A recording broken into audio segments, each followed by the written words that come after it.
Hello, Divinity, and welcome to the semi-finals. We are watching CERV versus FBS, which is actually a runback of the last game of the season that we streamed, where CERV did win 2-0. Yeah, some familiar faces, but a conqueror of leagues right now that we're looking at with CERV, basically undefeated, and very. Uh, eh, that's been all 2-0s with them, so we haven't really seen them push their limits too much. We did see a game where they almost dropped FBS, but came back in the very end to flip that one back over to their favor. So we're really going to see if FPS can learn from their mistakes and their woes and see if they can overpower CERV tonight. Absolutely. I mean, honestly, again, just huge game tonight. We are 1 week away from the finals, although we aren't going to be playing next week because of Thanksgiving, so it's going to be the following week, which I believe is the first week of December, if I'm not mistaken. Yeah, with that being said, I mean, these two teams, I do believe whoever wins it is going to take the finals here. But we'll see with that, like, who's going to face them on that one on Titan Divinity 2 as well. That is being streamed on the other stream. With that being said, though, look out for Fenbuck, look out for Corey the Rose, who loves to play that Seraphine, and look out for Glada, too. Glada loves making plays top and bot lane, and Dominationless and Raven together have been so solid. They're not really the carries or the playmakers, but when they do put Domination to a favorable position, they will not have to lean on them, but the Domination will make up for the plays and like any loss damage they have going on later in the game. DERV again is that team to beat, and it's a long road ahead for the semifinals match tonight. Absolutely. I mean, both teams have fought their way here. They've gotten through crazy amounts. I think both teams 3-0'd last week. I think the only teams that didn't 3-0 were the ones that we were streaming. But with FPS, we do have Faker, we have Batman, we have Alpha, we have Grim, and Corey, like you were talking about. I mean, here you can see like their KDAs, their league rating. These players are all very good by themselves, but together they form a really good bond. And like we saw the last time, they did come very close to winning game 2 against CRV. So I mean, as long as they just do what they need to do, play their game, they should be able to come back, win games, and try and push CRV out of that top spot and get themselves into the finals. Yeah, especially with the draft positions that we have going into as well. Again, draft for FPS was really maintained very just solid and normal tank top, AP carry mid, either tank jungler or anybody that's gonna lock them down the CC, and a standard bot lane too, Seraphine being the main kind of carry with that one. FPS really fell behind in damage against CERV, and that's where their problems really came from, is that CERV was just ready to fight, and they were winning every fight from the beginning of the game to the end. Yep, where you see the Aphelios and the Swing coming out for the first bans from CRV. We do have FPS with that Amumu coming in. So very consistent ban. Seraphine coming out, which we were talking about already. Aphelios, of course, one of Grim's better champs. So remove him off of that, get him off of a comfort player. And I mean, Domination and Illicit, honestly, they've been playing so well together consistently. The Conduit coming out as well. They've been, I think, pretty much dominating most bot lanes that they go into. Even if they're in an unfavorable matchup, they'll just continue trying to push it and get that weak side to the strong side for themselves. Yeah, so both top laners here. Fenbach is, based off past matchups here, Fenbach is a better top laner against Faker, but Faker did show some prowess there on the Shen, showed some prowess there on the, I believe the Renekton as well. So if they can keep that going for them, keep that early game strong, FPS can kind of stay apart and stay ahead in this game here. Ashe, I love being picked up here for Grim and as well for Corey in that bot lane. Really just put a solid two-piece in that bot lane. They'll be able to keep that Kog'Maw from breaking free and being a menace. Yeah, you get the Ashe Skarner coming out from the side of FPS. So Ashe, of course, going to be almost a consistent picker ban. CRV didn't even want to take it. They were like, we had first pick, we're going to grab Kog'Maw first. We're going to do more of a protected carry. They got Milio coming in for the support. Honestly, getting the additional range from his W and then from Milio, gonna be a little ridiculous, especially in the Skarner, who's very low range already. I'm hoping that we see some more range from them from like the mid lane. And then Udyr coming in from the side of TRV, that's gonna probably be their jungler, I would imagine. Could be top lane though, Fenbach just depends. Yeah, they're setting themselves up for a really powerful late game as well. Udyr being able to keep up with the amount of clear time and momentum that Skarner's gonna give here in this middle game. And Tom Kent down there in the bot lane could be insane to see, especially against a Kog'Maw Milio. Yeah, the no escapes from them, minus like Milio's ultimate really, it's going to cause a lot of issues. If he gets a good bowling ball, it's going to be a lot better for him, but Tom's going to just be able to jump in there, knock them both up. They're both going to be very squishy, and Action just continually perma-slow. With the band, we do have Hoi coming in, we have Ornn and Gragas actually coming out. And then we're waiting for our last band currently from CRV, and we'll see what the last 2 picks are. So we'll be able to see where that Udir's going, and then see how the counter pick matches up for the side of FBS. Yeah, a little bit of PTSD here from FBS with that Gragas ban. Last game that Fenbach played in the Gragas, he was unkillable and brought so much pressure down in whatever lane they were in, but got away from everything that they were a part of as well. Do like the Ahri coming out for that mid lane.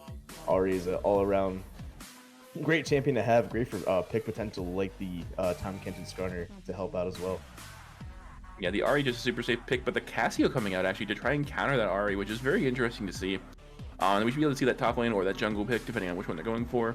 And then FBS, of course, has the option to do a counter pick. We do see the Mundo coming out. Last week, Mundo was absolutely insane. And I don't think they watched the stream, because if they did, they would have banned that, realistically. Yeah, I mean, that's exactly why they ended out that 4th game. So, I mean, Mundo put the whole team on their back and made them the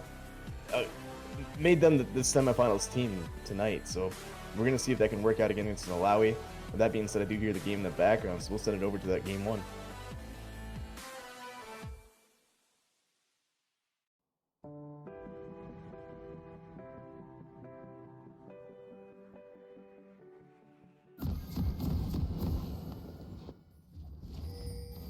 And we're here, semifinals for Divinity League here, CERV on that blue side, FPS on the... Actually, is that correct?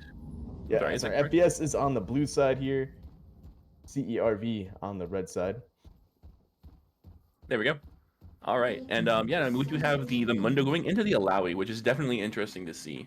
So actually, this was actually completely backwards. So FBS is running this comp over here on the left, where they picked the Kog'Maw first. So CRV did actually get their Ashe, and they got the Tom Kench with that as well. So that's going to be interesting to see. So, I mean, it's going to be interesting. They both have just super tanks in terms of like the Skarner, the Alawi versus the Mundo Udyr. It's going to be very interesting to see those 2v2 top lane if they end up happening, just because of the fact that they are going to be 2 Titans clashing consistently. I'm excited to see which jungler here can really break apart from just farming the whole time and getting into making some skillful ganks happen. Cassiopeia is going to be a hard one to kind of lock down, but with the RA charm, you can get more of a closure in with that Skarner. It could be a lane to watch. As well as the Tom Kench in the bot lane just means free ganks from anywhere, because the Skarner can come in through that little tri bush right there if they have it completely cleared out. Good vision is the way to go here for CERV. With that being said, FPS has a scaling end on their hands, so if that is correct, right? Yeah, I mean, Cassio's a good scaler. Kog'Maw, honestly, he's going to get really big at 3-4 items, and once he hits 6 items, he's going to be just a menace to the entire enemy team. Especially the Alawi, just because he's going to be able to just chunk down the tanks. So Skarner, Alawi, and Tom are all going to have issues going into the Kog'Maw in general. So they're going to have to do a quick lockdown on him as soon as they see him in that back line to be able to actually do anything against this team. Gonna see another charm here in the mid lane. Gonna get a little bit of poke down, and this is what you're gonna see all throughout this whole game here, is waiting for Cassiopeia to hit level 6, waiting for them to get a great miasma down on the ground to stop Ahri from having that range differential going in. You see Glada up here on the Wolves, Udyr on the same side of the map as well. And a lot of the attention was given to the Grubs here for CERV.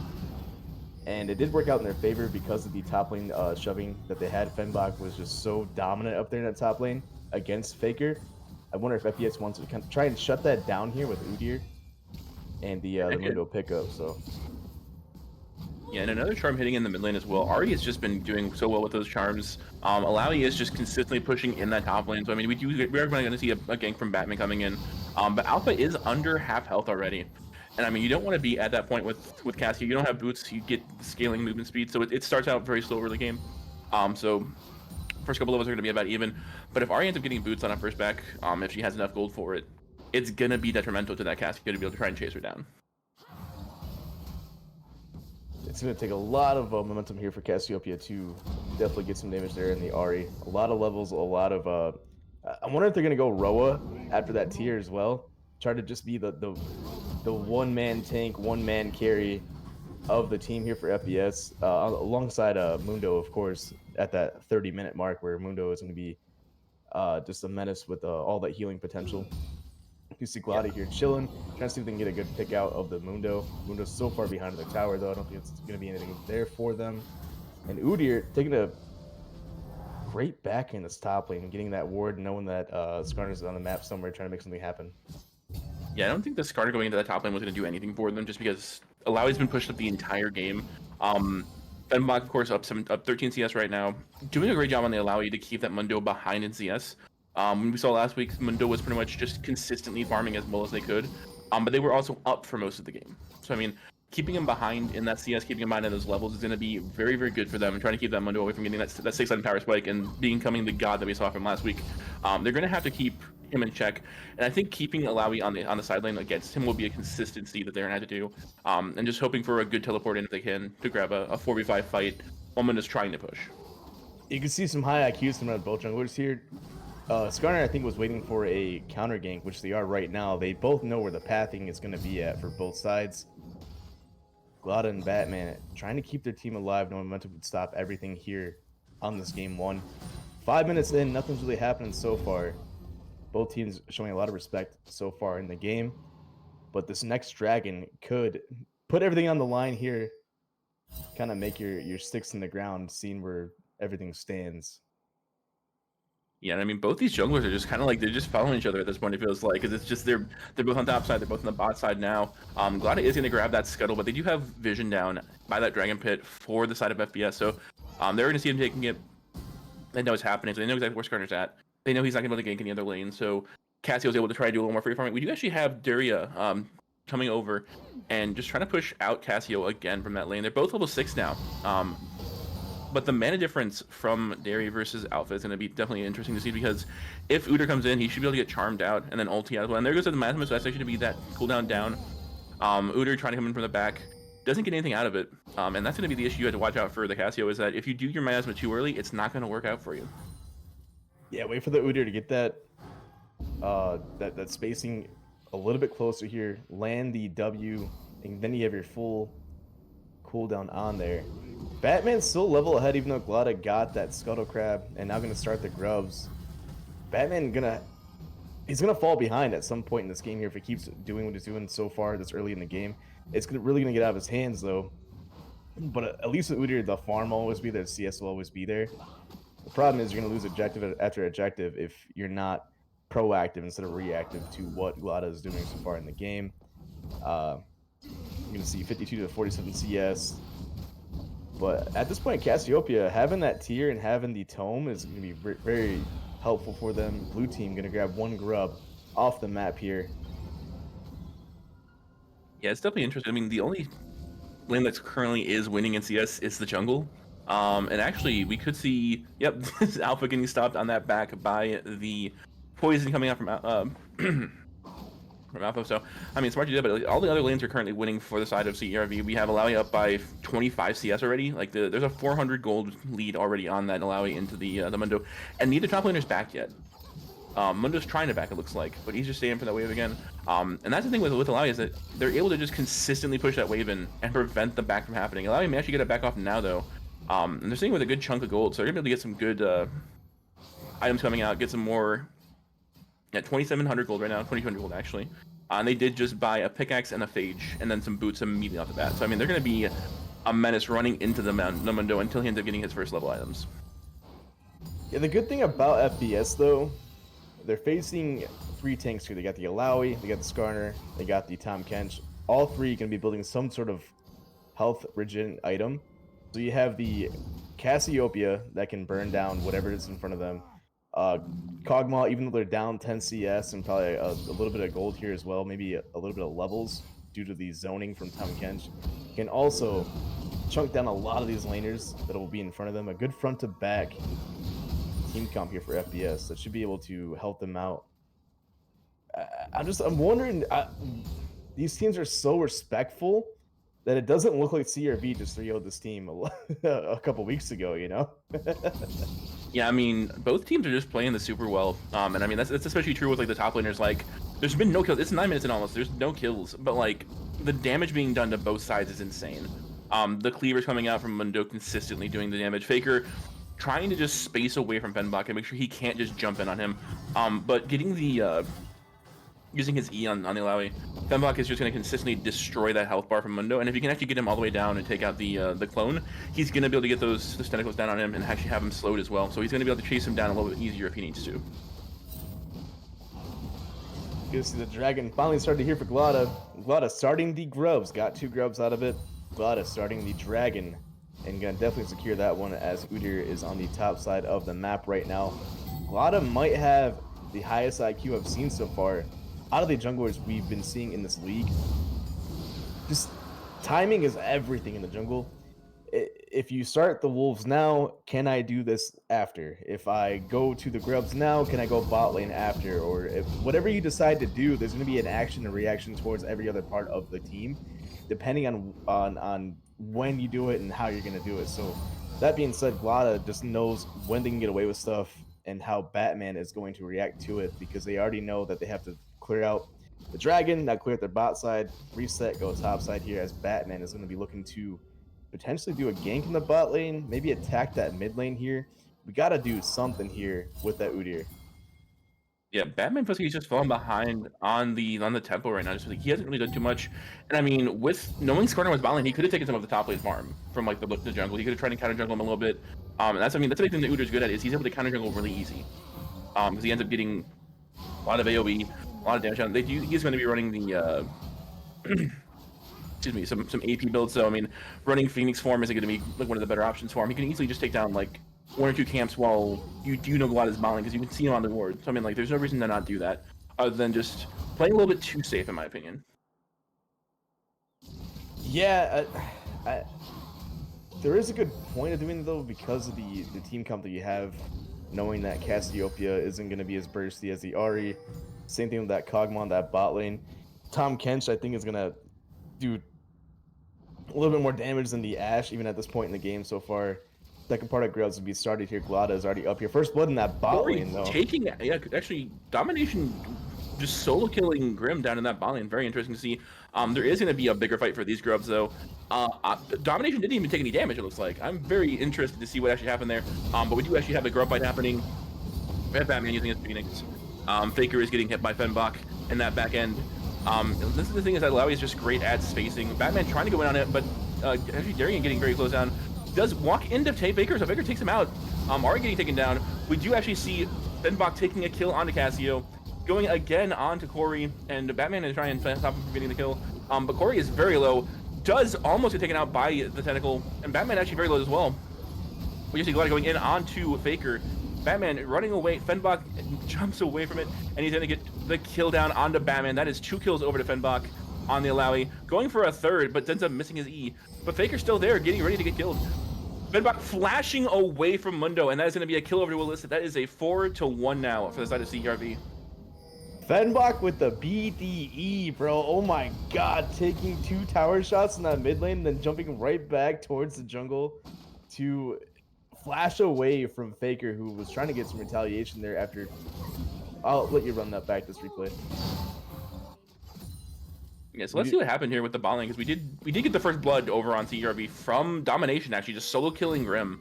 And I mean, so there's the slow. We're gonna see an ulti coming out here shortly, I'm sure. Grim didn't even try and fight back, it looks like. He was just trying to walk away, and he didn't get anything down. And he gets the kill. He flashes too, so he gets the flash out, and he ultis him for the kill. That's just style points right there from the Ashe. The W, to know that they are probably gonna flash away, less movement speed, they really dodged that one. Flashing in a straight line. Here's that replay of the Fenbach fight. We're gonna go right back into the live game though. That just shows what kind of AD carry Domination is. And especially if you're playing that Kog'Maw for Grim, gotta be a little bit more proactive there. You know that Ashe is not gonna stop walking forward. You know that they have the rune or mastery to walk towards, or I think it's approach velocity, walk faster towards slower targets. So got to flash early, use that cleanse. Make sure Ash has a little bit more of a range to try and hit you with that arrow. Um, Yeah, I that being mean, said, we're gonna need Batman to come down here and help out this bot lane. yeah, and actually, Batman getting getting caught in his own jungle by Darrison, and I mean, Darrison just playing that RE so well, just trying to annoy him. The red buff is getting reset back towards the spawn point. So I mean, just preventing Batman from being able to do much of anything currently. The poison coming out does end up hitting Darrison, but Alpha can't really do too much against the Arya right now. They are working towards their Seraphs. They almost have it fully stacked up. And it doesn't look like we're looking for Aroa here. I'm gonna guess we're probably gonna be looking at like a Leandri more than likely to go for more of the burn down. Especially going into the 3 tanks. You want to get that HP, that percentage HP damage going consistently onto them. Yeah, I approve more of the Leandri's Seraph's build. I'm just wondering how long Alpha wanted to try and scale this one out for. But you definitely need a lot of damage coming out of that mid lane here.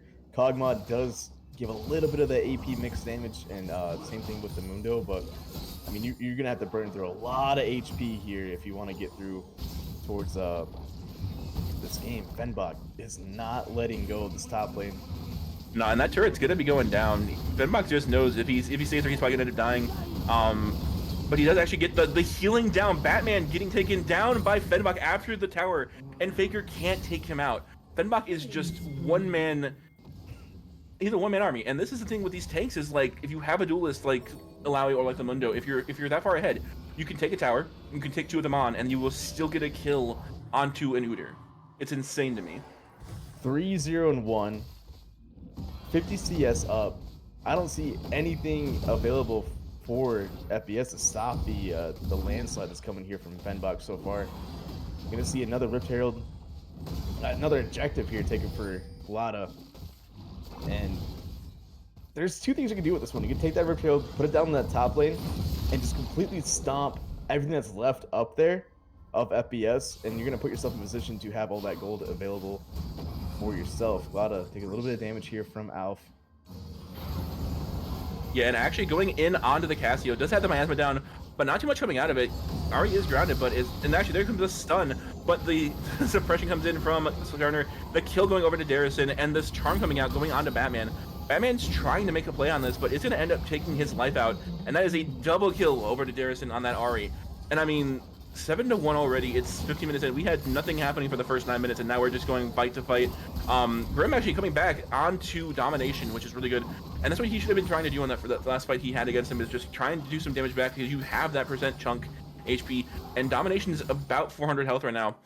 If he stays a little bit too long and he ends up getting caught out by the Kog'Maw slow, it's going to be a bad. But Kog'Maw gets knocked up by Illicit on the Tahm Kench.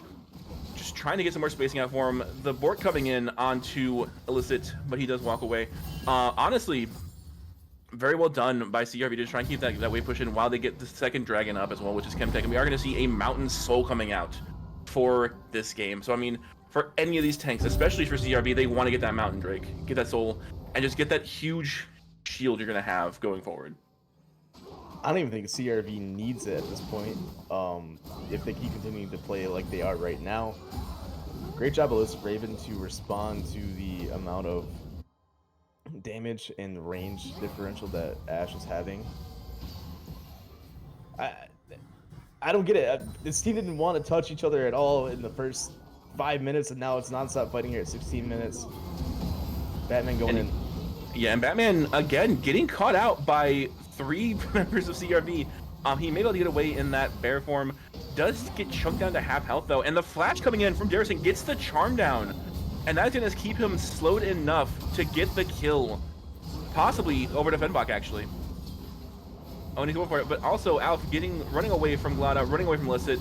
Illicit does grab Glada so he doesn't end up dying.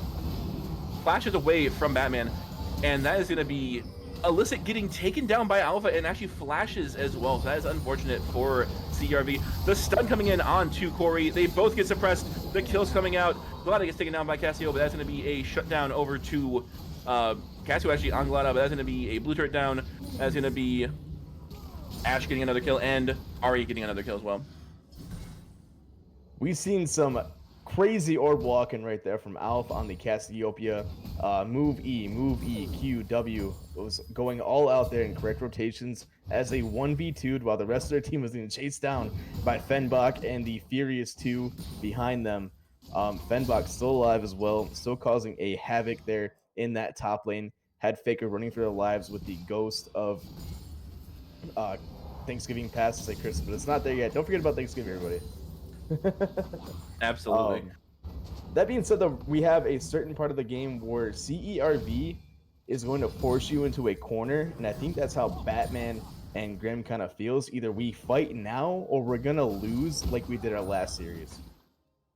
Yeah, and I mean, Fenbach literally grabbed an item, and just came right back to lane to just continually pushing in. 171 CS at 18 minutes, and they actually are trying to bring 4 top lane to take on Fenbach. Fenbach is currently the David versus Goliath story, but he is the Goliath taking out 4 Davids, and it's not looking good for David right now. And I think that's what they need to do in this last series. Again, can FBS learn from their past mistakes? Can they be a whole new team in this semifinals? You got here for a reason, but you haven't shown us why you can beat a top team like CRV, who is the top of the top. And Fenbach going in hard, uses the ultimate, taking down that clone, and Faker is going to be stuck a little slowed there. Honestly, Fenbach is just consistently hammering down on the Mundo. And I mean, I think Alawi is actually the best counter you can put into a Mundo, just because you have as much pushing power, you have as much damage output, but you also have healing with your W, with the ability to just like, look at the chunk right there. It's been 2 hits from Fenbach actually doing anything, and it's Faker down to under a quarter HP, gets hit by the second tentacle, and gets hit again. Like, he's just taking so much damage, and he's gonna have to like try him back here soon. Just if he doesn't, he's gonna get dove by the Alawi. But Darrison actually getting taken down very low, is still burning from the Cassiopeia. And actually, we have a Rylai's first, which is definitely interesting. The ultimate coming out, but the Spirit Rush coming in from Ari prevents it from being a stun and only a slow. Mic check. Am I here? You're here. All right, sorry about that. My dog came bursting in, saying hello. As CRV gonna lay that Riptail and burst in that top lane right now. You can already see they're going to try and end this game 1 as fast as possible. 19 minutes, almost 20 minutes in this game, and we're looking at a complete stomp, as if we didn't already realize that CRV was gonna come in swinging like they usually do in this game 1 here. They're gonna set the tone and make you work towards what we do best. FPS has to find an answer within this next minute or 2, or they're just gonna be smothered out completely from the CS, from the gold, and from any items that could possibly pull them out of the hole right now. Yeah, and I mean, CRV just taking away the jungle from Batman as well. Batman's still up by 22 CS, but he's also 0-3-3, and unfortunately, the rest of his team isn't able to make up that headway. And Fenbach, I mean, honestly, is just currently the person you need to watch out for, because he is just going to be staying in that side lane and just not caring. He's going to be able to just consistently push. He's going to keep that pressure up, and he's going to let his team make plays on the other side of the map. Like, you have Dragon coming up in 8 seconds. That's going to be a Dragon over to the side of CRV unless FPS can prevent it. But Batman's top side, Corey's top side, Faker is still in that top lane. And I mean, it's going to be Fenbach up there against all 3 of them, and I think he'll win that fight. Fenbach's gonna win no matter what is there. You could put Genghis Khan and King Kong and the Baron Nashor up there as well. They could probably 1v1 that too. So send the whole army over to Fenbach. Fenbach will return on top of a pile of corpses. Another dragon down for TERV in that bot lane, as if they even need that Mountain Soul to carry them into a victory here. I think FBS could lay a 5v5 fight here on the Baron, but they're definitely gonna have to start with taking down Fenbach. And Faker's trying to do a 1v1 against Fenbach again. I mean, he's missing cleavers. Like, Fenbach started about that health right there, and Faker ended up going down there with just 2 shots from the W of Alawi. I mean, Mundo in general is a very strong champion, but into Alawi, especially if you're behind as much as you are, you're down 60 CS, you're down 2 kills and an assist, and Fenbach's already got 2 full items built and working towards his 3rd. And he started off with the Black Labor. I mean, Fenbach knew what he wanted to do, which is just take out Faker, take out any armor-building champions, and just prevent them from being able to do anything against him early, to consistently move into the late game and just be that huge colossus that they don't want to have to fight. Yeah, Faker, out of all the top end champions we've seen of him with the Shen, the Renekton, Mundo definitely had the highest shining light on them. But with that being said, Fenbach has a champ pull ocean that they can pull out of. I mean, you give him a champion, he's going to find some way to win against it. But I definitely could see Alawi being banned out the rest of the series. Oh, it's almost a guarantee. If they don't ban out the Alawi, then they better be picking it first, because it's not going to help them to go into an Alawi again like this, where Fenbach just has a reign that he doesn't have to worry about anything. He's 1v between top lane. He could probably 1v3 half of the team there. He's at 10k gold right now. He has the highest gold in the game. Darrison's close with 9.3, and then Domination with the 9,000 as well right now. But I mean, the closest you have on the side of FPS is in the mid lane with Alpha. They have 8,500. So the top 3 gold earners right now are on the side of CRV, and Fenbach is just chasing down the Mundo. Faker just getting taken down extremely low, does have to pop his ultimate, is going to get away from the tentacles, but it's like, he's putting so much effort into just trying to stay alive. He's not even able to fight back. So Fenbach's going to win those fights every single time because he's just pushing those leads and just ensuring that he has to use his ultimate as a defensive mechanism. And like, even if they bring 3 people, he can fight that out. He's going to be able to heal off of his tentacles, heal off of his W, and just keep them at bay while the rest of his team does something on the other side of the map, and it's going to work in their favor. But Wisdom, this wasn't a huge wound right now. It started out as a slow bleed that just continuously got worse. And we didn't see any real pressure from FPS to either make plays on the other side of the map or help out the carries get a little bit more fed than Fenbach was, or even stop the bleeding in that top lane here.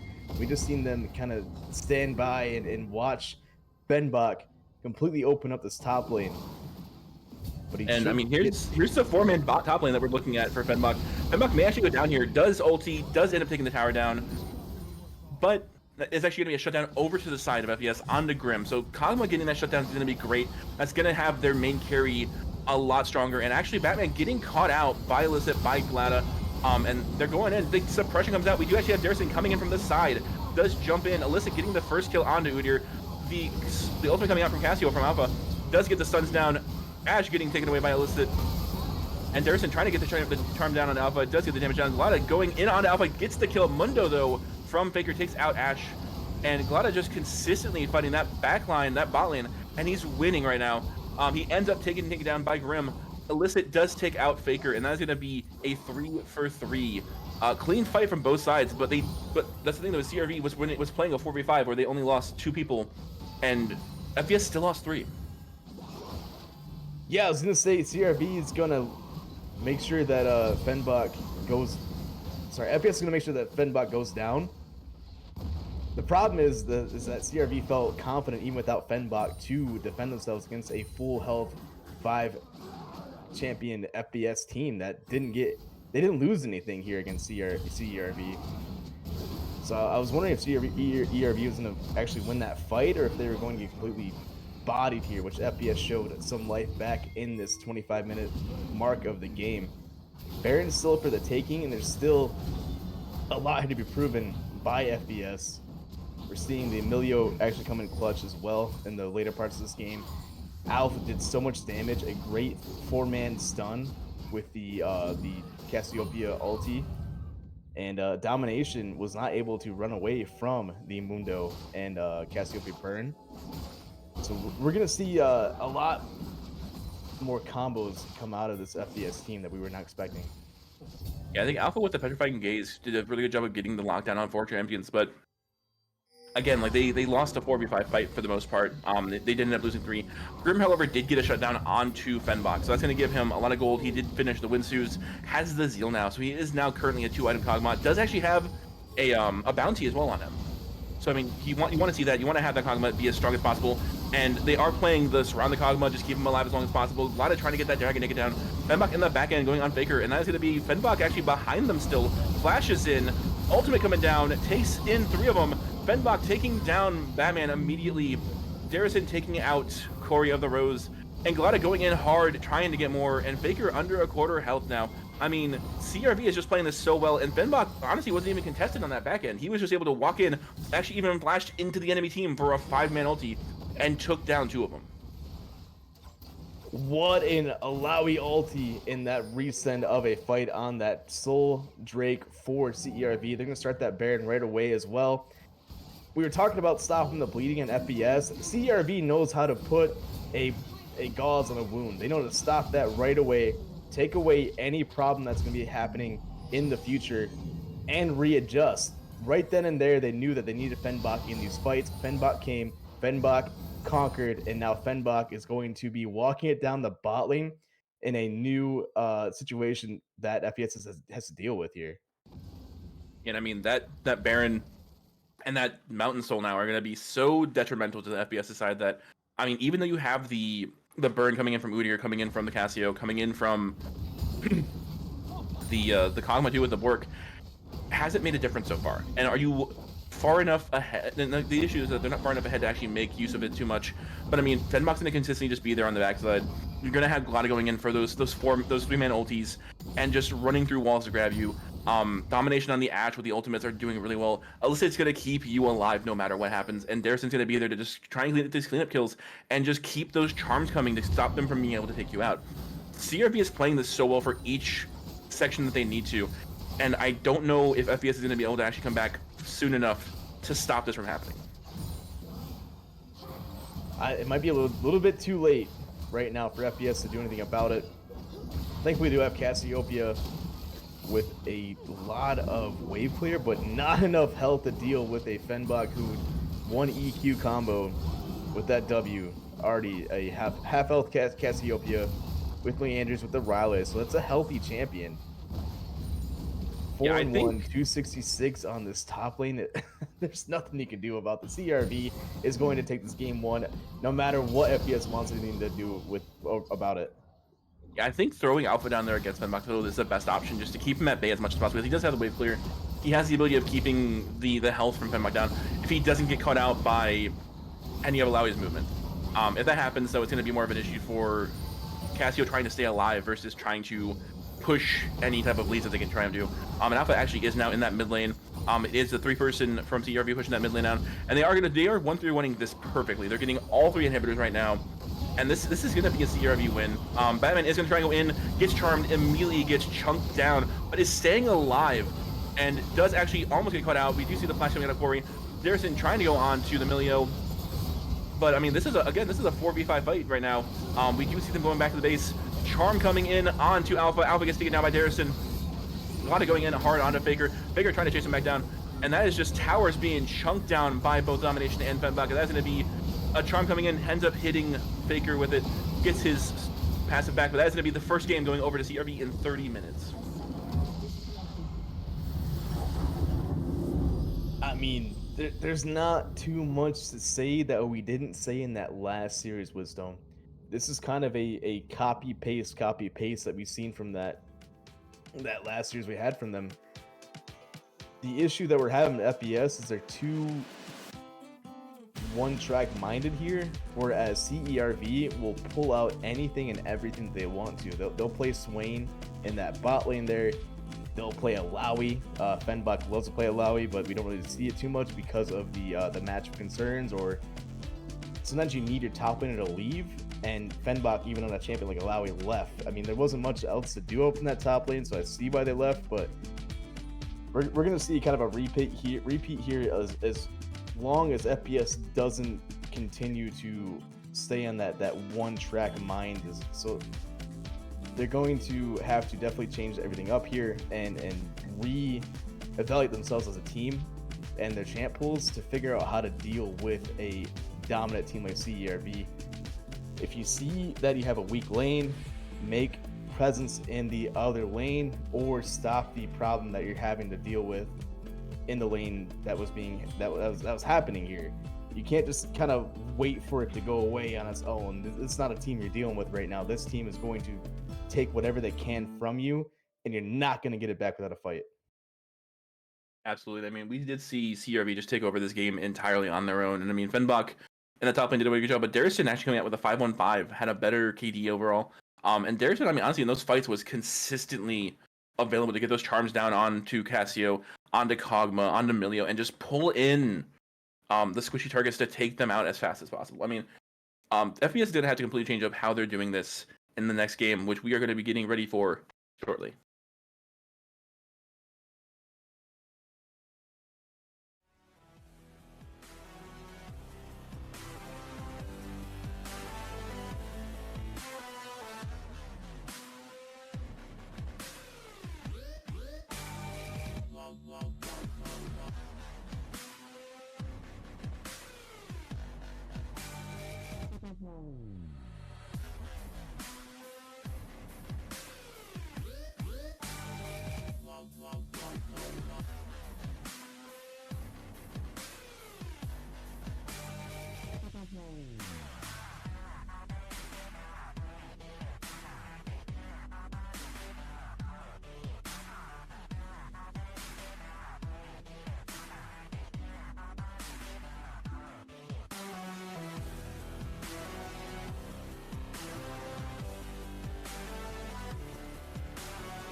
Welcome back, Divinity. We are now going towards Game 2 of the Divinity Semifinals of CERV versus FES.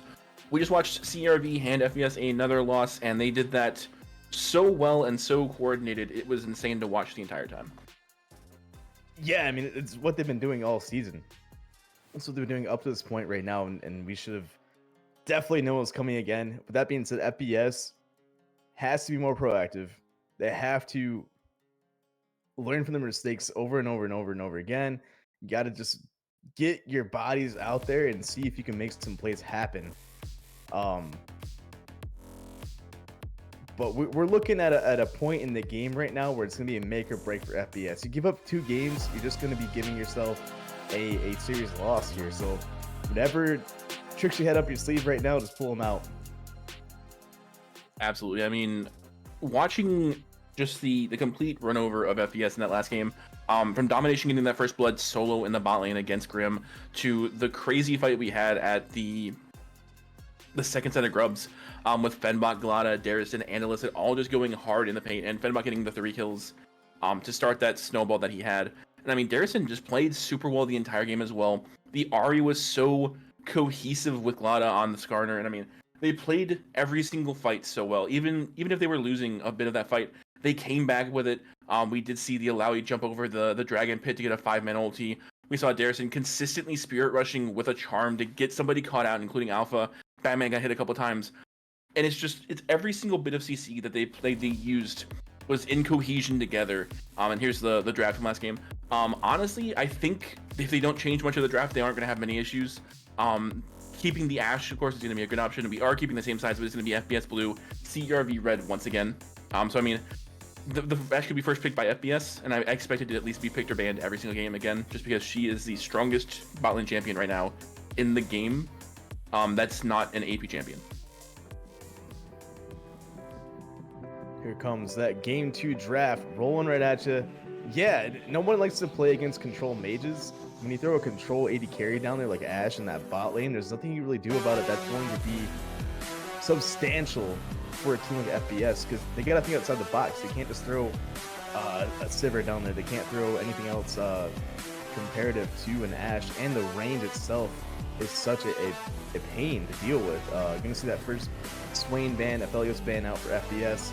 Aphelios being the #1 champion for domination stats-wise here, so great ban by them. Core of the Rose loves to play at Seraphine over and over again, and Mumu is a champion for Batman, who he is proactive on. So I'm just trying to see if Batman has anything in that champ pool to really pull out. I'd love to see a Sejuani come out, maybe. Yeah, I mean, Sejuani is one of Batman's like most played champions by far. Chat's a little ridiculous consistently at this point with the Fenbot love. But I mean, for the most part, these are the same bans from last game. We have the Cassante, the Aphelios, the Swain from FBS. We have the Zac, the Amumu, the Seraphine, and it's just keeping them off. I need to stop looking at chat. The Kog'Maw is run it back. Yeah, Kog'Maw's coming back in again. I'm expecting the Ashe, possibly even the Skarner first 2 picks again, just because why change something if it works so well for you and you can play proactively on it. So really for CERV, it's what do they want to pull out for Fenbach that's going to get him a dozen Krispy Kreme donuts and glaze all over that top lane for this, I mean, player who just hasn't dropped a game except for that Mundo game. So no, that wasn't the Mundo game. It was another game. I think it was a Renton game that they had a little bit of issues with. So such a solid top laner up there. Faker usually is consistent though, and didn't really have an issue going on until later parts in that game when Fenbach just continued to snowball. Loving the Corki pickup for Alf. Alf did show a little bit of a shining light there in the middle to end of the game, but that was already too far too gone for FBS for it to even matter. Cassiopeia did show some shining lights here. I wonder if Corki can make up for that damage and have a little bit more movement in their kit, but Acel, I've been waiting for this champ to come out with Stone. I'm very confused why you would pick your mid and your top in the first 3 picks. I mean, I guess it's to stop you from getting banned out, but like the Corki mid, the Mordekaiser playing top lane, you're giving CRV the ability of just counterpicking you at every step of the way, unless the Mordekaiser's playing jungle, which he could. More jungle is not bad. It's actually very consistently played. And it's very strong because you have the ability of removing the other jungler, removing somebody from the game before they actually go for the objective. And if Batman can play it well, it'll work out for them. We do have the Zyra and the Sejuani coming out, so there's Sejuani ban coming in, which we expected, and the Tom ban coming in for Illicit. Illicit plays a great Tom Kench. I'm not surprised to see that. Yeah, I mean, FPS already showed their cards here. Even if you put the Mordekaiser in that jungle, again, there's nothing that's more proactive that's going to differentiate themselves from that Skarner. Fenbach can be put onto the Darius, and whatever you send towards that Darius is going to bleed completely here. Another bleeding joke is going to come probably next game at some point. J4, though. J4, that's exactly what Batman should be looking for. Play after play after play. Playmaker. Definitely looking dictionary. You're going to see a picture of J4 right there. Cataclysm plays all day here, especially with the Corki lockdown. I mean, lockdown with the Corki is going to just be continuous damage there. I love the Renata coming out because there's a lot of burst here from the side of the Ash Arrow with the Acel with the Darius. Yeah, and actually, let's get to grab the Milio this game. Interesting. So the bottom hit's wrong. Okay. So we are going to see the Ash Milio versus Kog'Maw Renata bot lane. Keeping the AD carries the same, changing up the supports, and actually taking the support from FBS in terms of that Milio. Ash and Milio has a really good combination just because Ash can get the additional range and she slows from a lot farther away, which prevents you from moving even farther. And that's going to be detrimental to the Kog'Maw. Corki can escape, the Renata's going to have issues. Jarvan, as long as Jarvan's proactively doing well, and it's not just I'm Jarvan, I'm helping, and he's just standing there in his little cage, just hoping he's doing well, like those memes from like 15 years ago now almost. You will be seeing a lot better jungle out of Batman with that. I do want Batman to be more proactive. I want him to be able to do more with it, and even just taking the enemy's jungle while you see them bot lane. He needs to do something, just because last game he got just run over, it felt like, for half of that game. I hate to say it, I think we're gonna have a repeat up there in that top lane. Mordekaiser is not as tanky as you think. Without 3 or 4 items and level 6 on from there, Fenbach can kind of walk that champion down, but it should be a skill matchup no matter what here. Same thing with that mid lane. That bot lane is definitely going to have a lot of work for them with that Ash Milio. You can't jump into them, and you can only be chased down by them, so we'll see what happens here in game 2. Absolutely, and I mean, that's the big thing is like the Darius and the Mordekaiser is going to be a really big skill check. If you can play Darius well into Mordekaiser, you're not going to have an issue because you're going to get pulled in. You want to be pulled in by him. You want to be able to just actually do things. And then heal and walk away and do it all over again. Exactly. Or walk them down with Ghost, put the whole passive of 5 hits onto that Mordekaiser. Even with the shield, you're going to be stuck at the quarter health no matter what in these early levels here. So look out for Fenbach to just kind of run it back as being that top lane menace. But I mean, the good thing about Darius is that you can actually take him down with 2 or 3 people, compared to that Alawi who has all the AoE damage and that's continuous for the low cooldowns that Alawi has. Fenbach has to work a little bit more to be that kind of Darius and have a lot more healing on top of that as well. So I think Batman and Faker with the Mordekaiser J4 duo should be able to deal with Fenbach this go around. That being said, you still can't help out the Kog'Maw or the Corki all at the same time. Again, at no lane 1 here in game 1. Who can be the savior? Who can be the hero for FBS? Because they definitely need somebody at this point when they already had the backs against the wall after game 1 here. If the CRV takes this game 2, it's going to be all for nothing there because a reverse sweep is so hard to do. Yeah, I mean, top lane could be that lane that you need. Faker, if he plays well on the Mordekaiser, can be Fenbach on the Darius. Darius is extremely dependent on getting the slowdown, and that's the nice thing about having that passive from Ward is that you're gonna be able to just consistently do that AoE damage. But Fenbach taking down Faker to a quarter health And that bleed is just destroying his health bar. I mean, Faker's almost dead already, and it's been a minute and 50 seconds in. And Fenbach playing this so smart, got them down to the bleed. Now they have full control of the minion wave. Gonna hit level 2 and force Faker to walk back in to hit level 2 as well. When you walk in, you're gonna have the E ready. You could see a first blood right now at 2 minutes. Yeah, and I mean, Batman and Glada actually starting topside this time. So they both started towards the top lane versus going to the top lane. So they are going to be focusing more towards that bot side. And actually, we do have Grim and Corey actually pushing in that lane bot side. So the Renata and the Kog'Maw doing a little bit better in terms of keeping them there. And of course, I mean, Domination taking a lot of damage from the E's from Kog'Maw.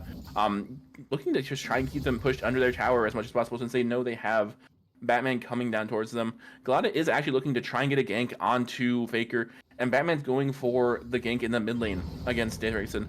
But here comes the Skarner coming in. Faker getting hit into the wall. The flash coming in from Fenbach gets the pull. Flash coming out of Faker, and that is going to be flash for flash, but Faker getting chunked down, almost dying to the bleed from just 2 skills. And that is crazy damage coming in. Dayrason does get hit by the EQ from Jarvan, does flash away, so not too much to worry about. And he's just going to look to try and get that farm taken care of. Bot lane Domination just getting manhandled by the Kog'Maw, by the Renata, and it's not looking great for them in that bot side. FPS looking a little bit brand new here in this game too. Already showing some signs of vigor, some signs of life here in this game too. Loving the early Batman gank, grabbing the ASOL flash and just putting some pressure out there. Just let CARV know that there's a jungler here. Let them know that Batman isn't in the jungle just stalking them from Gotham City here. Let them know that they are in the rift and ready to go. Not sure really what the communication was going like with Glada and Fenbach in that top lane though. I'm wondering if Fenbach didn't even see Skarner in the tri-bush right there. But I think if Fenbach was just a little bit closer, didn't go for that last minion, that should have been a first blood over to that Darius from Faker. That being said, already up 10 CS. Faker looking like he wants to fight this one out though. Yeah, Glada again. Bot lane. Yeah, Glada sitting in that tri-bush once again. We actually did have Batman get the scuttle down here this time, so it is a little bit different than last game as well. But Glada is going in for Corey, for Grim. The slow coming out, the pull back from Corey doing well, the heal coming out, and the flash. That is both summoners down for Corey of the Rose now. I don't think you needed to use both. Fenbach actually getting chunked down by Faker with the Mordekaiser passive. Gets the heal in though, and does have to walk away. I mean, honestly, super well done from both sides here. Fenbach still has his Ghost, he didn't even waste it yet. And Faker is going to try and get that healing in from his W, and he does get himself back up to 200 health. Great job by Fenbach to dodge that Q and then hit the W. And hit his own Q. Keep himself alive up there. Also going to collect the minions on the back end. Does not have TP, but Faker had to use this pretty early in the game. As we go to a replay here. Yeah, and I mean, here's the fight happening. Fenbach actually just getting caught out by Faker, getting stuck in that W, but Faker taking way too much damage from those minions as well because he is doing the AoE damage. Fenbach does end up getting back, does walk away from the Q, gets the heal down. 161 healing from just one champion. Now, imagine there's 2 champions there. Fenbach would probably be able to actually fight both of them at the same time. Same with Faker though. Faker can just consistently pull them back to him, do the damage. Getting those Qs by them, getting on themselves on the champion is going to do so much more damage than watching them in the last game. I think Faker has a much better chance this time of actually winning the lane and being that late game menace that he needs to be. Yeah, the problem with Fenbach though is they can push one button and you're gone. You might have a fight here in the mid lane. Batman gonna find Glada. Yeah, definitely interesting to see the junglers over here. Batman just gonna hit the scrying orb. He does see Glada. We know he's there. He's gonna try and take that the chickens here, but actually does end up missing it. Glada gets the minion, gets their farm up a little more, and that's gonna be Batman walking away again, not taking too much, and actually just not really not being too proactive. Only up 2 CS currently, versus last game they were up by 4 or 5 at this point. I don't know if Batman's trying to trigger me, but he had Smite right there, and Glada did not. So that was a free Raptor over to Batman. I'm wondering if they didn't want Darrison to really show up with the EQ combo from the ASOL. But if you're gonna stand right there, be ready to fight. And actually, we do have FPS being proactive onto these grubs this time. Glada looks like they may try and go in for one of the grubs. but it is 3 members of FBS there. We do have the Ash coming in with the hawk shot. Did try and take it. Isn't going to get that, and that's going to be the first grubs over to the side of FBS, giving them 3-0 right now, and there hasn't been a dragon taken yet on the field. Great job by Batman right there, though. Didn't use the smite for the Raptor, but we'll take the all 3 grubs right there. And we're just going back to farming here. Both these junglers looking to just counter gank everything. Both top laners here, level 6, and fighting for the top lane dominance. Fenbach really showed that they have the champion's belt up there with that game 1, but a lot more to work for here in game 2 with that Mordekaiser. Up 10-14 CS up there, and mid lane looking a lot better as well with that range differential. Yeah, but Glada is going to come in onto Alpha, try and get him. Does wait for Corki to use the Valkyrie. Is going to just walk away. And we do see Batman there actually counter gank again. This is another 9-minute game where there's going to be nothing happening for the most part. And there's an actually manaless almost trying to get this farm. Glada just soaking up the experience. Bot lane looking a lot better too. Grim and Corey the Rose are able to actually hold their own against Domination and Illicit Raven on the Ashe and Milio. When you don't have a big scary catfish in front of you, it's a lot easier to walk in and do some damage back and respond to the amount of range and poke that the Ashe has. Going to be a dragon that started out here for FBS. So CERB looking like the team to kind of be in the back burner right now and sit back, kind of scale themselves up a little bit. Glada falling really far behind on the CS department in a jungler perspective. 18 CS is a lot for a jungler there, but we do see Glada just continuing to try and get their farm back up, and there's a blue buff up there for Batman, so could see a potential invade. And Fenbach pulling in Faker does do some damage. Both top laners kind of just trying to get the better footing here. Fenbach has been pushing this wave in consistently, so Faker is just trying to soak up that experience, soak up the wins. Is down 22 CS currently. That is the biggest difference right now, is that top lane once again. But honestly, I mean, all sides right now are just playing this so well. They're playing very middle ground, but FBS has been doing more in terms of getting those objectives down. So you do have the first dragon, you have the first set of grubs. It's definitely interesting to see them change from how they played last game, where they weren't able to get anything done, versus now they're proactively going for these objectives, trying to get the first dragon, trying to get that first set of grubs, and just trying to keep themselves in that positive playing field. Definitely here. Fenbach, Glada up in the top lane. Faker taking continuous damage. Does still have the ulti and a TP ready to go. The problem that we're seeing is Faker can't get the low health farm or any farm that's in front of that tower, because Fenbach has been just queuing and Wing every time they're on cooldown and just chipping away at Faker's health over and over again. Thankfully, Faker does have that EW combo with the Q to get the shielding back up, get a little bit of health back with that W. But will it be enough if Fenbach hits 100 to 200 farm before you hit that 100 CS mark as well? Fenbach won definitely off the CS lead last game. Going to see a repeat of that here in game 2. But here's where things got spicy in game 1. That 10-minute mark hit, and then people wanted to start fighting. Then ultis came around, then combo and Wombo combo after Wombo combo came around for the side of CERB.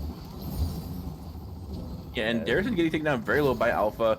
We do have Illicit Raven and Corey of the Rose as well there, but Batman coming over from the jungle. Darrison getting very low. If he ends up getting comboed on, he will end up dying. So he's going to have to try and play that very well. He's going to have to go back more than likely. If he tries to go for a fight here, it is not going to work out. And they actually do have Glada on a ward, and they need to try and get all 3 of those grubs to be able to do anything against FBS, so they don't end up having the minion changes. But Batman and friends are trying to come on Fenbach right now, trying to get that takedown. They do watch Darius flash ghost out and gets taken down very low, having to leave, then have to go back. And that may actually end up being the grubs over to the side of FBS, getting them all 6 of them, unless Glada can try and make some crazy play and get all 3 done. I think they're going to have to give it. And honestly, FBS playing this so much better this game, doing a lot more, being more proactive.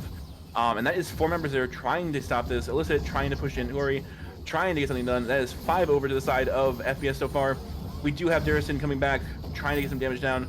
And honestly, they can just let that last one go and not even worry about it, but they are trying to go for a fight. Ash Arrow coming in, Corey getting hit, Alpha also on the side, Darrison trying to make some damage down, does have to walk away from the Corky, getting the Gatling gun out. Faker there as well. Honestly, stopping Fenbach early in that was the best option, just because if he had gone into all four of them, he's going to get a lot of healing out, and that's going to be FPS just leaving, not having to worry about too much. Honestly, it's very well done by FPS. Again, no kills happening, but the objectives are in the favor of FPS so far. Take Fenbach out of the game, and you can actually win some of these objectives here.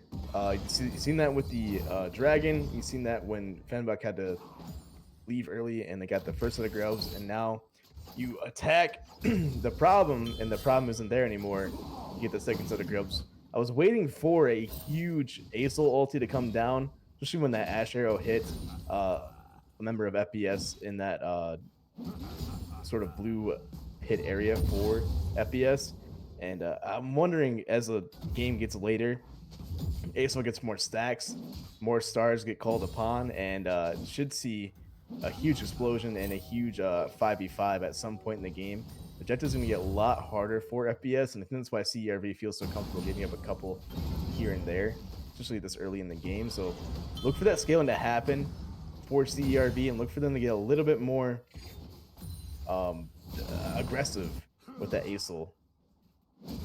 Yeah, I think honestly, CRV feels like they're really just trying to play for that mid to late game, because that's when they're really going to shine and they're going to have a lot more availability of actually doing things in the game. Because right now, I mean, Ash has Kraken Slayer, isn't going to be able to do much. We actually do have Kog'Maw building differently this time. They're actually going more AP than AD. So they do have the Corky mid, but FPS is preparing for that Dragon again. They are looking for the Cloud Drake that's coming up. Fenbach and Faker both fighting again. Fenbach does not have the teleport to try and join the fight, so if Faker ends up going, he's going to have to try and either stop him or let him go. Tell his team to back off, don't try and fight it to 4v5, and just try and get that tower push down.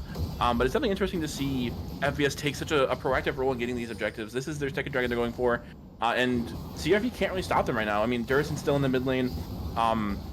We have Domination finally coming up for it. Glada's going to have to try and make a huge play onto it once it starts, and we actually do have Darison getting caught out, has to flash away. Corky Valkyrie comes through, EQ from Jarvan, and Glada's trying to get a 3-man stun, gets 2 of them in, pulls back, Batman getting the ultimate down, and that is him flashing out, almost dying, does end up taking out Darison. First blood over to Batman, Glada getting chunked down, Corky, Alpha taking him out as well. Domination and Listen, the only 2 members left from CRV that were in that fight, and Faker taking a solo kill topside against Fenbach, and that is going to be him at almost full health as well. That is a 3-for-0 for FPS and that second Dragon.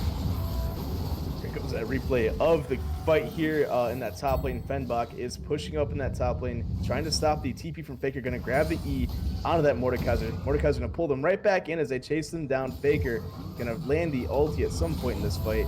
EQ, ulti, flash in. Last couple of hits onto Fenbach, who cannot dodge that last Q from Faker. Faker showing that they will not go down without a fight here in this top lane. They know they're behind the CS. They try to make a big impact for FPS.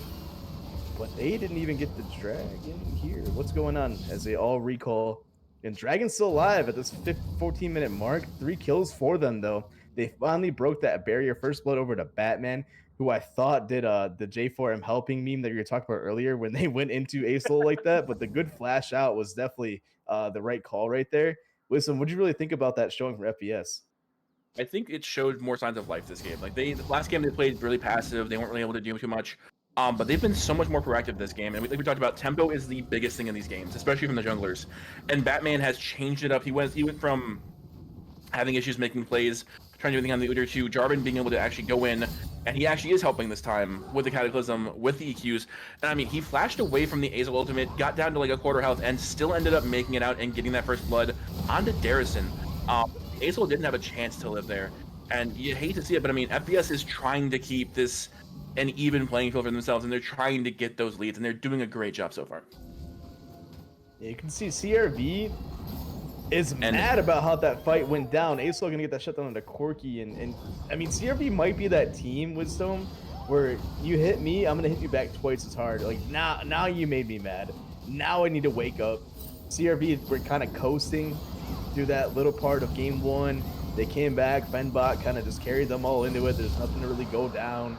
CRV goes in the game 2 like, okay, we'll climb this one back out again. FPS though, they knew they had to wake up this game. and CRV is going to see if they can keep up with the new FPS team that we're seeing in this game too right now. Dragons are even, 3-1 for FPS is on top. Gold is up in their favor by about 400. That could change at any point in this game right now. And you can see Fenbach already looking to regain some ground that they might be losing here with the Scuttle Crab. Batman's going to grab that one. And now Rift Herald is in the sights of FPS, who just won objectives this game. We didn't see Batman really go for anything within that first 10 or 15 minutes here in game one. And now he's going to be taking down everything in their sight. Yeah, and I mean, I think that's the big thing is like they've been playing this so much better. The tempo's been a complete 180 for them. They have 4 people top lane again for this Herald, and that's going to be the Herald over to them as well. That's going to be 5 Grubs, 1 Herald, 1 Dragon, but this is going to be an Infernal Drake. Now you have the Darius, you have the Acel, you have the Ashe, and actually Grim getting solo killed by Darrison in that bot lane. You hate to see it, but honestly, so well played. I'm sure to get to see this again since we were up in the top side. So the Ashe arrow actually hits. He does get the immediate cleanse, but the ultimate Skies falling in from Darrison gets the kill. Ashe getting the assist, and that puts them 3-2 now. Go back to what we were talking about with that. FPS is playing these battles so much better. They're playing the fights better. They're playing the objectives better. They've been taking more objectives. The issue they're gonna have is if they keep getting caught out like this. Grim is trying. He ended up going with the Ludens first, which is very interesting to see. Going the AP build versus the AD build like last game. So that's going to completely change how they play the rest of these fights. When you have a champion like a Kog'Maw, like a Jinx, like a hyper carry champion that needs everything in front of them gold wise, you can't be alone. Especially when you see an Ashe, when you see an Acel, you got to take 10 sets back. We already know that Grim did not have any fun against an Ashe in game one. You should definitely repeat that in your head, especially when there's a champion like Acel that likes to roam around, grab free kills, grab whatever they need.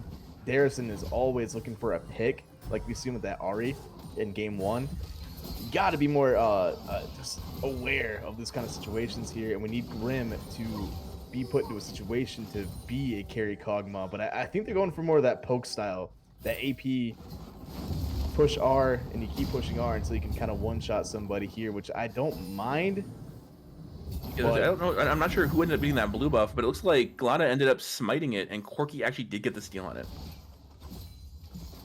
Little consolation prize there for that, Corki. Great job. I'm not sure why Domination and the rest of the CRV team didn't just throw an R out there. It's picks like that can really help you out with the amount of confidence that FPS has in this game too that didn't have in that game one here. As gold is pretty much even, kills will be even at some point here. 3-2 though, and this is the turning point of the game. It's now do or die for both teams, as nobody's really in the driver's seat. They're both just kind of figuring out who is the best team in this game too.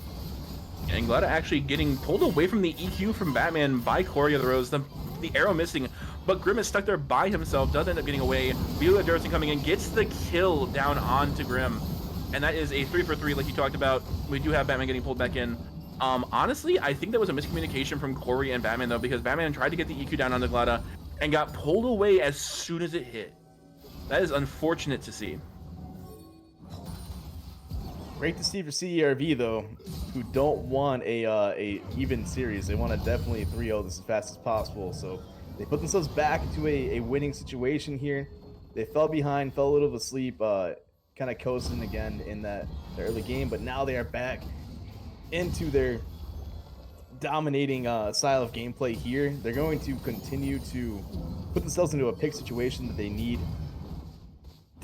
The less members of FPS alive, the easier the game is going to be for you, because Fenbach is not taking 2 or 3 members in that top lane, and they are not one-shotting Faker anymore. Faker still 1-0, 40 CS lead for Fenbach still, but I think Fenbach has definitely learned the lesson against that Mordekaiser.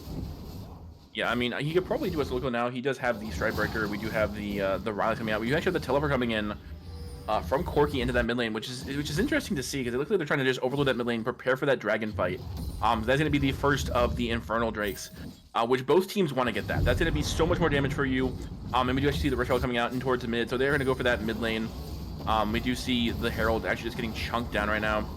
Does get the crash, Doesn't get the tower though, and that tower actually is still decently healthy.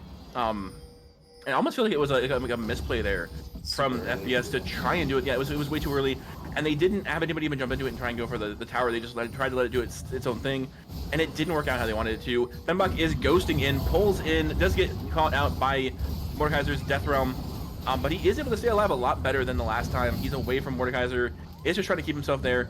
The Ghost is down, but he does have Flash still, and honestly, a lot of cooldowns used for not a lot of fighting. No more Faker R on that Mordekaiser, which is going to be huge for this Dragon, because now you're in a 50-50 situation that you don't want to be in when you want this Infernal Soul for the later parts of the game. Here comes FPS to lock this one in, though. Yeah, and they have the vision down. They have multiple wards. They actually can still see the dragon there. Honestly, Fembach getting chunked down in the back end. A lot of going for the damage versus going for that dragon. And actually, we do have the Darius coming in. We do see Ash getting that kill onto Jarvan. The stun coming in onto Mordekaiser. He does take him down. Ash getting another kill. That's a shutdown. And that is Glada getting that dragon. Alpha having to flash away. Corey's there to push away Darius's Asol. But Glada's still going for that kill. And that is just CERV once again playing these fights so well and waiting for Batman to try and make that engage and just destroying him as soon as he jumps in. Yeah, Batman got one shot right there. I don't think they expected that to happen, but it's a crazy part. I want to kind of point this one out here. As the fight was going on, you do see that FPS is walking this one in. Batman, EQ for that Cataclysm should be going on right about now as you see them walk in. You can see the Asol kind of charging up right here too. They're all in that one circle, and boom, Cataclysm goes down. But just watch Faker up here on the Mordekaiser. This is the quarter health shutdown over there for the Ash. Faker's like, dude, Dragon is so low right now. We gotta get this down. Gotta get this on Asher in the face. It just gets completely melted here as Corey the Rose trying to save their top laner from going down. But you could see the desperation in their eyes in that one moment of, oh crap, we lost our jungler. Now we need to try and get this Dragon here as we lose the fight too. But great job by CERV as they walked this one out, showing that the team comp is a little bit better here at the later parts of the game as Asol starts to come online. Yeah, and Grib actually getting caught out under their tower and does get taken down by Glada, taking that kill onto the Kog'Maw. Honestly, I think the biggest issue you saw there is that Ash didn't get hit by the Cataclysm. It was everyone else but Ash. So Ash was able to just sit there and just free fire onto the Jarvan. And I mean, getting the 2 kills there, getting the shutdown. And this is going to be another pull-in, and Alpha's dead to Domination again. Domination at 3-0-3 now. Glada's still just tanking up damage.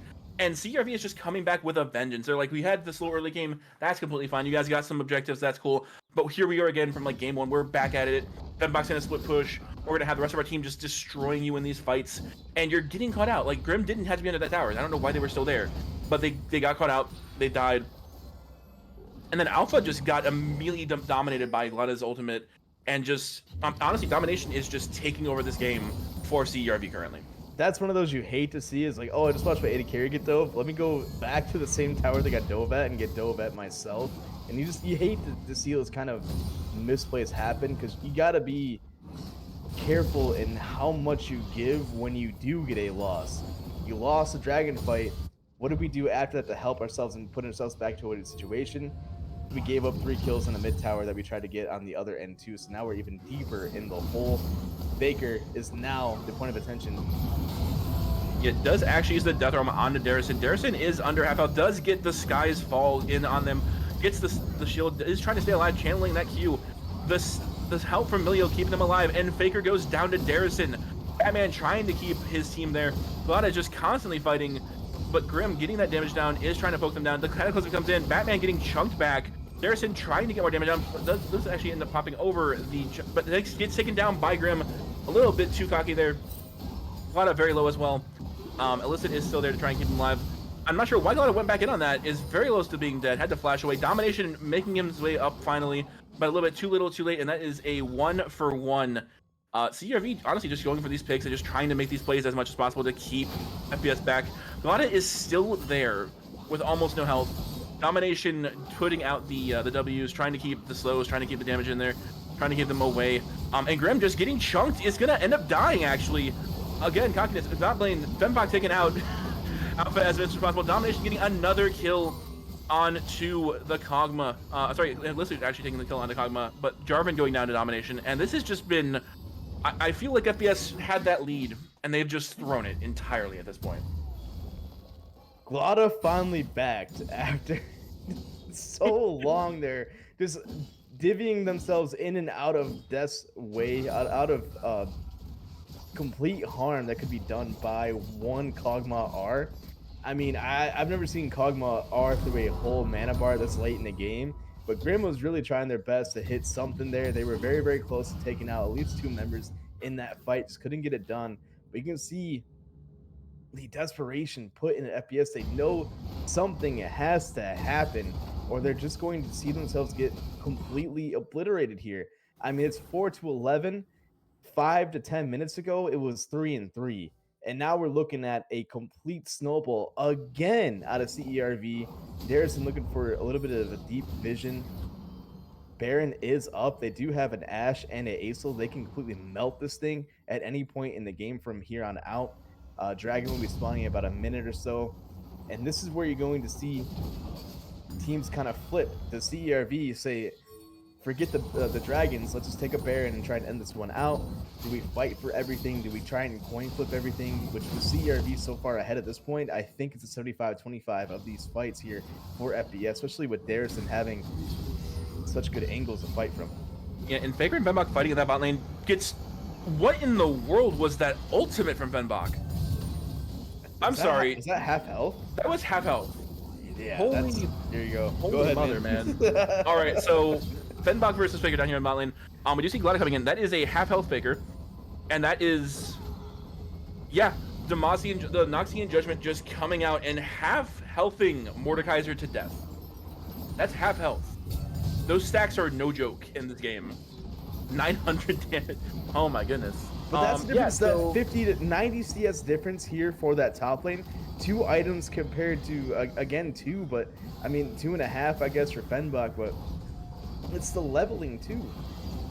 What you're seeing here is that a top laner who doesn't give up at all. I mean, even when they gave up that first blood to Faker, yep. Fenbach is just showing why they're so dominant here in this top lane. And Glada and Fenbach might take on the world with this Darius Skarner duo. They are trying to, if nothing else, at this point. Here comes Acel to start that dragon for them. And look at the continuous damage. Acel is so disgusting watching them take objectives here. I've been really enjoying Acel recently, and it makes sense that like he's just so strong. And I mean, I think the issue though is with Grim. I think he's still trying to play it like an AD Kog'Maw, because like he was still trying to like orb walk in that fight, and it wasn't working because you don't have the damage. You are a poke champion. Your E does damage. Your ultimate does damage. You need to not walk into the enemy team. And honestly, it's all based on that R too. That's the only exactly thing that's going on, and it's a rampant scaling damage based on low health as well. So you're there to be a cleanup crew, and you have to be as accurate as possible on there. You can't be an Ezreal where you can spam. You have to be a sharpshooter on this AP Kog'Maw. And Faker getting caught out by Glada. Jarrison is there to come join. Batman's there as well to try and counter gank along with Grim. The death room coming in from Faker onto Glada, actually definitely an interesting take when you have the rest of your team that are trying to help you. And Glada should be able to actually get out of that with the E just runs away. I think that was again miscommunication, but we actually do have Illicit Raven and Domination coming up from the bot lane. We do have the ultimate coming out. The arrow misses. Glada gets chunked down. Domination just orb walking away, flashes out of the Cataclysm. Such well done AD carry movement. And Grim is just getting chunked down. Glada is gonna end up almost getting taken down for that, but Darrison takes the kill. They're trying to chase down Domination. It is not working. Alpha chunking them out. Glada's gonna have to watch out for that. Darrison going in again with the Acel, but Alpha just fighting Domination does not win that, and Darrison actually gets the kill. Faker getting taken down. Double kill over to the Acel. Does get hit by the ultimate from Renata. And Fenbach on the other side of the map is just taking out towers. We have another kill over to Domination on the Jarvan. And that is a 4 for 0 and a 5v4 with Fenbach just pushing that bot lane and just taking the hurt. We're going to have a Baron down. CRV is just pushing every single lead that they can. And this is just honestly a skill difference at this point. I couldn't take my eyes off Ashe in this fight. Absolutely. I mean, the movement's insane. Like, there's another dodge from the EQ. Darrison takes out Grim on the other side. Faker doesn't hit Domination with the E by just like a sliver. Walks into the Corki E, that's in the ultimate, that's fine. And then Corki just gets blown up almost immediately, and Domination just 1v1s him, doesn't even care, and gets the kill. Well, Darrington gets it. Yeah, the ultimate from Renata is going to come through here soon.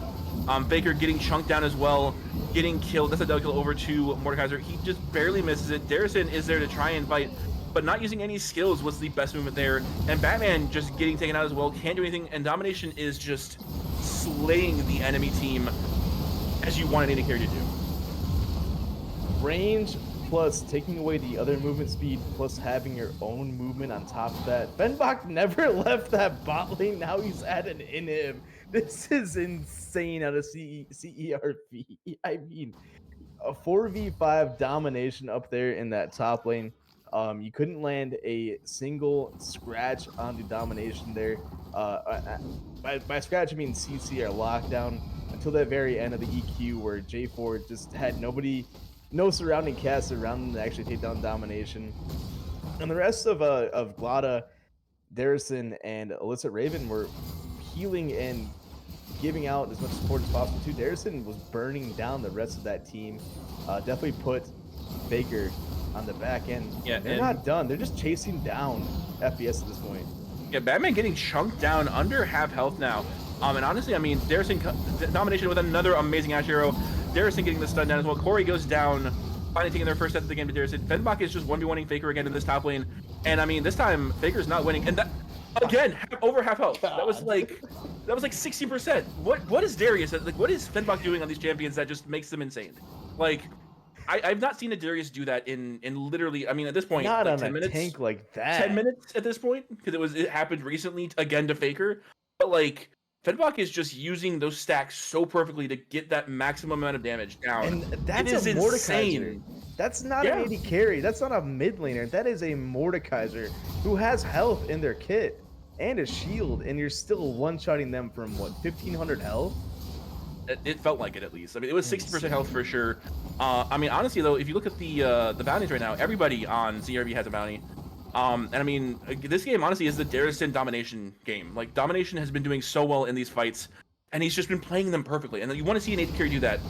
And that's why I said this was a skill issue, is that he has been just bobbing and weaving every single CC that they can throw at him, and he's just playing it so well. And I mean, here comes the pull in again, progression onto Batman. Glada gets pulled in by Faker, but I mean, Glada's just gonna sit there and just tank it forever. Batman getting chunked down. We have the Sky's Fall coming in, and it's gonna hit everybody on the side. Domination takes out Grim, going for the kill onto Mordekaiser. Fenbach does take out Faker, and that's gonna be the second game going over to CRV at 31 minutes. This has been two 30-minute games by CRV, and even with this game starting off slow, actually they went for more kills. We do have Alpha getting taken down, getting chunked closely. Domination getting Jarvan taken down for Batman as a killing spree over to Domination. And that is going to be the the Nexus after all the inhibitors are down, and that is going to be a CERV game 2 going into game 3, 21-4 this game. We started off at 3-2. Wisdom, I don't know what you seen this game, but for me, what I seen is you poked the bear and the bear got I mean, whatever word you want to put out there, I want to say a different word, but I'm not going to use that word. That bear was waking up from hibernation and just completely ate everything in its sight. Domination completely dominated here as an AD carry player and an avid AD carry streamer enjoyer. And I mean, I felt like I was watching like an old Double If Vayne highlight, or like an old God, what is it? The G, I can't remember, the old Vayne highlights. I mean, Gosu? OG play, yeah, Guso, and Gosu, you're good. Gosu, there you go. My bad, man. It's been a while. We are already at the game 2 as well, so it's already been a long night, but it's not been a long time for CRV to show that they are just a dominant team. I mean, it's what they do, and it's what they do best. And I don't know if they were just trying to really toy with FPS, or they're trying to say FPS, you might have a chance here. I mean, just gotta try your best. Psych, and they just ran it down to them in the middle part of the game here. They burned down every objective. They took back twice as much as they lost in the early game. But I will say, if Batman and the rest of their team of FPS can play like they did in the early game here, they can definitely fight fire with fire against CERV. they showed some life is in there. They showed they're not ready to give up yet. They showed they're ready to play the series out. And I think they have something up their sleeves here for this game 3. The draft is only getting better. It's just that CERV has an answer for everything that FPS throws at them.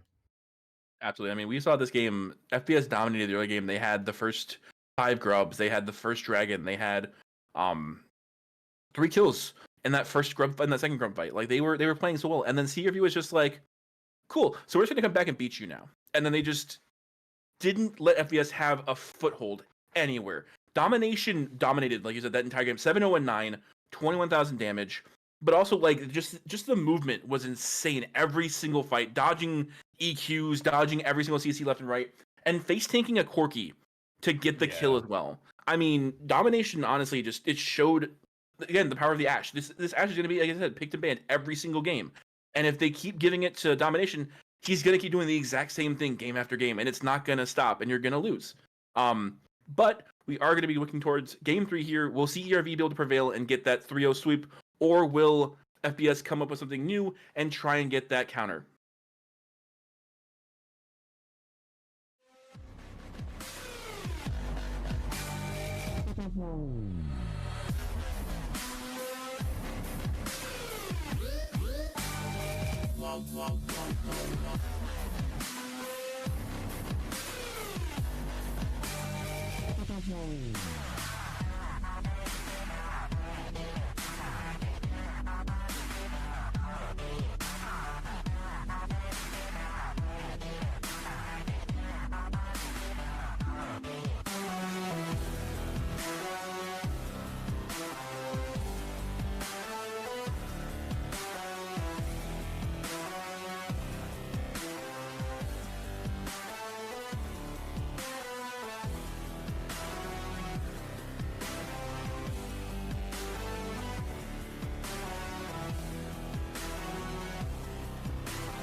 Welcome back to Divinity. We are going into Game 3 of CERV versus FPS. CERV last game had a dominating performance after a very slow early game. And honestly, I mean, FPS just needs to try and change what they're doing. They did a really good job in the game. They had the tempo, they had the proactiveness, they got the first 5 grubs, they got a good fight in that second grub fight. They had the first dragon. But then it all seemed to fall down from there going forward, and Domination and Darison just took over the game and were demolishing them. Fenbach getting the weird ultimates from Darius and just taking out 60% of a Mordekaiser's health was probably, I think, the highlight for a lot of people, and I don't think we've seen much of that happening recently. So, Heat, what do you think? What do they have to do to try and change this up for themselves? Honestly, they gotta flip everything up on its head right now. They gotta completely change exact everything that they're doing. They showed some huge highlights here in the early game of the game two, but I mean, gotta be proactive like Batman was doing. Got every objective that they need to get.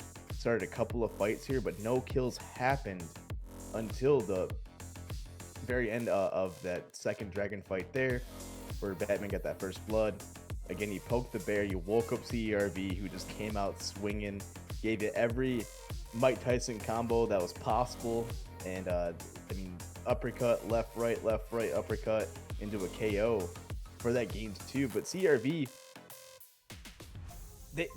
they know they can win this one. So for FPS, you have to just either go for a pit comp or go for something that isn't going to be reliable on laning phase here because of Fenbach winning laning phase in that top lane.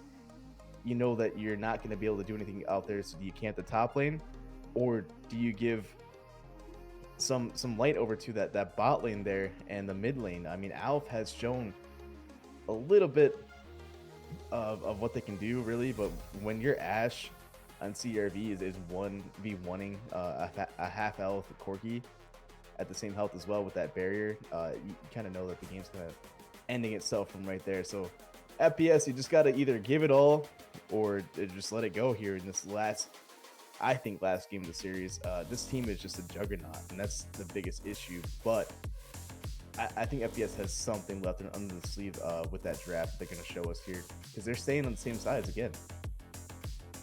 Yeah, they are. I mean, I think it's going to be interesting to see what they first picked this time. They first picked Kog'Maw both games. And I don't think Kog'Maw's the play here, personally. I think you grab the Ashe, you take it away from Domination, keep him off of something that he's super strong on, and then you just try and build around the Ashe. Try and go for picks, try and get a good setup for all of your lanes, because last game, Fenbach got killed early by Faker, almost immediately. But he was still up by like 50, 60 CS consistently in that game. And then Domination and Darison on the Ashe and the Ace just came in, and they just started wreaking havoc on the entire enemy team. You couldn't live. And I really do think that FPS just needs to play a much safer ability, because I mean they were running in, but when you can't touch Domination, you can't win that fight. Ashe is just going to be able to like orb walk around you, just step away, and just not really seem to care what you're trying to do to them. You know, with that being said, too, FPS, if there is one thing that changed, don't be desperate for things that you think you have to force. You don't have to force anything. If you see a lost fight, get out of there. And I think that's what we've seen a lot of that in the later parts of the game from FPS there. Just want to throw that in there really quick while you're saying that, because they kept chasing Domination instead of just saying, hey, we lost 2 people. Let's try and stop this right now. And they already got the Baron anyways. Why are we still in here? Let's get out of here before we lose our whole team and not just a couple people.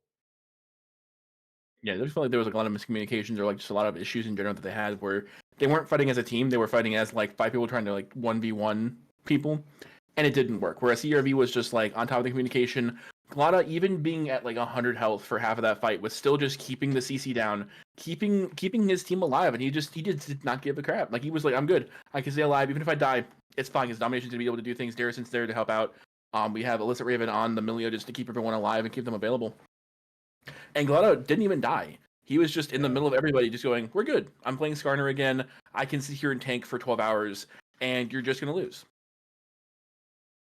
And that's called trust. It's trusting your teammates, trusting that, you know, even if you go down with the ship, that the rest of the members of your ship are going to continue to fight. And eventually you end up in a couple of rafts into a game 2 win there. So we do have a random segment here that we are bringing alive just to kind of shift focus into our semifinals here. And we're going to go over to a Kiss, Marry, Kill sequence, I'll have Wisdom take it away here and be the first one to answer. Yeah, so I mean, for Kiss Mary Kill, obviously you're gonna kill Victor. You don't want him alive. Caitlyn, gotta marry her, and then you have to kiss Echo because he's a sweet boy.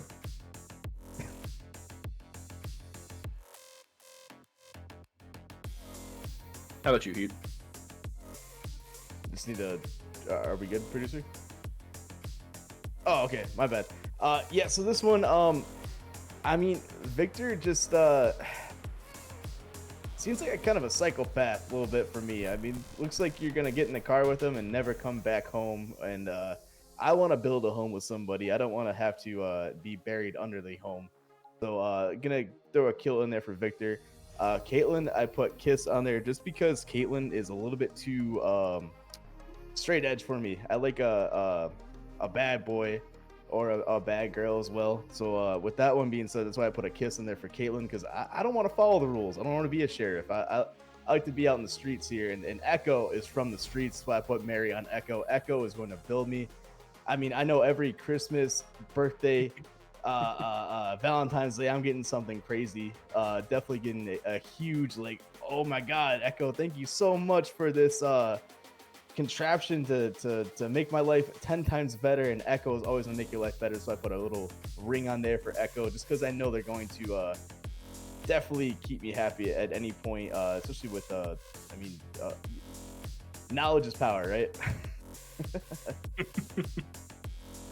So with that being said, we should run over to the Game 3 draft. Will it be the last game of the series? Will it be FBS's return to a stable position of keeping the series alive here? And with that being said, I mean, same sides, probably same bands, probably same repeat, and that's my issue here. I can't trust something that hasn't been the same story over and over again. So I can't be a part of a revolution or a turnaround of events here if you don't show me something different in this Game 3 FPS. Yeah, I mean, the drafts, again, starting off the exact same. We have the Swam band, we have the Seraphim band. If we're not expecting the Aphelios band here again. Amumu, probably going to be CRV second again. Because if it's not broke, why fix it? They've won both games. Last game, they started off slow, but they got that footing and they just demolished it. There's the Amumu. What do you think for these last two bands? I think we're just doing the same thing we did before, man. Swain, Aphelios, Cassante. We haven't seen them and they haven't hurt us. You know what has hurt us? Alawi, Darius, Skarner hasn't played all 3 games here.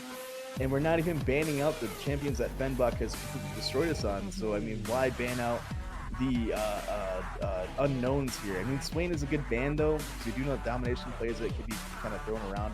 Finally, you take the Ashe away.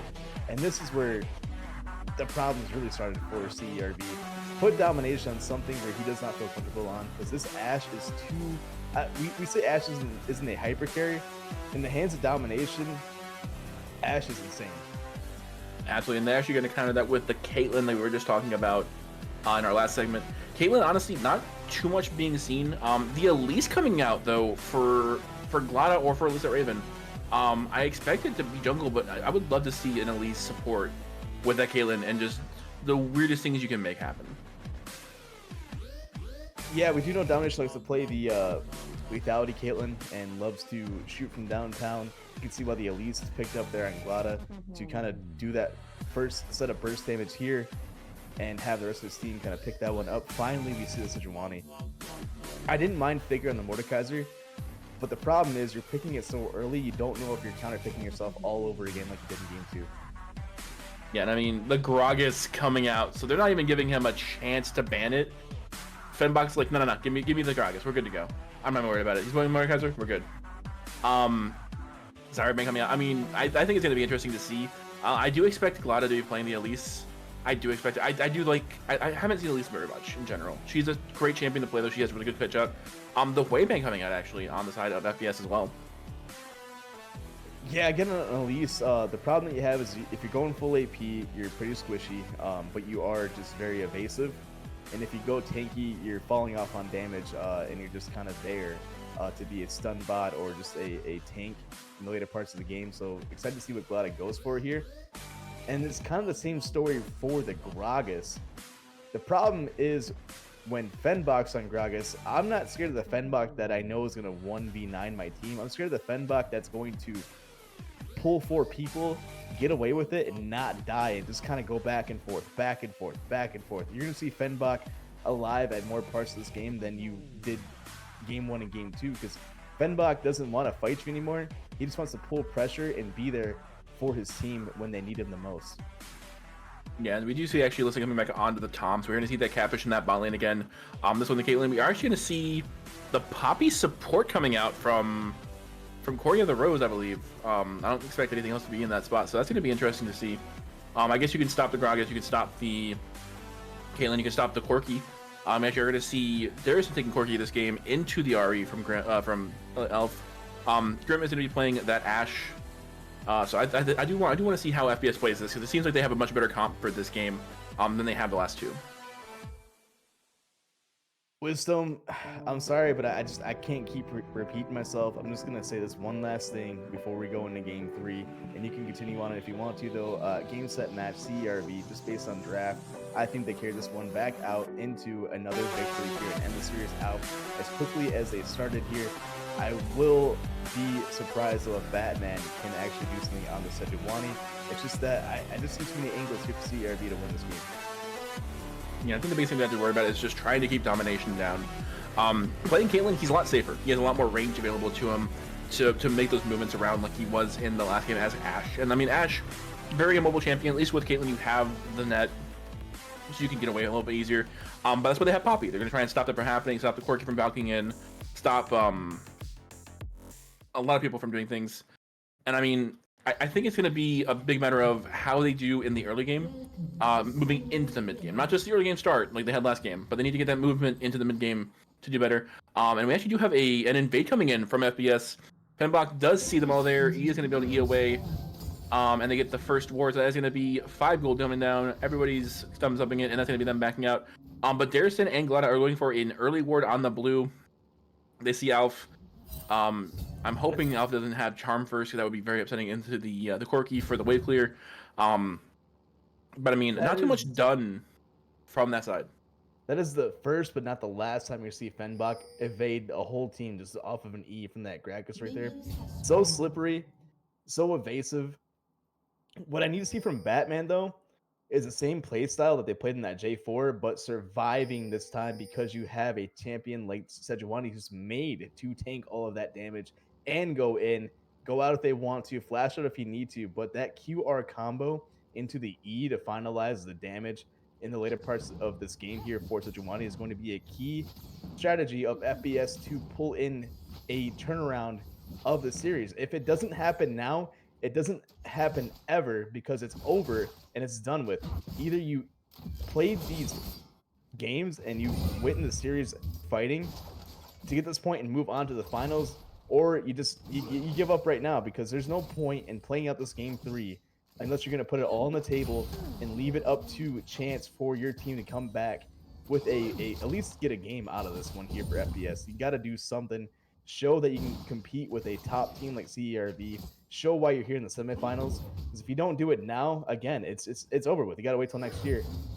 And I'm hoping to see Faker already hitting a level 2 in a Gragas. Yeah, and Gragas actually going to slow down Faker. Fenbach doing a good job with the caskets. Honestly, I think as of right now, we're actually seeing a difference in where Faker actually has a CS lead. For the time being, and he's actually pushing into Fenbach this time instead of Fenbach just consistently just pushing into Faker and preventing him from being able to play the game.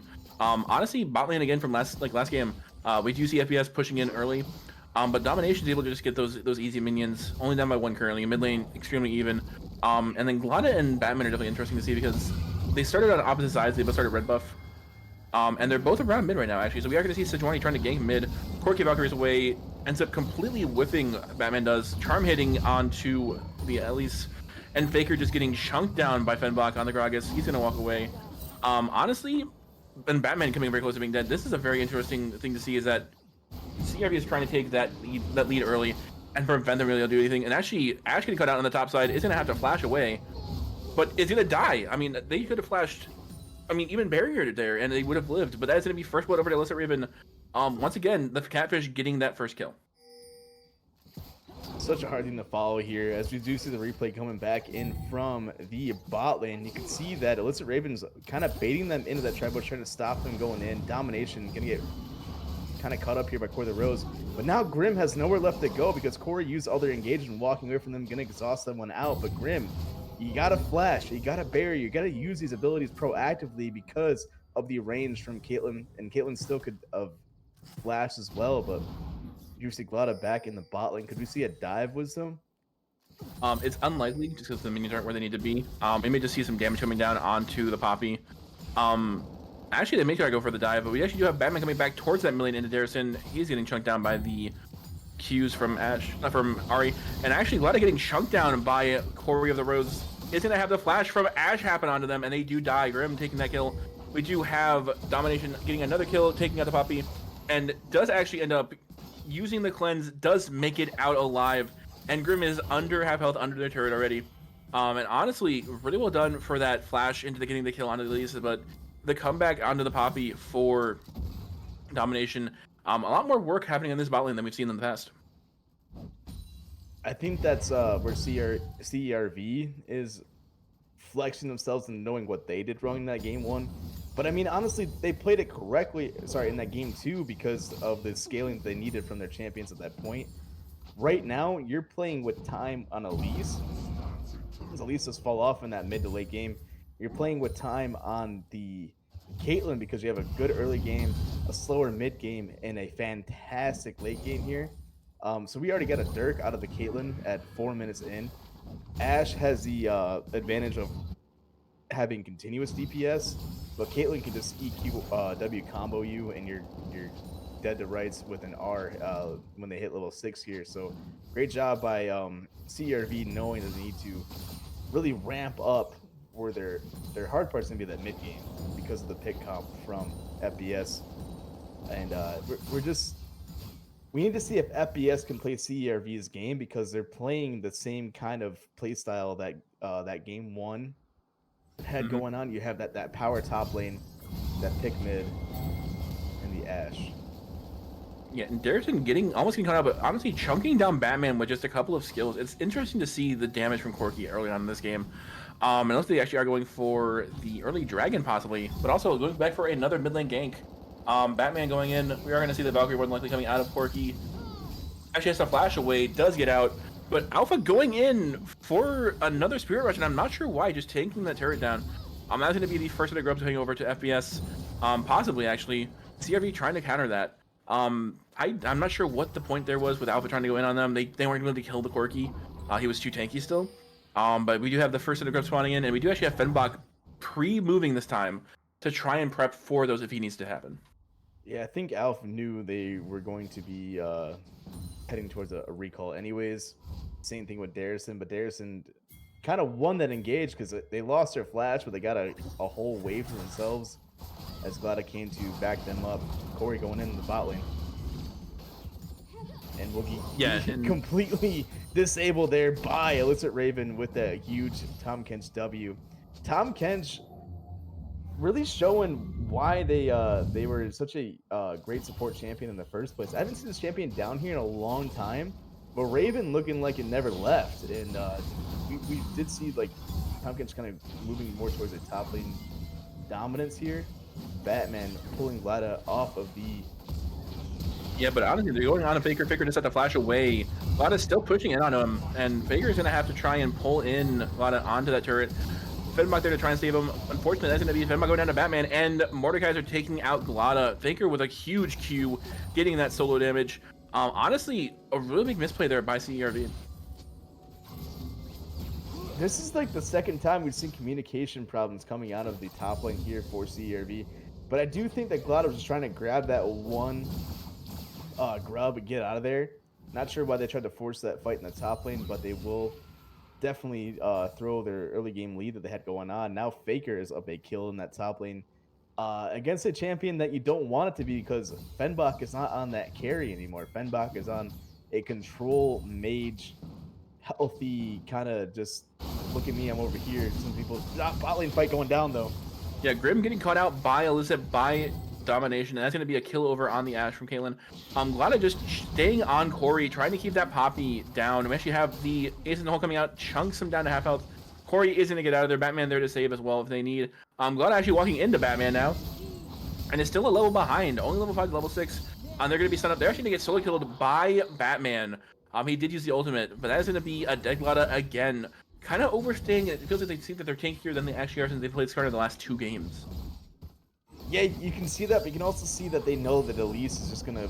They have this sweet spot on Elise where they can force whatever they want to do, and they feel like they're safe because they can get out and repel away, but not on the playstyle that you have going on right now. And you're trying to force an AP build as well, so really you're putting yourself in a situation you don't want to be in, because Glada might be the engage or the playmaker on the back end of that Tom Kench go around.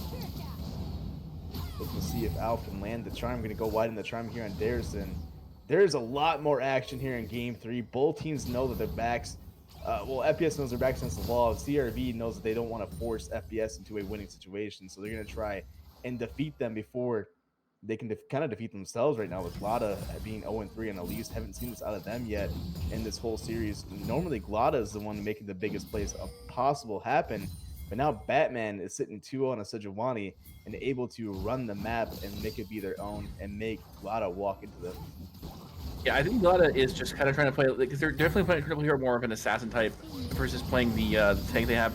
And actually, Darrison getting cut out immediately by the charm. That's going to be taking the kill. Domination missing the arrow entirely, but Raven actually grabbing Glada, getting them out of there. And Caitlyn, they're just trying to do some damage now. Glada having the EOA. Looks Raven is still getting chunked down by Batman. Batman having to flash away. All 4 members of FPS are very low. It's 7-3 right now, and that's going to be 2 kills heading over to the side of FPS. Honestly, 3 for nothing there, and they're going to get the Dragon. Very well done by FPS. They are a completely different team this game. It all is based off of Batman. Batman has been putting Sejuani on a shelf where it hasn't been banned out, but they haven't even counterpicked either. This champion just got buffed as well in the last patch. Why are we not playing it? Spam this every game until it gets banned. It actually has been banned out for them, I think both games, especially at least last game they were definitely. But it was in the second round. Actually, Batman getting caught out, giving a shutdown over to Domination, making him 3-0 now. Honestly, I think having the Ari teleport in kind of getting him a little cocky, and he just got chunked down by that collector, by the headshot damage. And now we have 4 people in that bot lane pushing towards, and actually Fenbach flashing in, gets the casket down, actually ends up kind of trolling Illicit. The other both go flying away, shut down again over to Caitlyn for Domination. And if he can get the Ashe, that's going to be 3 kills over to Domination that he needs. Glada again trying to run under the tower, but Raven coming back. Fenbach is going to be backing now.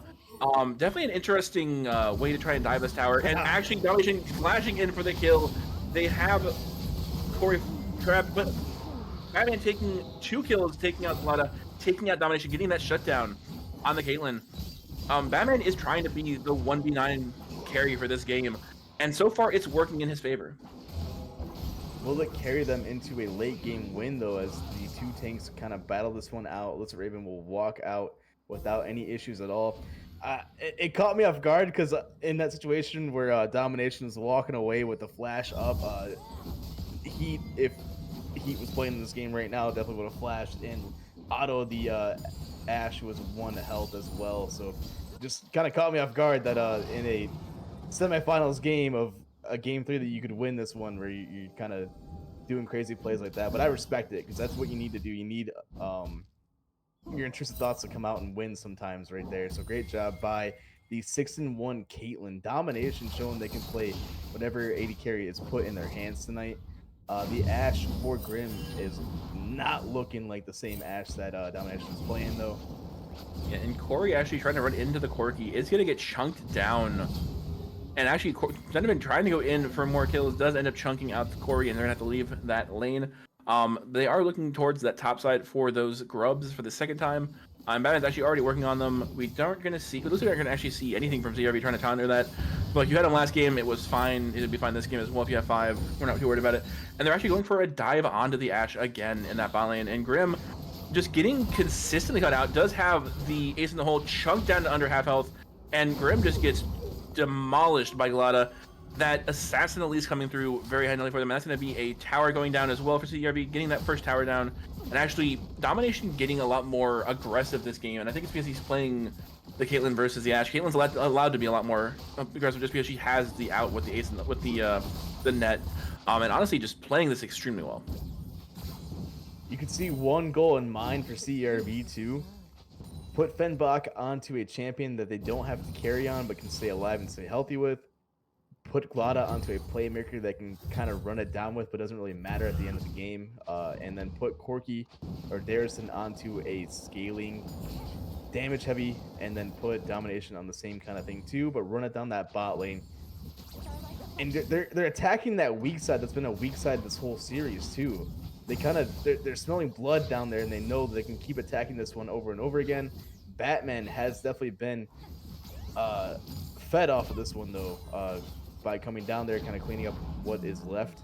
But now we're in the position of, do we send Faker down that bot lane? Do we move Grim out of here with that tower gone? Do we open up the map? Where do we go from here for FPS? Because CRV has a new plan, and that's that mid lane tower. Yeah, and I think I mean a big thing with that too is like you're looking at just like it's the proactive versus reactive again. And Batman has been trying to be proactive, but he's been more reactive in general. And I mean, Domination is just chunking people with the IE, with the, oh my goodness, that was a quarter of health down for that Ashe immediately from 1Q. Honestly, Batman just needs to keep making those plays, keep getting those picks out. And I think the biggest point is going to be trying to take Domination. Now, Domination is currently giving Grim the Fenbach treatment of having 50 plus CS. And we actually do see the Spirit Rush coming in from Alf. Gets chunked down to a quarter health. Faker getting caught out by Fenbach by Glada. Glada did jump up. Gets going to come back in. Is, I believe, in the Death Realm. Yeah, and actually, Faker going to get that kill on the Glada. And Fenbach's going to have to back out unless they can get more people over there. But it's going to be too little too late. And Batman is coming in on that backside, trying to get into Domination's good side to get that kill. And we actually do have the teleport coming in from Ari into that mid lane. Corki going to be able to just freeform on that bot side. And that is one stun down, misses the arrow, gets charmed in, and that's going to be Domination getting caught out. And exactly what we talked about, they need to have those catches happening. We do actually see Alyssa getting caught out as well, but much tankier than Domination. And is going to be able to just walk out of there. She is doing a great job of just trying to take as much damage and trying to keep the tower alive as long as possible. They're still trying to dive Raven right now. Going to be locked up by Core the Rose, who's getting attacked by that tower. Raven's still alive, though. Mid tower is at half health. Fenbach and Darrison are down here on opposite sides of the map, still pushing, still being proactive here as the kill lane of FPS. Walking in, Darrison gonna dodge the flash Q from Faker, but there is a whole another group of people that want you gone, Darrison. Run for your life. He is gonna teleport away. They do see him on there. He does get pulled in. Good try by Darrison. But it's going to be flashed down from Faker, though, as well. So that's going to be a summoner spell there. He does get the kill, and we do see Ashe getting the assist there. And Fenbach is just going to keep pushing the top lane. Whole different team from FPS, right? Where was this team two games ago? Where was this wake-up call that they needed in this game 2? Where was this Sejuani? Again, you said it was banned out in the second round, but why not just first pick it if you know that it's going to be so dominant like it is right now? Look at already almost 3 items, 5 and 1, 109 CS. Glada has been nonstop trying to take people down, so that's why they're behind the CS. But already 2 towers down for CERV. They haven't played any different from that game 1. So what we do know is that these scraps are going to be a lot longer in comparison to what they have been so far at 16 minutes. But we already have 20 kills, 1k gold lead for CRV on this red side. And what we need to see out of red team here is, again, objectives. That's what they've been lacking. And a great jump away from Glada. And actually, Corey just saving them both and just getting them out of there. Definitely a weird thing to see there. Honestly, I'm not sure why Corey just let them go. They had 4 people there available for 2. And even if Domination walked over, I don't think it would have been enough to take the kills. And Darrison actually getting caught out by Faker. Yeah, you go ahead. Yeah, I mean, there's not much left to talk about anymore. Faker is now the Mordekaiser of old. This is the Faker we need to see throughout this whole series. Faker finally coming alive here. Here's that replay coming down. Darrison felt a little bit too comfortable here against a 3-0 Mordekaiser with a Rylai's. Gonna walk back up for the farm. Thought they could jump away here. He gonna land on that very last tick. Immediately into the Death Realm, and now just Q after Q after auto after Q. There's nowhere you can go. Corki, you got to be more careful than that. Yeah, I mean, Faker showing the domination that the Mordekaiser can do if you're given a good matchup. And I mean, Fenbach playing Gragas, I don't think was the best option for him here, just because he hasn't been able to do too much. He's trying to make those plays and running Roa, running the tier. I mean, Sejuani right now has been just destroying this map all the way over. And honestly, Corey getting caught out, getting chunked down, and then it is going to go down. They didn't even try and stop the ultimate from Caitlyn going through. We do actually have the teleport coming in. There are traps around it. We do see Illicit grabbing Lada and getting them out of there. Raven may end up dying for that, but they actually just flash away. We see the teleport coming in now from the side of CRV, but Fenbach trying to go into the entire enemy team, and he may have just entered himself into there for no real reason. Does actually get away from the Mordekaiser and just keeping them at bay. Does get to keep Lada alive with just a chunk of health, and Domination is still alive as well. Lada just kind of overstaying the welcome once again, possibly trying to get that scuttle, trying to get that blue buff. Honestly, they need to play a lot safer currently.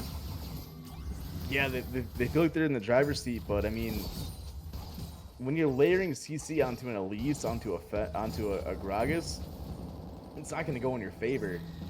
Thankfully, that fight did because of the catch onto Illicit Raven. CRV is more into a burst style of a team comp right now. If you don't get that initial burst down into a kill, which they did, thankfully, so it was a 1-for-1 there for both teams, you got to kind of back that one up. You got to put space in between you because FPS just wants to run at you, and they can continue to run at you. Low cooldowns here on the Sejuani Q. You get the R, and Flash there for the Ahri. And I mean, Ashe having their R to close that gap, and the range in the W to keep you away from running away from that gap. You got to get in, get out as fast as possible there on the side of CRV. This dragon could be a huge game changer for FPS if they can grab it. Yeah, this is going to be the third dragon going through, and so far CRV hasn't been able to grab any of the dragons. They actually are trying to get Batman caught out, which I think is like their best option. Try and keep that jungler down, try and keep him away from making those plays. Alpha's just top lane pushing. We do actually have Faker bot lane pushing as well, so I mean, they're just trying to get these sideways pushed in as much as possible. I mean, if you do see the back happening from Fenbach trying to go top lane, we do have the Herald coming out in the mid lane. Fenbach gets stopped by Corey's Poppy. But they're trying to get this mid lane second tier tower down. Lada, again, just taking so much damage off of nothing. And does get caught out, is going to end up going down. They give the kill over to Batman again. Batman taking every kill, but Domination sitting in the back here doesn't get hit. And Ashe is trying to keep them as slow as possible. Honestly, I think Batman is just kind of taking it too much at this point. He doesn't need those kills. He needs his carries to have them available. Yeah, we've seen that time and time again as the later parts of the game go on, that one carry is missing this item that's stopping them from one-shotting a tank or even just staying alive throughout the fights. Maybe you're missing a Zanya's out there for an Ahri, or maybe Faker doesn't have that next item when Fenbach comes back, because they are still having that CS pretty closely. And with that being said, when Sejuani has 7 kills and 141 CS, can they keep up and keep destroying Glada? Can they keep destroying Darius? And can they stay on point with the rest of CRV compared to if you're Ashe or your Mordekaiser or your Ahri had that gold as well? This Infernal Soul, again, can be the difference maker. It can give you the extra damage you need to get done. It can make sure your 7-1 Sejuani is still carrying you in the late parts of the game. FPS really needs this as the game gets on a lot longer, and they're alive for a lot longer than they were in the last 2 games. So this is your time to go. Yeah, and I mean, FPS trying to look for a pick here, and they do end up throwing it down. He goes actually on the Domination, does use the cleanse, and then Corky gets caught out on the top side. Batman taking another kill, and Domination just trying to stay in there as well as possible. Lana gets caught into the Death Realm. Domination is right next to Faker and right next to Grim, and actually gets caught out. Is gonna end up getting taken down. Fenbach taking out Poppy. Mordekaiser takes out the Caitlyn. Glada and Fenbach are the only ones alive on the team for CRV. And Grim gets chunked down by Glada, finally getting a kill off with that Assassin Elise. Is going to get taken down, does try and go on them. Fenbach, the only one left alive for CRV, and is going to try and take on 3 people by himself, possibly. Or they're going to have to give the dragon and just hope that they don't end up pushing him down. We do actually see him get charmed in, and that's going to be Faker taking the shutdown, and that is a full team ace for FPS, and that's going to be their 3rd dragon as well. Glada is not on. Oh, Darrison might be a hero right now. Faker He's batting trying it to out, be. still alive. He's looking. He was going out from Corky, but not enough to take down that dragon. Batman. I mean, there's not much more than you can say, but the savior of this FPS team, this game 3 right now, 8-1 in the Sejuani, 3 dragons for them. Got all the gloves, but I missed it out on a Rift Herald there. Corey getting some deep wards as Baron's now the objective. And the only difference here that we're seeing is that Glada is on an AP assassin. After playing that Skarner 2 games in a row, you feel like you can kind of get in there and get away with whatever you're going with last game. We've seen them really making picks, making plays happen, but when you have half the health that you thought you were playing with before, you can be a little bit you're not making the same equations you were in your head as the last 2 games you were. So we can see why that's equated into a 2-8 for the Elise. But they're still being proactive on it and making plays happen, picking up the last hitting blow on the Grim. Domination playing a whole different style here. Flashing in after getting caught out. Fenbach is going to have to flash that little cove right there to get away back into safety, walking right back in. But Domination is looking to just one-shot everybody in sight here on this Caitlyn. It's getting them kind of caught out in this one. We're not seeing the spacing like we did from the last couple games. Yeah, and Raven running into Batman on that Sejuani is just going to keep poking him down, getting the hits down. Domination having to play extremely safe right now. Just because, I mean, the Ash is going to keep him slowed down if he ends up getting too close. He doesn't have that cleanse back up yet, so if he ends up getting stunned by either the Ash arrow or from Sejuani's ultimate, he is going to die more than likely unless Raven can grab him and get him out of there. I mean, honestly, FPS is playing this so much better than they have, and I think they needed to try and turn this up last game versus this game, just because they have to try and go for a full reverse sweep now if they want to try and win this. And I mean, Fenbach, again, just pulling 2 people onto him, is just trying to get the tower down, does get charmed in, takes the tower down anyway. The Ash arrow misses, the ultimate coming in from Sejuani, and that is 2 full ultimates taken down. And Batman taking another kill. He's now 10-1 on the Sejuani. I mean, Ari could have used that gold, I think, a little bit more, just because Sejuani's going to be full build here very shortly. Yeah, and a supportive Sejuani build too. Zeke's Herald, as long as they keep building tanky and healthy, I think it's going to help out. But Mordekaiser also 7-0. That's your insurance policy. This one with FBS. Ash is just there to land those arrows, and Ari's there to follow up with that charm, because right now they're still out of the game for another 20 minutes. They're so far behind. 163 farm and 164 farm, and down 3 or 4 kills. Only 2 items in 25 minutes. Not even barely on their third. It's just looking like a tank show here, and the problem is Caitlyn going to one-shot your tanks, because it's really just AP damage and AP health out of the Mordekaiser. You got the Randuins out of the Sejuani and the Sunfire, but not too much really to happen. Thankfully, their lockdown's so good that by the time Domination's able to headshot EQ combo, you're already on top of Domination and taking them out with your heavy CC. I did notice that Caitlyn's auto animations are not as smooth and crispy as Ash's, so you can't really orb walk like you were on that Ash, and creating that space and having the rune or ability that you needed to on the Ash. So that being said, unless Domination gets like a Berserker Greaves or another Zeal item, they're not gonna be able to really turn walk in auto, and they're not gonna be able to stay alive against a Sejuani who's flash on top of them. Mordekaiser's an R flash as well. Just waiting to see if Darison's gonna come alive at this point in the game. 0-4 on the Corki, 205 on the farm. Has their Mura mana finally, and those Corki bombs and the Corki R's are what you need to really set up a Caitlyn or a Fenbach to finalize these kills here. Yeah, and Raven almost getting caught out again. Batman again just leading that charge, trying to get the ability of getting that dragon soul taken care of for them. Honestly, I think they just gotta need to try and get a pig out on somebody. Like T Faker right now, who's getting caught out on the back end there, does end up ulting Fenbach. And then we actually have the flash E in from Poppy. Alyssa Raven has to flash away as well. Fenbach going to get chunked down. We do actually have the ultimate coming down onto Glada. Glada gets cut out. Alyssa Raven getting chunked down as well. Fenbach and Alyssa Raven are both dead now. We have Corki going down. Darison is dead. we are going to see a full ace once again from FBS, and CRV doesn't even have a chance to try and respond. FBS, they're coming alive. They're finally here. They're saying, hey, we're not done yet. Gonna take that bot lane tower of the tier 2. There's a Infernal Soul waiting for them after this last push and the last we're not done yet here answer to CERV. 26 to 11. 51k gold, 5k gold lead, and a soul point of the Infernal Drake. I mean, this should be a game set match here for this game 3.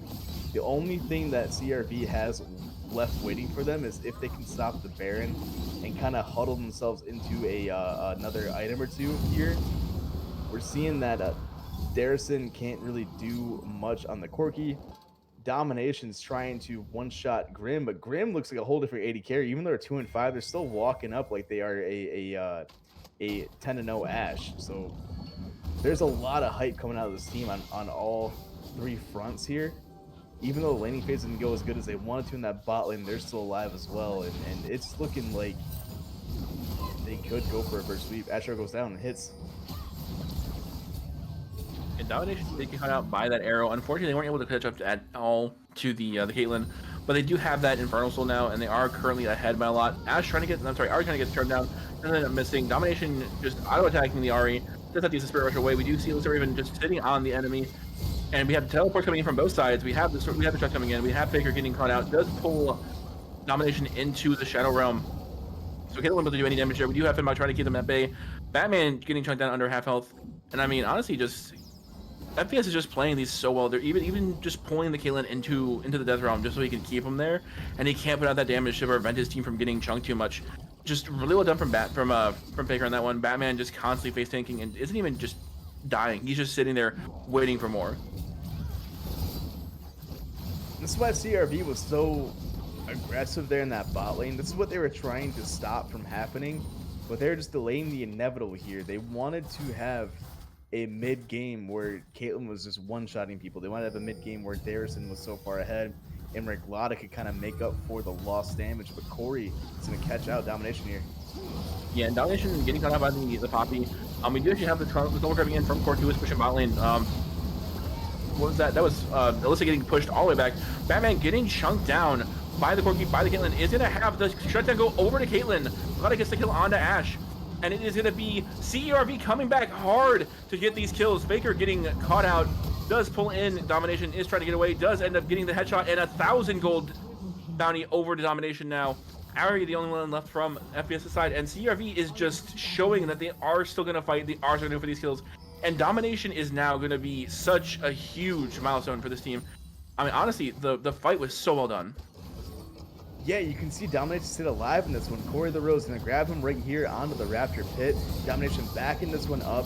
Seeing some life here out of Fenbach with the Gragas cast, but gets pulled right back into Faker. But here we see that Grim and Batman see a lonely Caitlyn ready to go. As Caitlyn gets a beautiful catapult back out. But the rest of the team of CRV is keeping the rest of FPS at bay and doing so much damage on top of that. Batman, who has all that gold on top of them, goes down in the middle of the fight too. Shot down over for the Rose. Last hit from Domination right there. Alf is going to 1v1 Darrison in that mid lane though and win that one. But Faker is going to go down and give a 1,000 gold shot over the Domination with that last lick from Illicit Raven. And another EQ combo. Darrison with a huge RE charm into a Q combo with the W. And Infernal Drake wasn't enough to stop them from dying right there and winning that team fight, which is insane to me. Yeah, I mean, Domination just got, I think, 2,000 plus gold from a shutdown just because they killed Sejuani, which would have been another 1,000 gold as well. So that could be some pretty big item changes for Caitlyn getting in there. And I mean, Domination's going to be the one to watch out for now. If you can keep Domination alive, you can win these fights even if you end up losing 2 or 3 people. The problem is, yeah, we won that fight, but what now? What do we do next? How do we make that happen again? We do see Domination's at 4 items now. It does have the Mortal Reminder. Darrison working on 1 as well, so it might be a little bit of a misplay here because the only healing that's really coming out is Batman and Mordecai. So we really need 2 of those stacked together. But the Baron play is going to happen all over for FPS. How do they make this one different as they pull it back a little bit here? And I mean, Darrison playing a little bit too close. I think Domination playing is extremely well, just sitting in that back line, keeping as far away from the engage from FPS that they can. And Corey actually using their W early on the Poppy. But FPS going right back for that Baron again. Illicit seeing Corey, seeing Alf here. Glad they're going to try and get into that pit if they can to get that stop. But Corey and Alf just trying to keep them at, just trying to get the rest of the team. We do have Fembach in the bot lane actually. And Glada going in for the seal. They're just fighting over it, and they are not going to get it. So 20 takes the Baron. We do have Darrison and Illicit taking him. Glada taking down as well. Domination's going to get caught out. And Fembach is going to have to try and stop all 5 members of FPS with a Baron buff from getting the rest of his base. I've never seen a throw that bad from CERV. I mean, Fembach's CP was coming up in about 10 to maybe 15 seconds before they started that Baron the second time. So he walked up to that bot lane there. But if you're going to fight for that Baron, you might as well send your whole team there and let your base die from the supers. Fembach left to defend his base solo here. And I mean, he's going to try and stop them, but the tower's going to get chunked down. The entire enemy team is just in his base, and he can only do so much to try and stop them. Casket after casket going to be thrown out. We do see Illicit's back up. We do have Glada up in 2 seconds, but is it going to be enough? Can they get this fight taken care of? Fembach and Illicit going in hard. We do have Glada coming in with the stun. Ash taking down the turret. Corey of the Rose having to try and stay alive. Illicit and Darrison both getting taken down. Immediately, we do have the ultimate coming through. Does end up hitting Alf. Fembach trying to get him down. We do end up seeing 1 death, but Fembach getting taken down by the Mordekaiser from Faker, and Domination's getting caught out again, and that's going to be FPS taking game 3, moving us to 2-1, and we're going to go into a 4th game. FPS, they did it, but at what cost? Can they continue it on is the real question here. CERV, you can see they die as a team, they lose as a team. They are so cohesive in what they do. Even when they feel like they're behind, they're still going to send the full team at you, and that's how they got to really carry that game out for so long. Great victory there by FPS. Maybe this is a wake-up call. Maybe they finally put themselves into a winning position here. Faker ran back to Mordekaiser, and that's where it really shined here, because Fembach wasn't able to be on the Darius wasn't able to grab that Alawi from that game 1. So that being said, I don't believe in too many Cinderella stories. And FPS hasn't really showed me too much to actually believe in this one happening, but I will believe in hype. And the biggest thing that I like to play League of Legends with is momentum. Especially watching a team being completely tossed around in game 1 and game 2, it really helps out to see them still come together as a team. So FPS, if there's anything that you need to do, it's to look your teammates or just message your teammates. I know you're not right next to them, so message them, let them know that we are here to win as a team. Let them know and just voice your opinion that you guys are ready to pull this one out here, and just make sure you're listening and communicating what needs to be done, because one little mess up, CRV is going to attack and jump on it as easy as they did in game 1 and game 2. Yeah, I definitely think that the difference here was Glada playing an AP assassin versus playing a tank and a playmaker. And I think they need to go back to that to be able to win this next game. But with that, we are going to go into a break before game 4. Can CRV take it back out and get that 3-1? Or will FBS continue their work on a reverse sweep?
and welcome back to the semifinals. We are currently 2-1. FBS coming back last game with a dominating performance to keep themselves in this game, and we're actually going to be jumping right into draft, just because we are getting right into it. Both teams run it back, FBS, run it back. Try and force out that series tie. I mean, if you really want the Silver Scrapes to come out, you got to earn that one. Glada got dumped into the dirts right there with that Elise pick because of the Sejuani. FBS saved the best for last, it feels like, in that jungle position with Batman coming out on top with the 8-1. Like 10-1 or 10-2 showing there, and completely showing that they can take the gold and still get a win on the FBS side there. CERV, you got to switch up that jungle position. I think it'll be an all right way for this game 3 to happen. So, I mean, FBS, it's the ball's in their court now. Can they keep it there? Yeah, honestly, we're actually keeping the exact same sides again. So this is 4 games now where FBS has been blue, CRV has been red. The Aphelios coming in for the first ban, not surprising.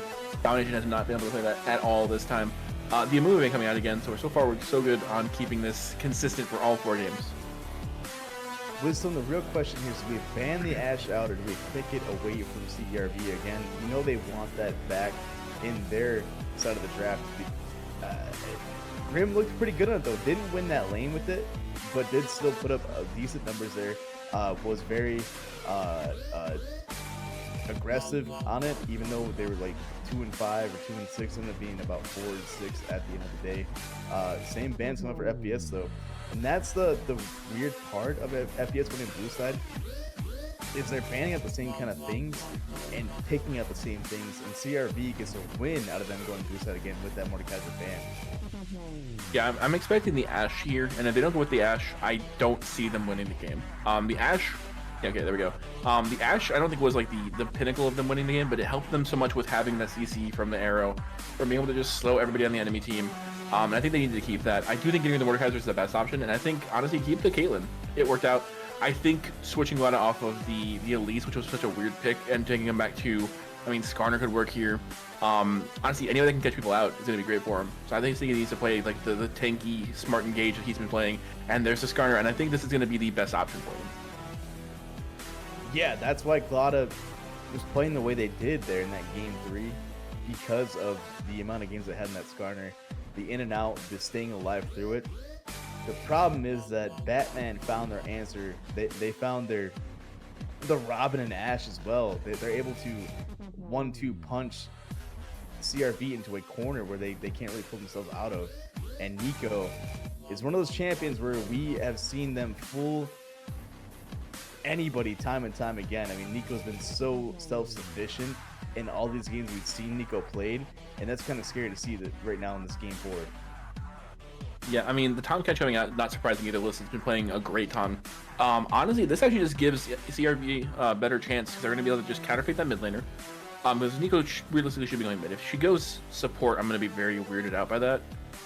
She's a great playmaker, especially if she has items in gold. She can just one-shot like half your team with a 5-man ultimate like we saw last week. But honestly, the Ornn ban, the Hilly ban, almost the exact same bans coming out from each team. They're actually banning the Rockets themselves this time, so Fenbach can't have it. They're preventing him from playing the champion. Fenbach has a lot of answers though in any part of the map there, and any champion you throw at them. Could even see the Tom Kench go up there, which I would love to see. But we're gonna see what comes out of here next for CERV in this next pick here. That'll be the Ari taken away from FBS. I mean, the Ari did really well for Darrison in that first game too. He was really good with the charms with the spray rushes in. And I think playing with the Skarner is going to help them out. We do actually see the Talia coming in, so it's going to be an Ashe Nico bot lane into Caitlyn Tom. Honestly, Corey's going to have to be extremely safe just because Nico is a very squishy champion. She doesn't have much of an escape, neither does Ashe, so if they both get hit by the Tom, and actually, Faker is getting his patented Garen. That is his #1 pick. But he is going to get counterpicked by Fenbach, so I mean, if he has an answer for it, it's going to be an issue for him in that top lane. Camille, I was wondering if they're going to go for the Darius again, though. The thing about Garen, you're keeping it simple, and you're keeping it a lot easier for Faker to just be alive up there and be a presence, and that's what you need against a player like Fenbach, who is a mastermind of just pulling out pressure and just being a presence in that top lane. With that being said, I'm going to give my draft order over to FPS just because they won off of the same kind of comp they have going on again. Another pick comp, another tank that can one-shot people, and Nico to kind of fill it all together. We will see what CRV is able to do with a change up with the Aura in that mid lane and the Skarner. And Wisdom, we could be in for a long night here after this game 4. That is true. I don't know if FPS has the better comp here. I feel like they have a really good pick comp if they play it well. But we know that they've had issues with playing pick comps in the past. The Sejuani staying, the Ashe staying is really good, keeping the Iceborne sisters up there. Honestly, I think it's one of their better options. The Ashe is just super strong. It looks like they're going to be going for another like pseudo 5-man moving together. Nico actually is getting stuck back there a little bit, but it's coming up. Honestly, Alyssa could be seeing them all, and she may end up actually have seen them in that bush. But she is getting chunked down by the Talia. They do get an early ward down. The W from Ashe misses, and Nico just kind of going to sit there, going to walk around. Honestly, not too much coming out of it. And they did this last game too, and it might be just the thing that they need to try and keep this game interesting for everybody. We do see Gladys sitting in that mid lane. We do have Ari in that jungle waiting. The 5-point honestly working really well for the side of CRV just because they saw everybody there. They know where they're at. They don't have to worry about or guess. And they also got those early wards down too into the jungle of Batman. So I mean, they're going to see Batman's pathing. They're going to know where he's at, and it's going to be interesting to see how they use that to their advantage. Wisdom, you know who does know what comp is the better in this one? Pro Comp. Shout out Pro Comps for all your comp needs there. Any team building that you need, and they will definitely let you know your weaknesses going into a game. And what you should be aware of, Pro Comps is what makes the league different. Get live tactics while drafting, study pregame team strategy, all the insights you need to make decisions, unique scenario with comp evolutions, warnings, and more, and customized team and individual strategies. Shout out Drake Virus as well for all your shoe needs. At Drake Virus on Instagram, ebay.com/Drake Virus as well. They will go out and find deals for you or any shoe that you've been looking for to add to your collection. Located in that Florida base as well. So if you're in Florida, they will come out to some of these counties and actually deliver those shoes right to your front door. So again, shout out Drake Virus and all of our partners with Titan Esports. Shout out Chris as well for the great animations, all the production team, and everybody in between from there. I mean, we all come together to make these Monday through Sunday streams happen for you. See Faker and Fenbach getting busy pretty early in the game right now, 2:30, and we need to see which team right now is going to be the difference maker in this early game, because that's where the difference has been happening, and who's been the winning hand is whoever has that first kind of get together of fighting. Yeah, and Fenbach actually getting caught out by Sejuani does actually have flash on Camille, so that's very interesting to see. But I mean, Batman gonna try and stop him up, does get the stun down, but Faker can't really do too much. Fenbach is just holding that flash, trying to get away as easy as possible. We do have the flash coming in from Faker. We have flash coming out from Sejuani as well. And Faker gets taken down by the turret, nobody getting the first blood. But honestly, Fenbach playing that super well, getting multiple summoner spells out, and Glada trying to make a play on the bat line, but has to get chunked down. Alyssa Raven trying to walk away, but the Ashe and the Nico stopping her. The flash coming in from Nico does keep them away. And I mean, honestly, fights happening all over the place, but so far, no kills. This is a different Grim. This is a different AD carry for FPS right here in the bot lane. Take him off the Kog'Maw and put him on somebody with range and zoning potential and poking potential, and you're going to see a different player out of this one. I mean, Grim on the Ashe has been so much more productive compared to trying to put them onto an AP sharpshooter who has to hit everything perfectly here. Throw the W out, let Grim auto attack, and they will bring you into victory here again, as they are gonna fight Fenbach all over again. Yeah, I mean, Fenbach again getting stuck out there. It's gonna be first blood going over to Faker this time on the Garen. Honestly, Batman doing a very good job of just knowing that there's no flash. He uses flash too, but he knows that he can also stop Fenbach on the Camille, especially once he uses his E. So I mean, honestly, just really well done. And here comes Glada in again onto the bot lane. We do actually have Ashe flashing away, but Nico doesn't have it up. Domination getting zoned out by Nico, by Ash, gets chunked down, almost taken out by the Nico E. And that's going to be Nico getting taken down, almost taken down. It actually kills Domination. Glada having to flash away, ends up getting taken down by Grim, and that's going to be Illicit trying to go for the kill on the Grim. May end up getting it, gets the stun, gets the knockup, and just keeping themselves alive. And that is going to be Illicit taking the other kill. And we're back to the 3-2 again with FBS on top. Now we have a Tom Kench with double buffs here. Gonna even out that wave so Domination get right back down there. Back to farming here. When you see Domination on the Caitlyn, you're gonna find Glada right behind them to make plays happen. Unfortunately, for the second game in a row, it's not going in their favor. Nico being the reason why this game 4. Corey the Rose will surprise you in that support role on whatever champion they have. They were very aggressive on the Renata and kept them alive, but just didn't work out in their favor here. Had a great game on the Milio as well. Just wasn't enough. But now Corey is feeling like enough on that Nico in the mid lane. And we actually do have that minion change again. We know that it's going to have to be a flash out, but the kill goes over to Corey, and that is going to be Nico taking that kill. Honestly, very well done with the minions. Honestly, just keeping themselves in that fight and just preventing Divinity from doing too much. Honestly, it's definitely interesting to see. And we have Glada back again in this bot lane. I mean, honestly, trying to keep that Ashe down as much as possible, and Fenbach just 1v1ing Faker up top. It's going to be interesting to see what happens. We do actually have a level lead on Fenbach, so I mean, he could try and get some more damage. Talia coming in with her ultimate. The E stunning him up does get knocked back into Faker, and that's going to be a dead Fenbach going over to FBS. But who's going to get the kill? Is it going to be Faker? Is it going to be Alf? He ends up missing his Q. Does silence, does get silenced, and that's going to be Fenbach dying to Talia actually getting the kill. Honestly, FBS playing this extremely well. Communication is going great. We do see the ERV going for that first dragon. It is going to be the Mountain Dragon first off. Honestly, it's definitely interesting to see FBS coming back from the 2-0 loss that they were in to trying to get this taken care of. And then, of course, Batman taking the Void Grubs up at that top side, getting all 3 in that first wave. This is not the same team we've seen game 1 and game 2. They said Little Bro get off the sticks right now. Big Bro's coming right back in to take over my account again. They had to get their siblings off their account for this game 3 and game 4. FBS is coming out swinging here. You can see that they know to stop out Fenbach. They did that already. Grim is now picking up the slack for that bot lane, but they should be. Yeah, and actually, the Nico getting caught out, kill going over to Domination, and that is a great gank from the side of CRV, just taking out the Nico, making sure she can't do anything, and Ashe having to back up from that tower.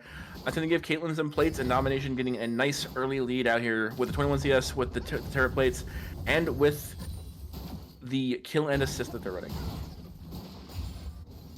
I'm so speechless right now because I feel like FBS might actually turn this game 5 over if they can continue their success going on from here.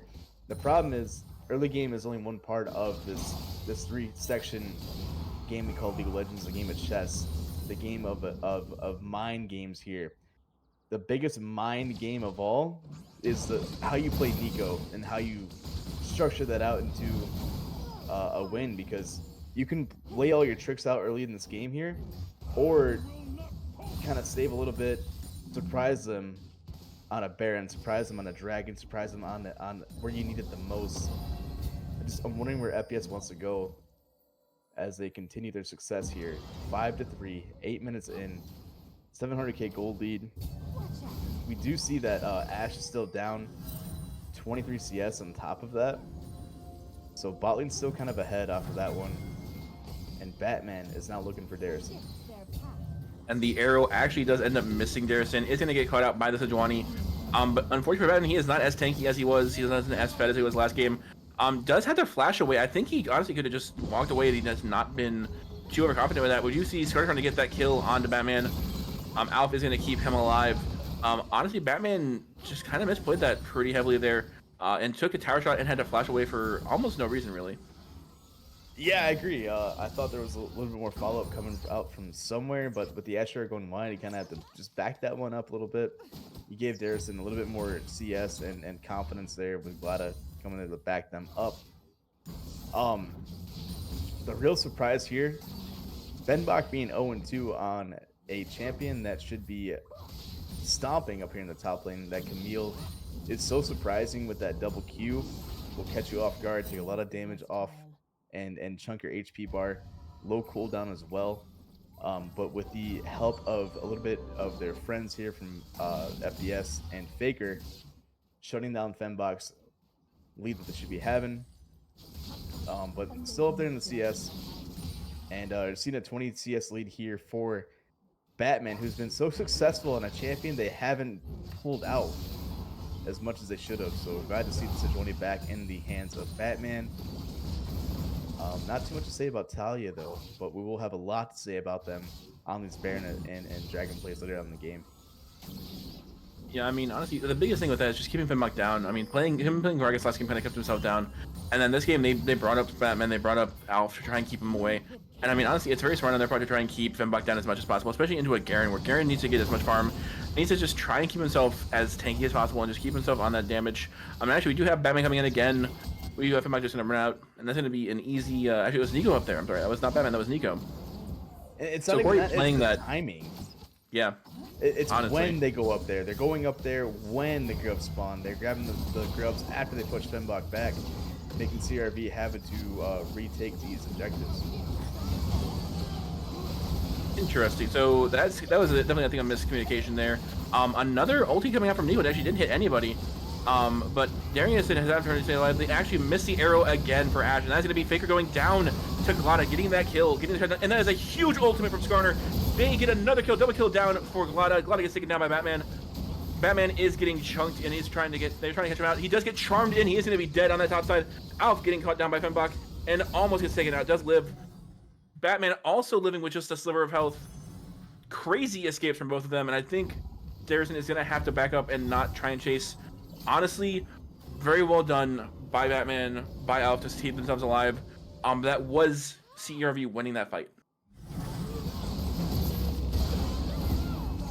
Here's that replay going on again. You did see that Talia started that one out and backed up their own team into a corner they did not want to be in. CERV gonna pick them off one after one shutdown, and the huge Skarner ulti to layer that stuff back into a CRV win. And Batman running for their lives here with Raven and Darrison chasing behind them. Charm gonna hit.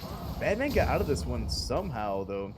Oh, the misplay there onto the blast cone, gonna send Batman into a safe position. Same thing for Alf on the other side of the mid lane. But CRV, they stopped the grub play. Yeah, they did, and actually, it looks like we have FBS. CRV was trying to get that. Glad was trying to get those grubs himself. He is going back for them. We do have Faker. We do have Batman there to try and stop him. Batman getting chunked down by Deverson this time, and that is still all 3 grubs up alive. Alf trying to get him back. And I mean, honestly, CRV is just doing a great job of keeping this play alive for themselves. Honestly, if they can just prevent the grubs from being taken, then they're still winning that fight because FBS doesn't have the option to use them. We do have Nico currently cosplaying as Batman in that bot side. Coming back down, Sejuani number 2 Electric Boogaloo is happening, but it's not going to be too helpful. But actually, CRV is trying to get those grubs now, and FBS is just backing up, and they're going to give them. Don't hate this play at all. You got the first set. Give that second set. You already gave up enough trying to get them in the first little wave right there. Glad is saying, Batman, you were raised in the darkness, but I was born in the grubs there as it gets that second set. But they will choose to grab a dragon instead here, and there will be the first dragon for FBS, but they are not strangers to an Infernal Drake, which won them out that game 3 in the turnaround that they needed so much. And we are going to see a Hextech Soul, so we are going to have those teleporters on the map now, which is going to be amazing for Ari, amazing for Talia to try and get behind and get a play made. Plays keep happening over and over again, but not one has really set in stone what team's going to either finalize a series with CRV winning, because they are 2 games ahead, or FBS keeping their hopes alive for a finals match. And honestly, FBS looking like a refresh here. And any team that can kind of go back and say, okay, these games didn't happen, but we learned from them. This isn't the team who I want to be. This is the team who I want to be right now in this game 4. And that's how a team can come back from the depths which is the most important part. Can you win from a loss? Can you come back into the worst parts of this game and continue to have success? And Batman consistently getting pushed out. We do actually see Corey up there trying to fight Fembok. Gets chunked down to under half health from 2 shots of their attacks. We have Talia coming in with the ultimate. Is going to keep the rest of CRV off. We do have Corey getting the kill on Fembok. And Batman's ultimate goes wide. Faker running in. But domination in the bot lane, getting that turret down. Double suppression. Corey of the Rose going down to Darrison. Darrison running away with the charm, with the Spirit Rush. Does end up getting the kill onto Batman and getting saved by Illicit. She is amazing with those grabs. Alf also going down. Triple kill over to Darrison. And that is CRV coming back with a vengeance in this game. Right on top of the Rift Herald, another consolation prize for them. And honestly, the difference is, if it ain't broke, don't fix it. If Glada ain't on that Skarner, you don't see CRV winning, and now you can see CRV in a win position here in this game 4. It's like they never left. It's like they never tasted a loss in their game 3 replay here. I mean, the only difference you're seeing is that a little bit of CS is gone here for Glada, but Glada's been so proactive. 3, 2, and 5. That's 8 out of 8 kills here that they've been a part of on the red squad. 1, 1, and 2 there for Sejuani out of 7, so 3 out of 7. And honestly, Corey the Rose was making so many plays happen, but now they've kind of took a step back, and you can see why the momentum has kind of fallen for FPS. This team might have to run through a Nico instead of a Sejuani. Yeah, and Faker and Fembok just consistently training in this top lane. Faker does get chunked down a little bit actually from the Camille. Is currently up in CS though, but if you look at that bot lane, that's still a 30 plus CS lead for Caitlyn. Domination did get that turret down there while the fight was happening in that grub pit, and Grim couldn't really stop him. He was just on the backside just trying to keep the farm up, and he's still trying to do the same thing. There's a 2k gold lead there for the 80 carries, you can see. And Fembok, I mean, just going to consistently push that lane in, keeping Faker's attention as much as possible to prevent him from going into those fights so that they end up losing a 4v5 if they can, or a 4v4 even, just because of that teleport coming through. Honestly, domination on the Caitlyn is just doing such a good job as well, keeping the farm up, keeping the pressure in on that bot lane and on that mid lane now, and Faker actually coming into the mid lane with Grim. Both of them kind of just hanging out and just kind of sharing some experience currently. What we did see though, which might repeat here in this game 4, is that domination cannot do anything when there's a Sejuani flashing on you, when there's a Talia flashing on you, when there's an Ashe arrow coming your way. You only have 1 cleanse and 1 E escape there. So if they layer the CC correctly, or even just Faker flashing and Garen R, who can make up for the lost damage that you have on a Caitlyn that's so far ahead? And that's a real question to be seen from CRV as they're going to head into that 20-minute mark. This is the mid game where they started falling off because they were so far ahead at the same point in the game last game. Here, can they fix their differences there and make their mistakes into happy little trees? And with that being said, we're gonna see a dragon battle going on, and we're gonna see a Baron battle going on. And the smite does come out to secure that scuttle. Otherwise, I think Darrison would have actually ended up getting that. Glada is on that back end, trying to go on the Ashe, but the rest of the team is there behind him. He is going to just walk away from it. Charm coming in onto Corey, but also the knockback comes in. Darrison getting out with the Spirit Rush. Batman ulting onto Skarner, but Skarner just so tenacity-ridden, just ends up getting out of that stun within a second. And I mean, honestly, good fight from both sides. Darrison actually getting close to being killed. Does Spirit Rush away again, Glada getting pulled in. Does suppress the Ashe. We actually have Alf going down to Illicit Raven. Darrison gets taken out by Nico. We do have domination in the back, killing the Nico as well. And then Batman and Grim getting killed. Camille getting a double kill. And Faker is just trying to make his way down to that mid lane to try and help with the fight. But it is too little, too late at this point. Fembok going right back in. The 1v1 is now in the mid lane here. But Raven gonna try and help out as well as the spin to win goes right back into safety in that mid lane. Ritio going down as Skarner gonna try and 1v1 that dragon. Faker, you're gonna get caught out by 4 members and a Caitlyn R and go back to a gray screen. And that's still a full health Rift Herald in that mid lane and a tier 2 ready to be taken down. Absolutely. I mean, honestly, CRV playing like they did the first 2 games and just showing the domination from domination as well as from Darrison. Honestly, Glada looking so much better on the Skarner than they did on the Elise, and I think the biggest thing is that they just need to be on a tanky playmaker. Batman could get the steal onto this dragon though. It is going to be a smite fight, and Batman actually has the higher smite, and he does end up getting it, and that is a steal. Glada also getting caught out, does get stunned up, and we actually do see Nico coming over on the side. Glada going to try and get away, does go through the wall, doesn't get slowed, and is going to be out of there. Honestly, great smite fight by Batman. He had the additional smite. He had, I think it was like 300 more damage available. And Glada could not take the dragon down fast enough to get to that 900 health mark. Great job not giving up on the play either. So they still get a little bit of a win on there. It's not the one you wanted. At least you get something out of it. And it's a big problem. You can't do both in situations like this. You can't have your cake and eat it too. You can't have two mid lane towers and that dragon without sending somebody back in there, because it's still pretty early in the game. That's a kill over to the Faker. Go ahead with some. And here we actually do see Alf coming down. We also see Fenbach coming down here to that bot lane to try and get that pushed in. Fenbach going around the back, trying to catch out Alf. Does get him very close to death, chunking him down with the Qs. We do see the teleport coming in from Faker, and we also see Batman coming in from that side. Ultimate coming out from Fenbach, gets Alf very low, but gets ulted by Faker, and that is going to be Garen getting that kill. The teleport down, and Alf makes it out with just a sliver of health. A little bit of a get back there from that Darius game. I seen you one-shot me on a Mordekaiser with a Darius at 6% health. And now I'll play Garen and get my little revenge as well. Bot lane tower Alf actually getting caught. I'm sorry, Alf getting caught out. No, sorry, Nico getting caught out. Alf teleporting in. We do see Glada get demolished. Batman getting that kill. Alyssa Raven, Domination, and Darison trying to get the kills down. Batman flashes in. Domination and Darison both flash away. Batman just tanking up all of the damage. Alyssa getting chunked down as well. Batman makes it out, but the sliver of health does end up getting taken out. Flash from Faker to try and stop it, but it does not work, and Fenbach is there to try and help out. It is a 1-for-1 so far. Both junglers are dead, and Darison getting caught out by this lead that goes down to Faker. Fenbach getting chunked down by Ashe. The slows are so insanely good, and Domination is still full health, trying to make something happen on the back end of this.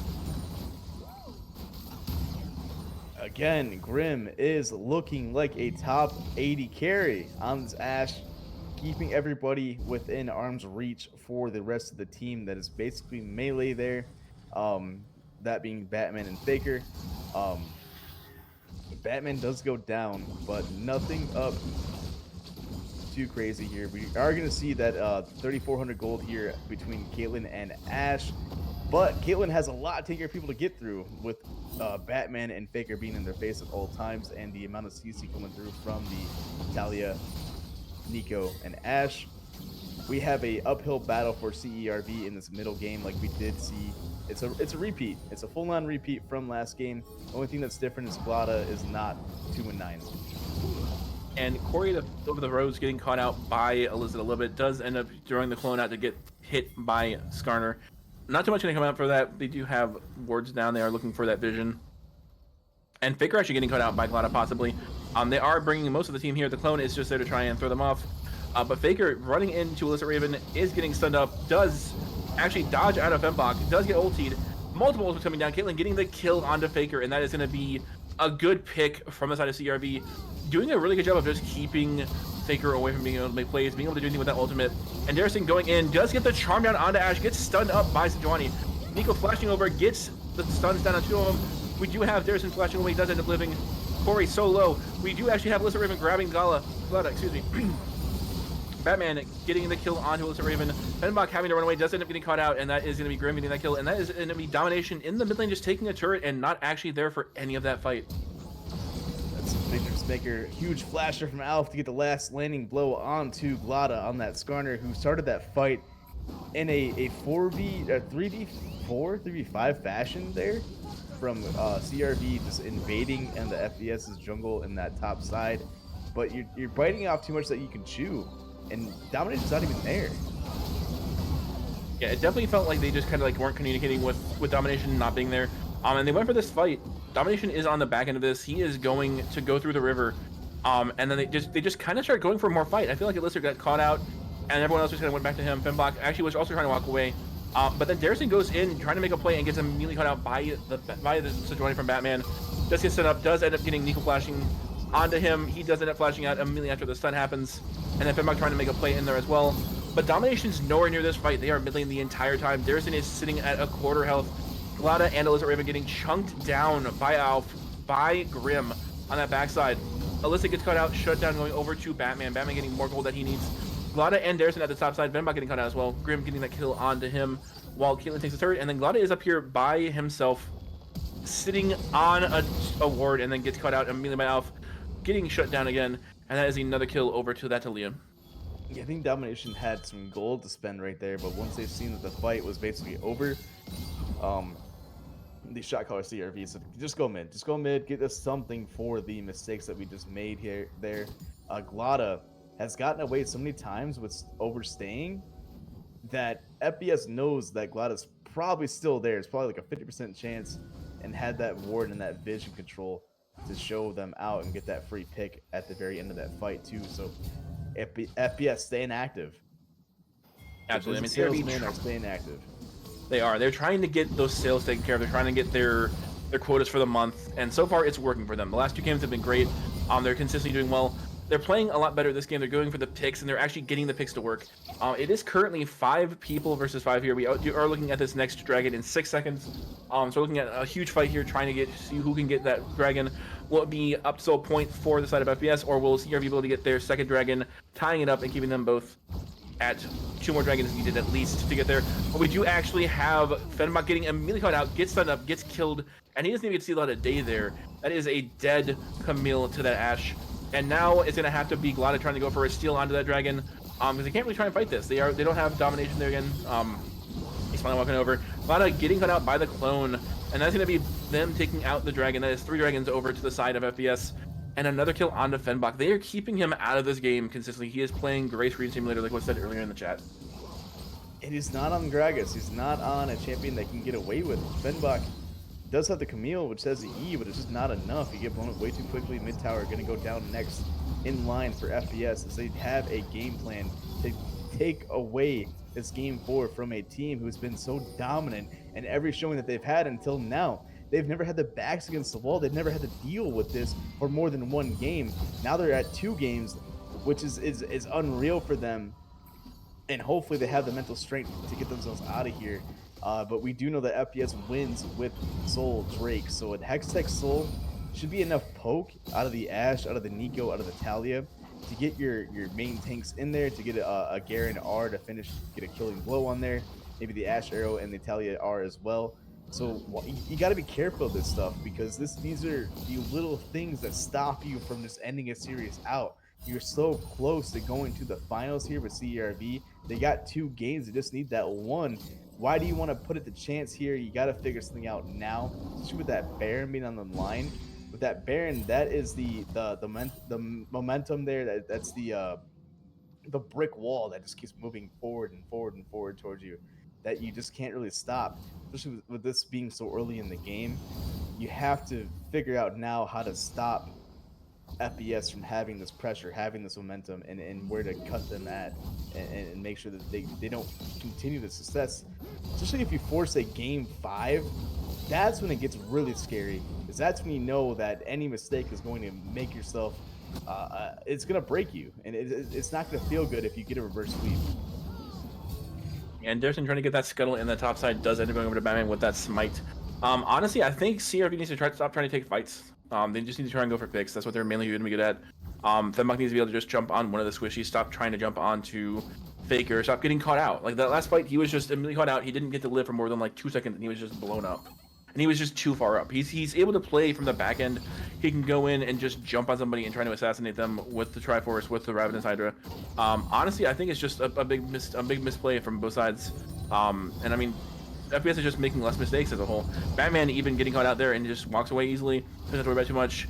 We do see the clone coming through from Corey. I mean, they're just playing this so much better, and they're playing the map so much better as well. Can they play it better into a win is the question here. CRV knows how to win. Can they continue it with the Baron kind of push and play here that we have going on? They do have the scuttle control here for FPS. CRV does have 2 minutes left in that next dragon, so they have some time to play with. They have some items to get. Can we see the Caitlyn gold again? Because I wonder how close they are now. It was 13 to, yeah, so we're still so far ahead here on the bot lane. But I mean, just Ashe having that utility a part of their kit. Uh, I mean, Domination is not even one-shotting anybody at this point in the game. Anyways, they're even going to go for a bloodthirst at that point. So they're just looking to stay alive, looking to just do continuous headshots, do continuous ulties. But we haven't seen a full domination fight for about 10 minutes now. That last fight in the top lane where FPS really snowballed at, if domination was there, there was 3 or 4 people just gone off of one headshot. So hopefully domination has that damage and the spacing they need to stay alive. The problem is you're being forced into tunnels that you don't want to be in. These are small fights here on objectives. There's no fights happening in lanes where domination actually has movement to move around and be free away from the damages that are going to be anything lurking in the darkness there, or just straight arrows coming out of nowhere that you have to prepare for. Cleanse and Ghost, Cleanse and Flash is still up there for domination. I think it's a player to watch here in these fights. Yeah, Domination can get like a good fight. They should actually be able to win those pretty easily, just because Domination is so far ahead. The Ashe, of course, is going to have the great utility available. They are going to get some more wards down, and honestly, this is just going to be a huge vision game, especially for this next dragon in 30 seconds. CRV is trying to keep that vision available for them. Domination getting those wards down, getting the pinks down as well, and CRV just trying to keep that score there, trying to keep them away from the Baron pit so they can try and the dragon pit so they can try and get that last dragon. But for the side of FPS, they are trying to just have, I mean, honestly, they just have Batman try and steal it at this point, because he's done a great job with that so far. He is going to be at the same. We actually have the flash coming over from Darrison onto Grim. He does flash away. We do see the flash and Hextech in from Corey. That is going to be a full-on fight. We do actually have Lana running away. We actually have Caitlyn Domination taking out Corey on the Rose. That's going to be the first kill over. Fembach on the back end there. Faker jumping onto him. Does end up actually getting stuck there. Does have to flash over the Dragon Wall. And Darrison is going to have to go back, is under a quarter health, but a great pick. They actually do see him. They do grab him out. Darrison goes down to Alp, and that's going to be a 1-for-1 so far. Support for mid. Faker is just running into the enemy team, jumps onto Domination. Domination has to flash away, is getting cut out, but Faker getting stuck there is going to try and ulti onto Fembach. Ends up losing it. Domination getting the kill. Gala going down to Ashe, and that's going to be 2 for 2 for both sides.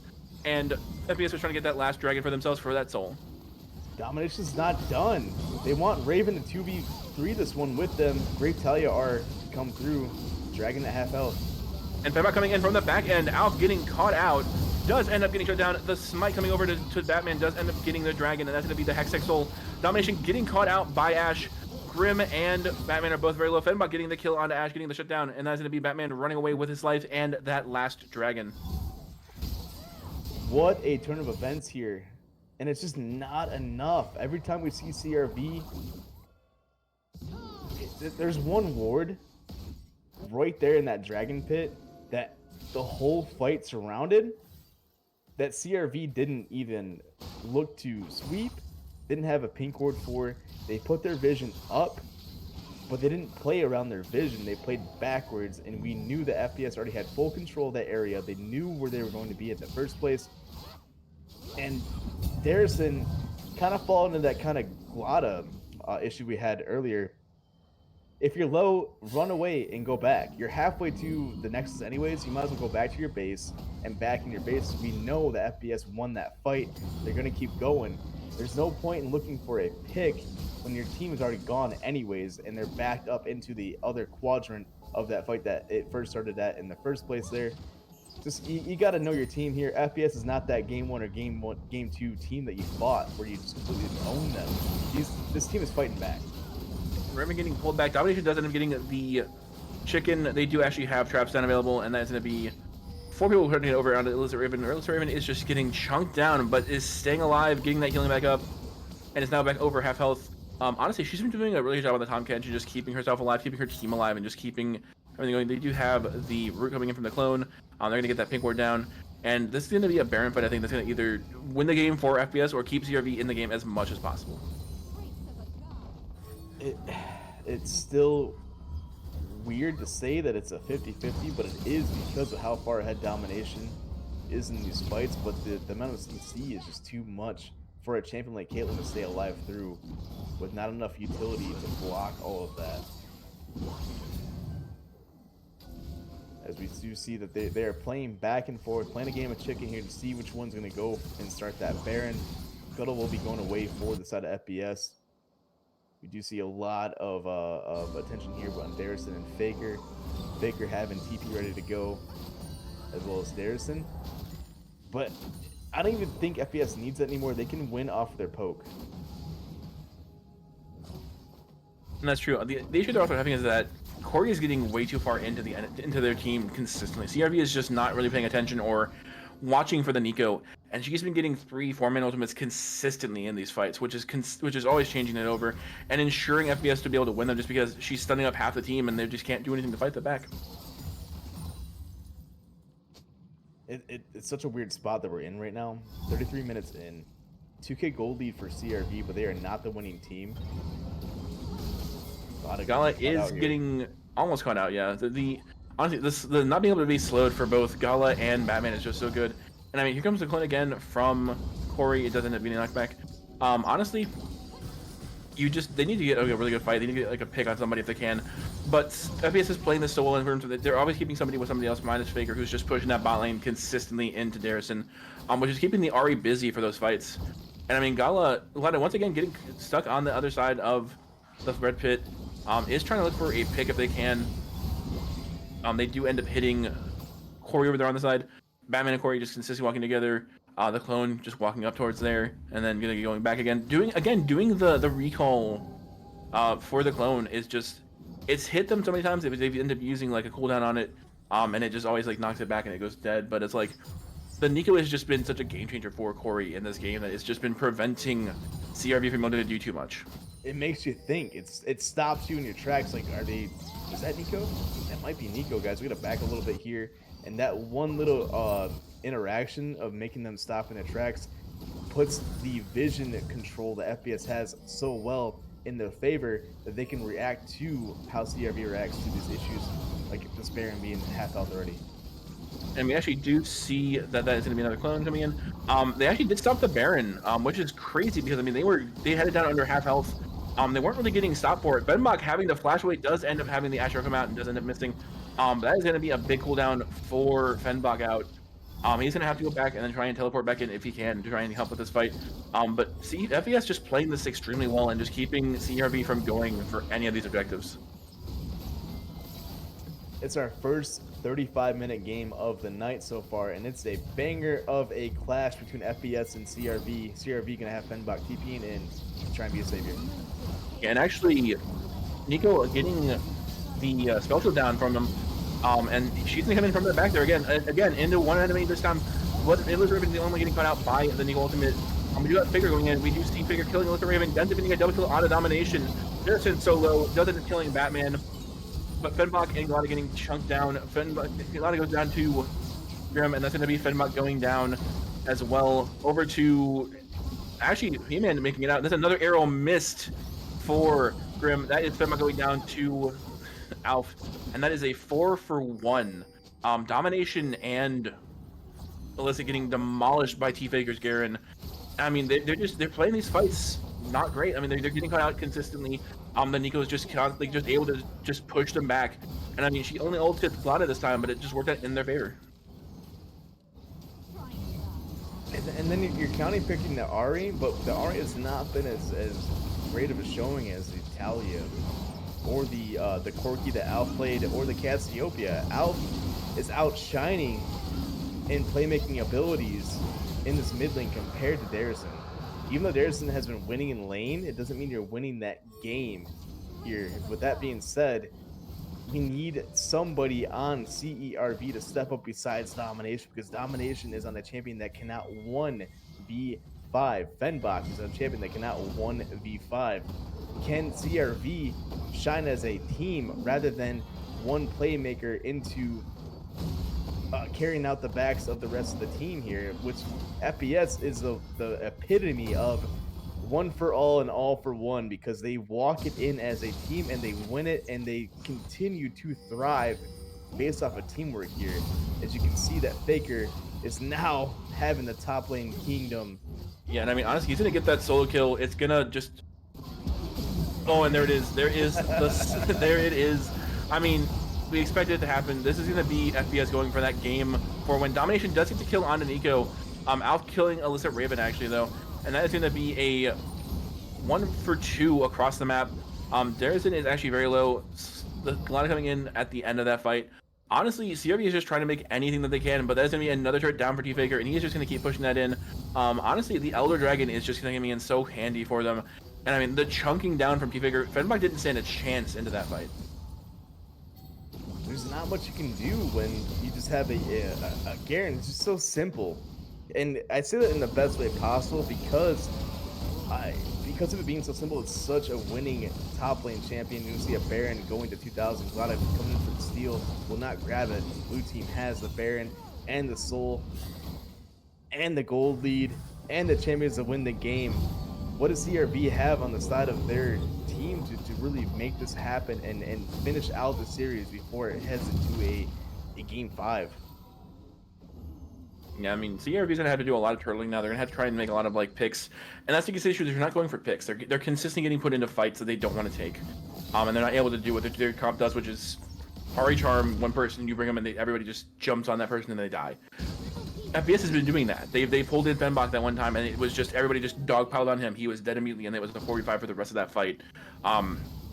Domination is doing his best to try and carry this game, but a single Caitlyn can only do so much. He is full build already, and he's not able to do too much anymore. Glada is getting cut out hard by FPS. Domination just trying to get that additional damage down. Does get pulled out by Illicit Raven. Darrison on that side getting his spell shield knocked out. Honestly, CRV is just going to have to try and keep wave clearing and just try and stop Faker from pushing that bot lane by himself because he is just going to be a one-man army on those towers. I think the one difference, Batman being a presence in this game, this is 20R going down, mid tower at half health. Did they break the base open at CRV and walk themselves into a game 4 win? And that's T-Faker taking out Glada. Faker does end up dying to Darrison, but Illicit Raven gets taken out. Darrison gets taken out as well by Alf. Fenbach getting pulled back in. Caitlyn, Domination, the only one left alive again. But the entire enemy team is almost full health, and that is Domination just getting chunked out by Alf. And that is going to be FPS bringing us to a game 5. We are going to be watching Silver Scrapes happen live on this channel. It's the last thing you want to see, but also the best thing you want to see here. FPS getting that final killing blow onto that Nexus. And there's one critical thing we have to say here with that great comeback by FPS though. If we're going to camp an 80 carry, it can't be a Caitlyn. It can't be a Caitlyn on a champion or a player like Domination there, who has been so aggressive from game 1 and game 2. And then you put them on a champion like that, it's just not enough as we cut to Silver Scrapes.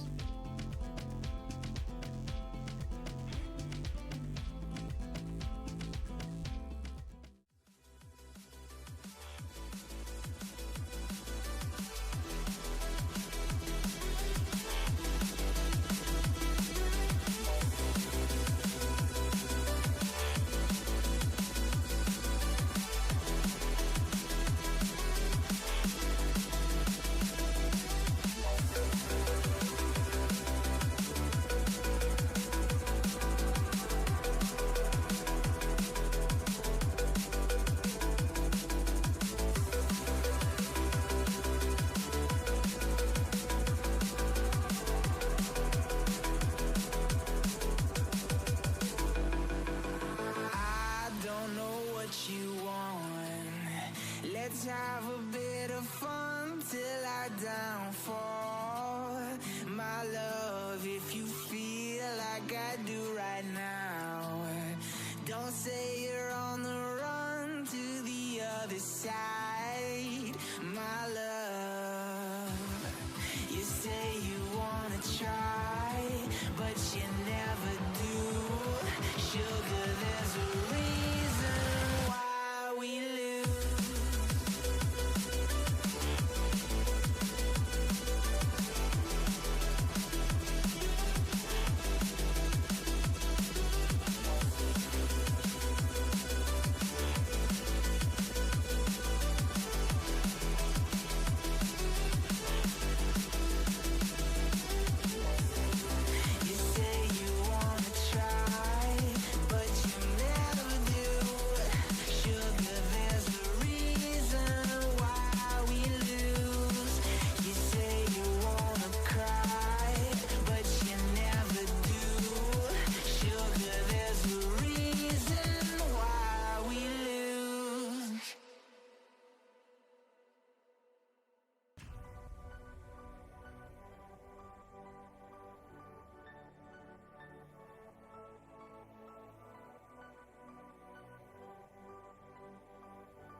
All right, and welcome back, Divinity. We are going into Game 5 of our semifinals between CERV and FBS.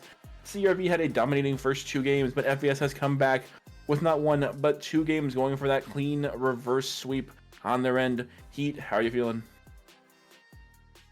I'm feeling confused, Wisdom. I had this game dead to rights. I mean, 3-0 game set match for CERV. They go to finals. They probably went out finals too. But FBS had something to prove. And what they proved is they can play the same play style that CERV plays and maybe play it better with that Sejuani there on Batman, just showing out and having a better play out than Skarner's had so far. The Glada is not looking like the same Glada from those first 2 games here. We're not seeing domination dominate. We are going to see a lane or a side swap here. FPS will be red. CERV will be blue for this next set of draft, and hopefully they are going to take the Ashe away. If they don't play Ashe or Caitlyn on domination, I want to see them play a Jinx or just something that's going to hyper carry themselves out of it. If you're going to camp a bot lane, throw that bot lane champion as something that can 1v9. Let's see it. Yeah, I mean, I think the other thing they're going to have to do is they're going to have to do a quick change of their draft. I think we are going to have to see a Sejuani ban. I'm expecting either to be Ashe first picked or to have Ashe banned from FBS's side. We do have the Mordekaiser coming out as the first ban this game. He was third ban last game. They just don't want to deal with it. It destroyed them in game 3. We have the Aphelios coming out once again. No Aphelios for combination at all tonight. Loves the champion, so it makes a lot of sense. And we are working towards second pick for CERV. Yeah, Mumu banned out again. Another proactive champion there from Batman. Batman loves to go in and just CC as many people in front of them and stay alive for as long as possible. Swain as well. Another bot lane champion or mid lane for CERV that they love to play and double up with that Tom Kent's that Alyssa Raven has been playing for so long and for so well as well. Yeah, and there is the Sejuani ban, so we do have an Amumu and Sejuani ban for Batman. Keep him off of Sejuani, keep him off of that proactive pick. I mean, honestly, Seraphine's still up, so we could see a Seraphine pick from either side. We have the Ashe up. I'm expecting Ashe to be first picked. Because Domination did a great job in the first 2 games on that, and I think they want to keep that momentum for him. He's done a great job all 4 games so far. He has been the one consistent piece, him and Illicit Raven. That bot lane just so dominating in lane, and then they move it into the mid game, and they're doing the best that they can with what they've been. Yeah, and the 2 pieces are missing is Fenbach dominating and Domination having the Ashe. And that's been the 1-2 punch for those 2 games of CERV. But now we're seeing Corey the Rose go from a dominating Nico game to feeling very comfortable on a champion that have like 1 million mastery points on or more on that Seraphine. We're going to see Grim on the Caitlyn as well. Can they have a different story than CERV has been having? And actually, they're getting the Fenbach Ornn immediately picked into this first round of picks, and I think that's a great option. Fenbach playing a super tanky champion who can also 1v1, I think it's gonna be their best option for him. And then the Braum coming out to stop the Caitlyn ultimate, to stop the Seraphine ultimate, the ease, to prevent a lot of the ability of keeping them slowed. Honestly, I'm excited to see Alyssa Raven play this just because they've been on Tom Kench for most of the night, and I think getting them on something new will be helpful for them as well. I did not see that coming out of there, but that is a Zac going down in the jungle for Batman. Another early ganking and just control jungler there to keep CRV on their toes. I do like the Braum coming out for Raven. Raven does very well being in the side of danger and being in people's faces and getting out right away and unscathed as well. They do a really good job of going in and out, getting it into situations that you're going to see Skarner and Poppy banned away, as well as the Mundo there for the retaliation of the Ornn and the Shen. So we're going to see a whole new champion there up in that top lane for Faker or the Garen. Yeah, I don't know if they're going to go with the Garen into the Ornn. I think it's not a great pick for them. The Zac has been banned instead of the Sejuani. So it makes sense they're going to grab it. They're actually going to go for the Gragas themselves this game into the Ornn. And I'm very interested to see how that works for them, just because it didn't seem to do much for Fenbach in game 3. And I mean, if they have the same kind of game that he did, it's not going to do much to help them. We do see the Lily coming out for the jungle, though, on the side of CRV.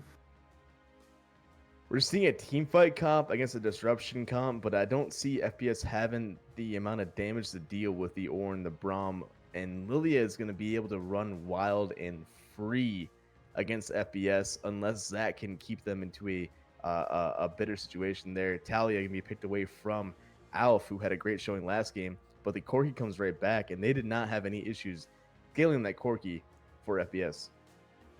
Yeah, so we actually are going to see the Talia switch sides as well.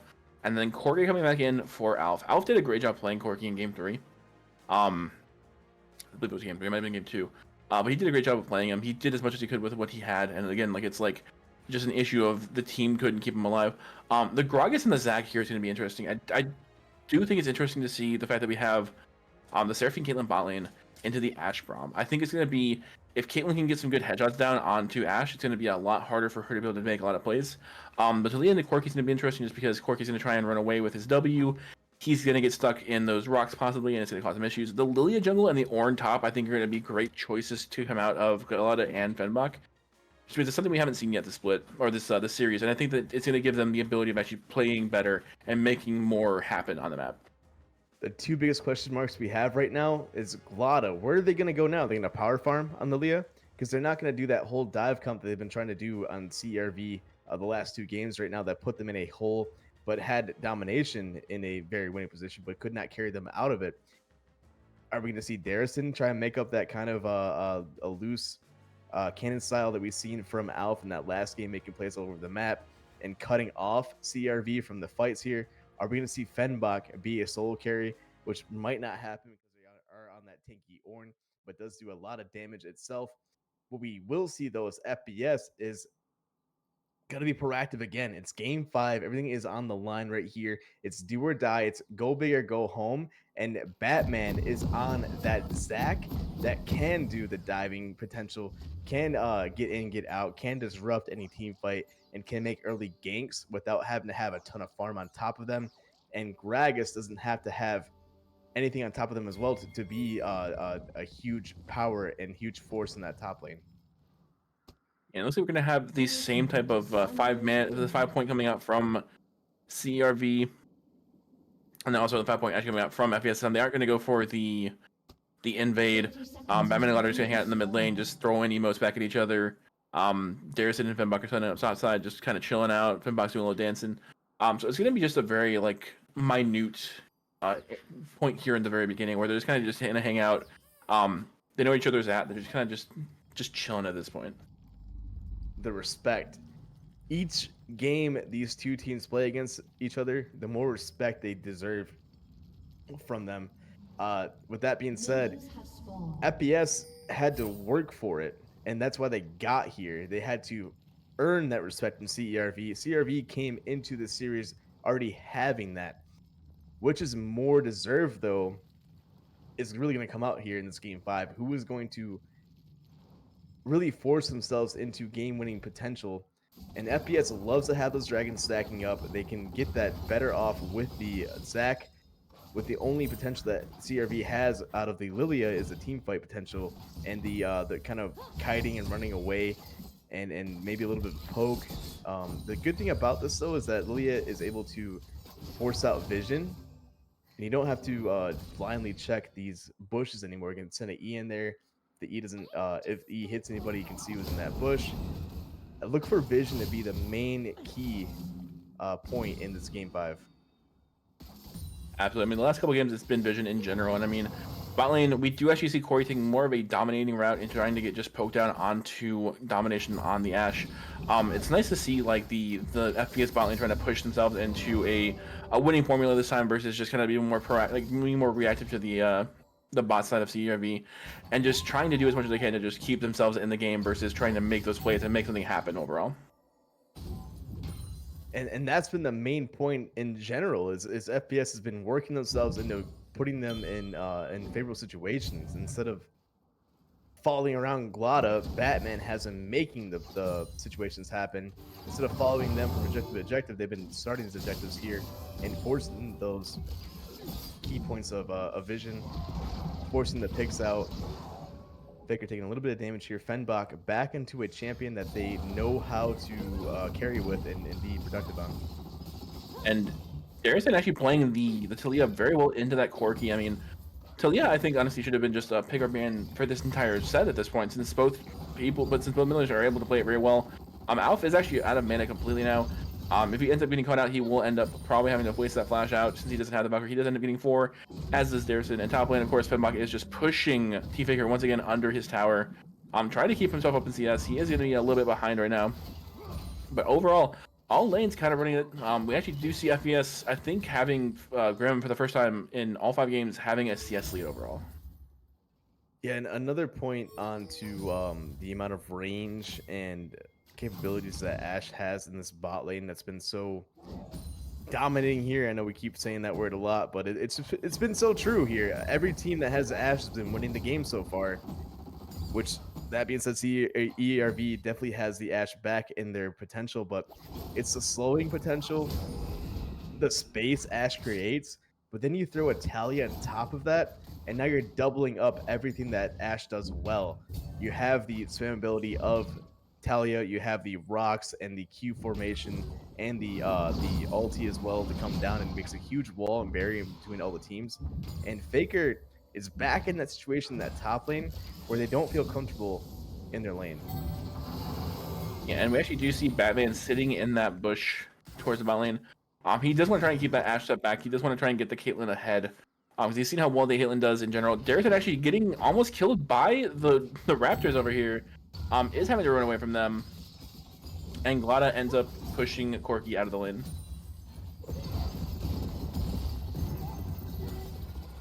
I already see the replay here for that fight in the mid lane. So Darrison coming over to try and help. Actually, looks like he's trying to get away from the minions, trying to pull him over for a freeze. We do see Corki actually almost killing him. Does flash away.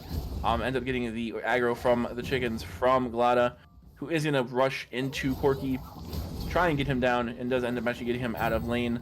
And only taking one tower shot for his trouble. So not too bad overall. Good way of saving Darrison from there. And honestly, a very good job of Alf trying to get that kill in the mid lane.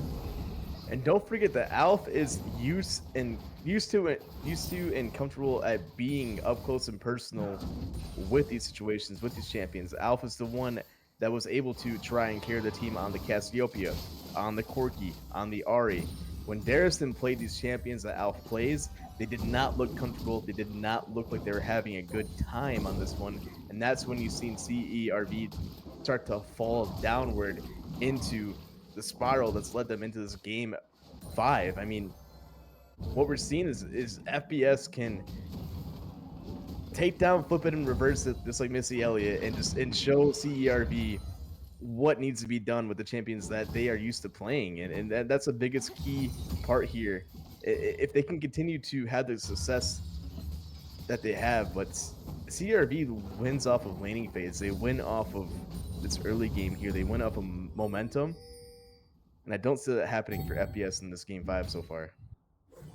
And a big thing with this top lane for Fenbach is that he's able to just sit there and just get his items even with not going back to base phase and end up having to use his support. We actually do have a fight happening here in the mid lane. Batman with a good jump onto Darrison and onto Raven. Raven playing super well with that Braum. Gets the set down onto Alf. Alf is very low. We do have Gragas coming down first, but gets knocked away by Darrison, trying to get a fight. First blood going over to Alf. Second blood also getting the double kill onto the Braum and the Lilia. Alf gonna have to run away. Does end up catching out Fenbach, and that's gonna be a triple kill over to Alf, getting them started early in this game 5. Fenbach is going to see that rock in their nightmares, as well as Alf getting the triple kill in their nightmares, just to top it off on that one.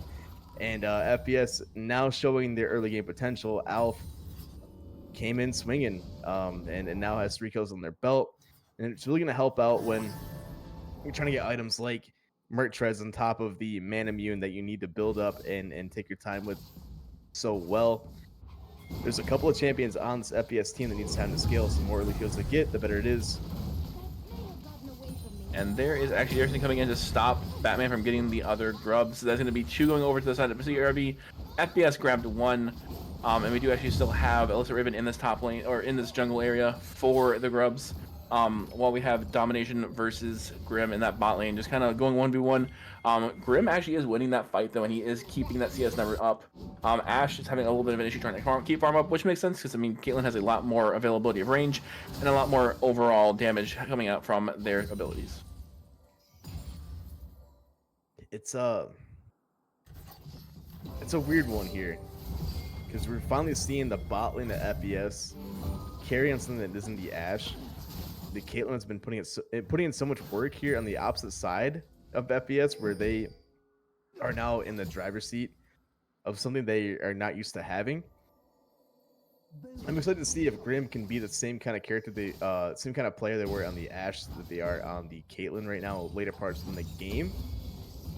And they already have the CS lead by 11, even with the amount of poke and abilities to fire back at the Caitlyn. They're still kind of duking it out, but FPS doing a great job here of just controlling what CERV does best, and that's the laning phase. And now FPS is able to learn and adapt and overcome the issues they've been having that I mean are so far back in the rewind that, I mean, CERV is now the bottom team. And Meta actually is going to go jumping onto Darison. Does end up getting the flash out. Valkyrie from Corki coming in. And actually, the biggest thing with that bot lane, though, is I think Grim running First Strike versus lethal tempo, like you saw Domination doing, might actually be better for that Caitlyn with going full lethality. Because you want to try and get the damage, get that money down. And that's going to be the first dragon in Fertile Drake going over to FPS, unless ERB tries to stop them with the Lilia that is down there. They have the Hawkeye come in. They do see that Alpha's going to be coming over too now, though. If they do go for a fight, it's going to be a 4v3 because Darison is not there yet. But we do actually have the arrow available still from Ashe. They look like the managers end up giving it up, just not trying to take that fight, just because it's going to be worth it. And they are going to back out, giving the first dragon over. But that's just one Drake so far. I mean, one Drake has led into a couple of wins there for FPS, and we're looking at where the game goes here. Where does Fenbot go at the other parts of this game right now? I do like that the Ornn is keeping up with the Gragas there. Gragas not able to heal through a lot of the poke damage that Ornn is doing. But we're gonna see CRV have to take a step back and start farming and preparing for the mid game here, because they need to definitely give up on any playmaking abilities that they thought they were going to have in this game 5. Lilia needs a lot of items and levels to be able to be the deer that just is running around and not getting touched or kind of knocked up by a lot of these situations that are going to be coming towards their way, like the Zac and the Gragas barrels and the Corki and Caitlyn damage. We're gonna need to see a lot of combos here come out in the middle part of the game. 10 minutes in, 88 to 94 CS in that bot lane. Top lane could be down for a gank. I mean, Lilia from Gala trying to get that gank onto T-Faker. Overall, doing a good job just trying to keep that tempo up, trying to keep T-Faker down. I mean, playing the Gragas, I don't think it's going to be too much of an issue to keep him up there, especially with Ornn being able to just consistently create his own items up there. I mean, he doesn't have to worry about hooking back every time he needs to get an item or get a spike going on. He's able to just go grab it himself and then walk back into the lane. I think honestly the biggest thing is going to be the ornaments are going to make a huge difference in this game, especially if you see the Kraken Slayer going on to Ashe again. It's going to be upgraded. It's going to be doing a lot more. But there actually is the gank coming in on to Darison. He does get pulled back in. Does end up taking down by Alf. That is 4 kills over to Alf now. Alf currently just running that carry game overall for this match.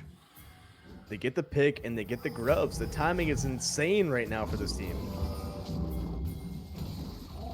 And we do actually have Luther Raven coming up. We do see Fenbach trying to fight 3 of them right now inside of all of them.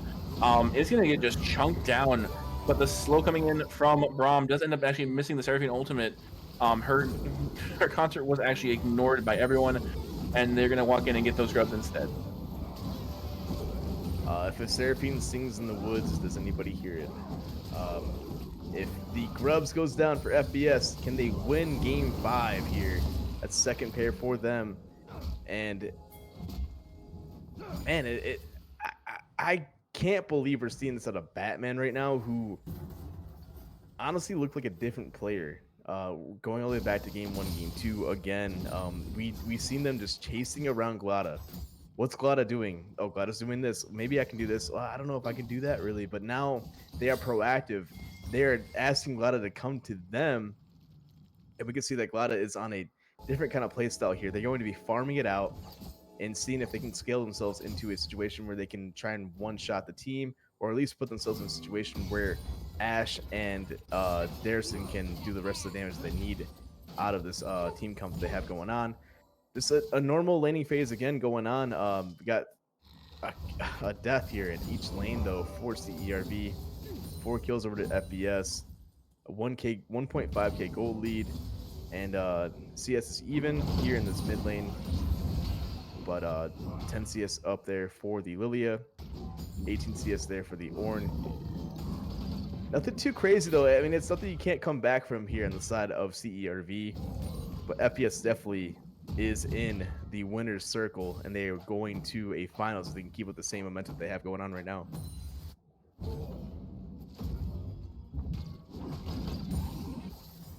And yeah, that means I'm wondering if they can continue to have the Dragon success they have going on so far, with the rest of the team kind of scaling up there. Level 11 and level 12 came out pretty soon here for the side of CERV. Yeah, I think they're gonna have to worry about trying to get a pick onto Corki to actually make this entire thing work for them or go in their favor at all. Just because Corki's gonna be such a huge menace now.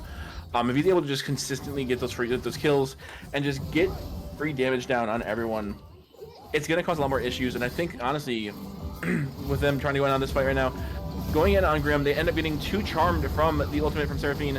There was no stopping it from Braum. That's gonna be a dead Lilia over to Grim. Alyssa Raven getting chunked down on that Braum. Does end up the damage does not come out until, oh my gosh, Darrison getting killed by Alf. Alf going for that damage.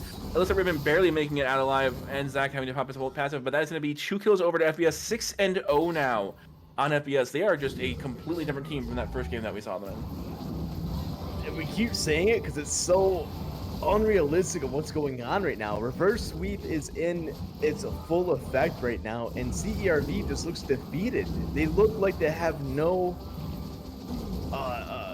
just standing point. They look like they are not the 10-1 team that we've seen going into the series right now that has been so dominant. And again, there's issues that you have when you have a playoff team going on. Did you have woes or issues in your series before you had your playoffs? If not, it's hard to be confident. It's hard to have a great communication style. It's hard to be unbreakable when you're in these situations because you haven't been here yet. Your team hasn't had this problem yet. You maybe had a game or two, but you still won your series out. And you were able to just win everything. And you want to go through your problems early so you know how to fix them then, not when you have everything on the line right now in a finals that's looking you over the horizon that you can't even grab right now. It's out of your reach because you didn't end it out when you had a chance to. And that you can see right now that FBS has been fighting. They're 4-2, and that's just, you can see they're so weasel right now. And actually, here comes Femlock again getting hit by all of the CC available to them. Figure popping them back in. We do actually have 3 people going to sleep. We do see the ultimate coming out from Ornn. Darcy coming in, getting, actually doesn't end up getting an assist for that one for on the Gragas. We have Seraphine going down and Zach going down as well. That is a 3-for-0. And we do actually see Alf over there on the side going for any cleanup again, but they did actually see him walk into that bush. He is going to have to walk away and does end up getting hit by the bowling ball. Honestly, CRV needed that turnaround. Alf didn't die, but they did end up getting 3 kills for none, and they are going to get this Herald as well. And that's what they need to keep it going from here. Keep this all set up. Keep your vision lines going up. Break open that mid lane tower with that Rift Herald, and then you'll be able to get the pick comps and get the picks you need in this pick comp. Great job by Glada, Fenbach, great. Ornn Hammer going down. And it's those types of fights that are going to build you up into this middle part of the game. 17 minutes in, 9 kills, 5 of them being on Corki here out of the 6 for FBS.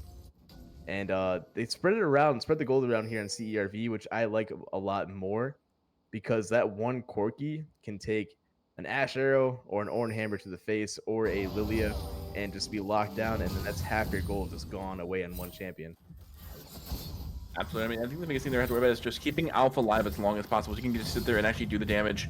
Honestly, the Seraphine ultimate didn't actually end up hitting anybody in the top lane, and I think that's where they ended up having the issue is that the Ornn ultimate came through, the Lily ultimate came through, and then the damage from Darrison was just there to help actually take out the health bars. I mean, Faker isn't very tanky yet. He's doing a Cosmic Drive so far. Zach is trying to build some, some health and some resistances, but it's not working yet. And then, I mean, you had Seraphine up there, but she's just going to be basically a CC bot for the entire rest of the game. But I mean, with that, Alyssa Raven has been playing so well on the Tom Kench. The Braum, honestly, looking just as good as Tom, if I'm not mistaken. And I mean, just keeping that roaming up and available as they try and get something taken care of and actually get this finished for themselves. Yeah, the one good thing I like about the draft out of both teams here is that Fenbach and Greg are so even. It's one thing that hasn't been reliable yet. We've seen either one champion or the other just take off running with the game. So to see Faker and Fenbach at an even standstill is a nice change of pace. Even though the gold is pretty much in Fenbach's favor, but you see a lot of pressure here in the bot lane for FBS. Batman just kind of hanging around their Caitlyn, trying to make sure that they are not being picked out.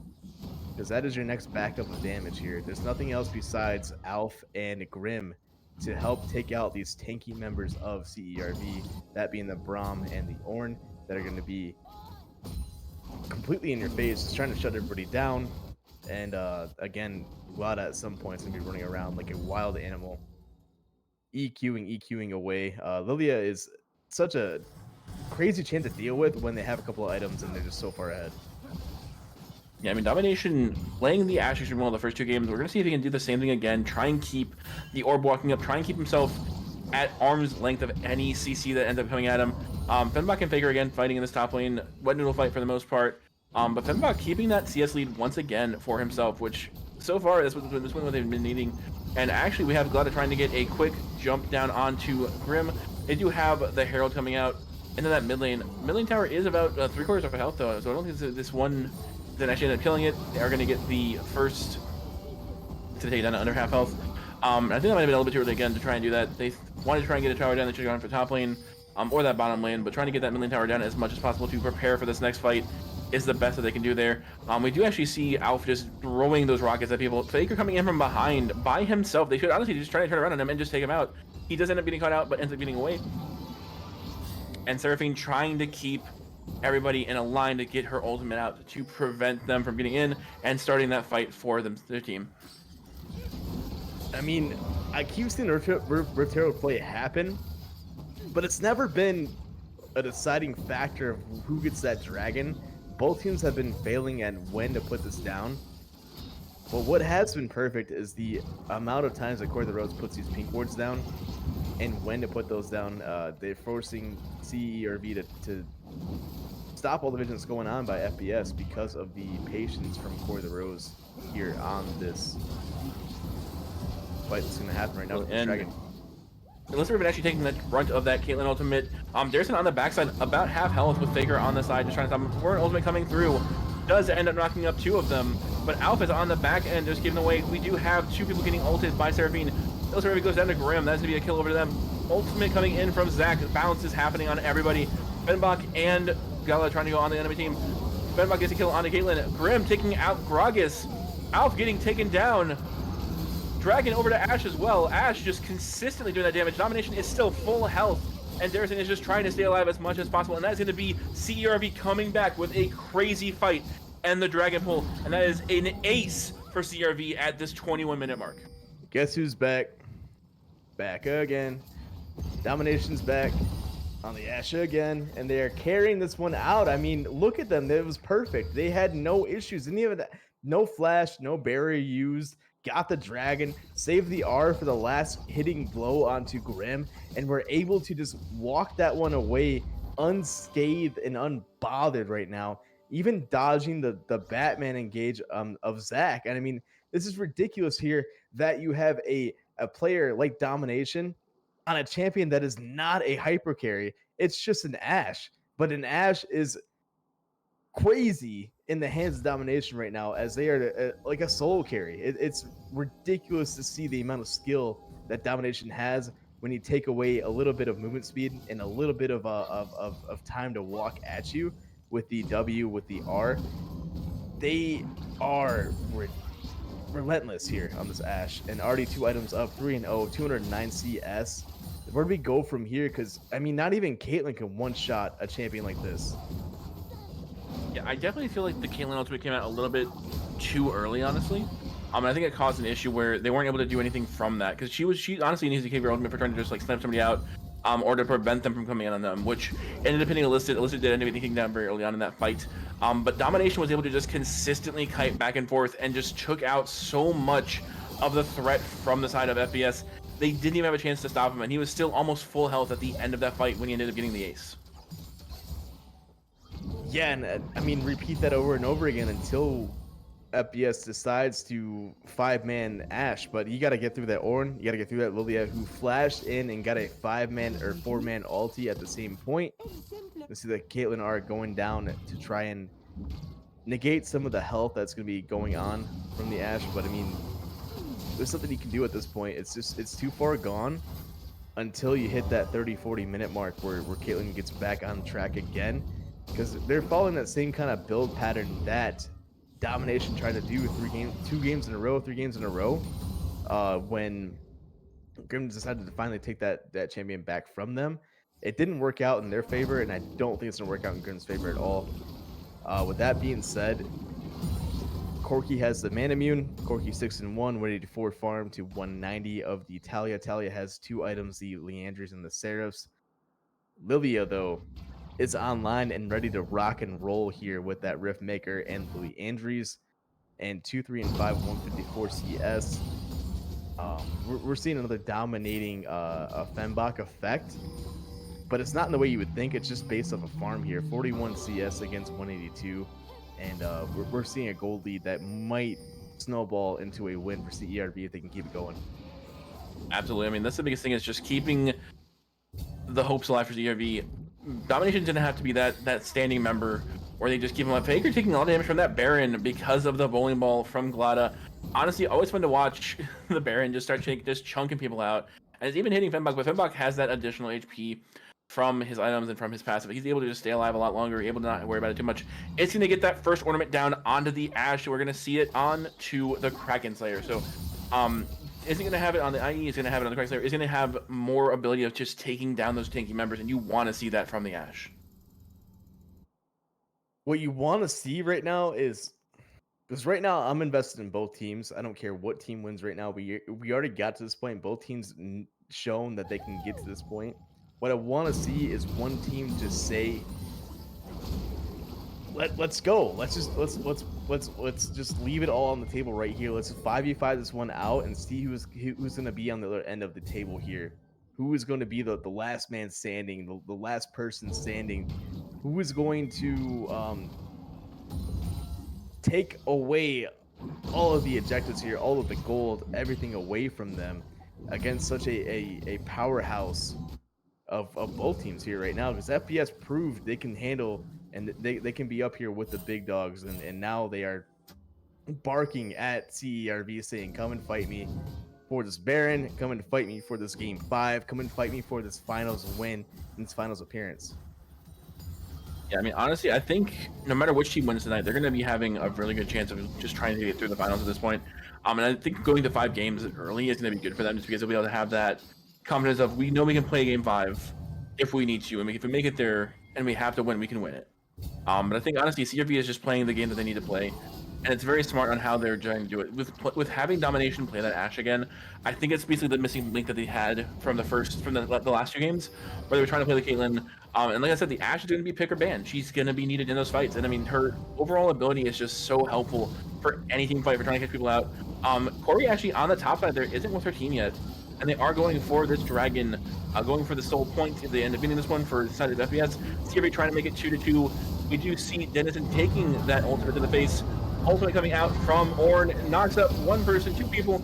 Ultimate coming in from the Seraphine. Blue team taking the dragon, so CRV gets the dragon stolen. Batman jumping into Glada, but Domination once again on that back end, just getting kills, just taking out the damage. We have a Seraphine going over to Glada. We have Ashe getting a double kill. Caitlyn getting down. Triple kill onto the Corki. And that is an ace from CRV. All 5 members are still alive. That's going to be a Baron over to them as well, as they are pinging it currently. Yeah, they're pinging for it. They're going straight towards it, and I don't see any reason why they shouldn't be, because they are showing what was going to happen. I mean, I think that is a big representation of who's going to win this game right now. CERV, they've been sleeping for 2 games, and now they finally woke up again like they did in game 2. That's why we felt so confident in them taking that game 3, because it felt like when CERV gets a little bit of punch back, they punch back twice as hard. But now you see them really coming back to life here with 2 Ocean Drakes and now a Baron underneath their belt. Half the team of FPS just now getting up, back from that respawn, back from the dead. And now we're going to have to see if FPS can even answer at this point in the game, because they haven't been in the situation for the last 2 games. And it feels like a distant memory for them, because it's been about 2 hours since we've really seen them have to even deal with situations like this. Can they come back into the situations where they were winning again? Because right now they are so far behind, and a crucial point of the game right now is 28 minutes in, almost 30 minutes. I mean, 7k gold right now, and team fights after this, after one another, it's only getting bigger from now. There's no picks, there's no 1v1s unless CERV gets sloppy, and that's where you can really find your goals to keep here because you don't really have that team comp potential here. I mean, it's like a dissuasion. It's like a displacement kind of comp here with that Gragas, with that Zac. It's like a pick comp, and then once CRV gets weary of you going into them, and they have all this placement here, they try to displace you to move these in, but it's just not working in FPS's favor like they wanted it to. And CRV, they're not ready to just let this one go. They want their win. They know they earned it, and they're trying to see if they deserve it. Absolutely, they're going to be pushing all 5 members up to that top lane to try and get that that last outer tower. Faker's the only one on the tower right now. They do have the rest of his team coming in for him. Seraphine Ultimate missing everyone. Again, the concert has been missed. Batman jumping in on the back line. Domination still unchecked on the back there. That's going to be Batman getting chunked down. Benbuck getting the kill over there. As the ultimate coming out from Ashe, arrow hits. We do see Grim getting chunked down. Benbuck going in hard, does have to flash out, ends up getting taken down by Grim. But Ashe, once again, just doing that damage onto Faker, onto Grim, and that's going to be a 1-for-1 top lane for jungle. But they're still going to treat that push in on that top lane tower. They're still going to go for those kills if they can. And, I mean, Lilia still has her ultimate. She can still get a 4-man sleep, and they could go for another ace if it's needed. Great jump in by Alyssa Raven there. Playing a little bit of siege here from CERV as they played with fire, but they backed off at a good point in that fight. Didn't lose too many members, and they can still put pressure here in this top lane. Once they break that base open, they know they can attack with an onslaught that is unpredictable here. Because FPS, I mean, even when they had the jungle fight, they didn't take it. They had that full lane there that Grim is stepping on the Corey the Rose right in front of. That whole team of CERV was in that one lane. I mean, Darrison should have been dead to rights there. It's just, you got to take your shots when you can get them and get those picks, but it's not enough with the amount of answers that CERV has towards your team. And Corey the Rose been waiting all night to see the Seraphine, but it's just not working out in their favor. Yeah, I mean, honestly, I think Corey kind of jumped the gun with their ultimate there at the end. They could have honestly waited a little bit longer, wait until they were all in that one choke point that came out. They had that choke point available to them. They could have used it to try and grab at least 4 members with the ultimate. Instead, they wasted it very early, completely missed everyone, and then they didn't have anything to stop them from getting that push in. Benbuck did end up dying, but with Batman going in by himself in that jungle, he got immediately destroyed. So they didn't have a jungler available. They didn't have that huge CC of Zac with the jump and everything. And Faker actually getting caught out, getting drowsy, does end up having to jump over the wall. A lot of going in hard on it. Faker getting the heal out from Corey, and still getting chased down by that bowling ball, does end up taking the damage, and just getting chunked. And that is the power of Lilia with an upgraded Leandries from Ornglada by himself on the side there, trying to pull in. We do actually see Darrison in there getting caught out by Zac. Zac having to flash over the wall. Once again, getting caught out again. We do see Seraphine Ultimate coming out. It ends up hitting 2. We have Batman getting chunked down. Domination again in that backline, just sitting there. Darrison getting the kill onto Batman. Benbuck going in hard with the engage onto both Grim and Faker. Faker getting cut out, getting pulled back in. Kill going over to Domination. Once again, Ultimate coming out, does end up missing, but he is still, again, full health, has not been stopped yet in any of these fights. I don't get it here. We've seen... I don't get it for FPS right now. I mean, the Dragon's up. We know that CRV wants this soul point for the Ocean Drake for stacking these up here.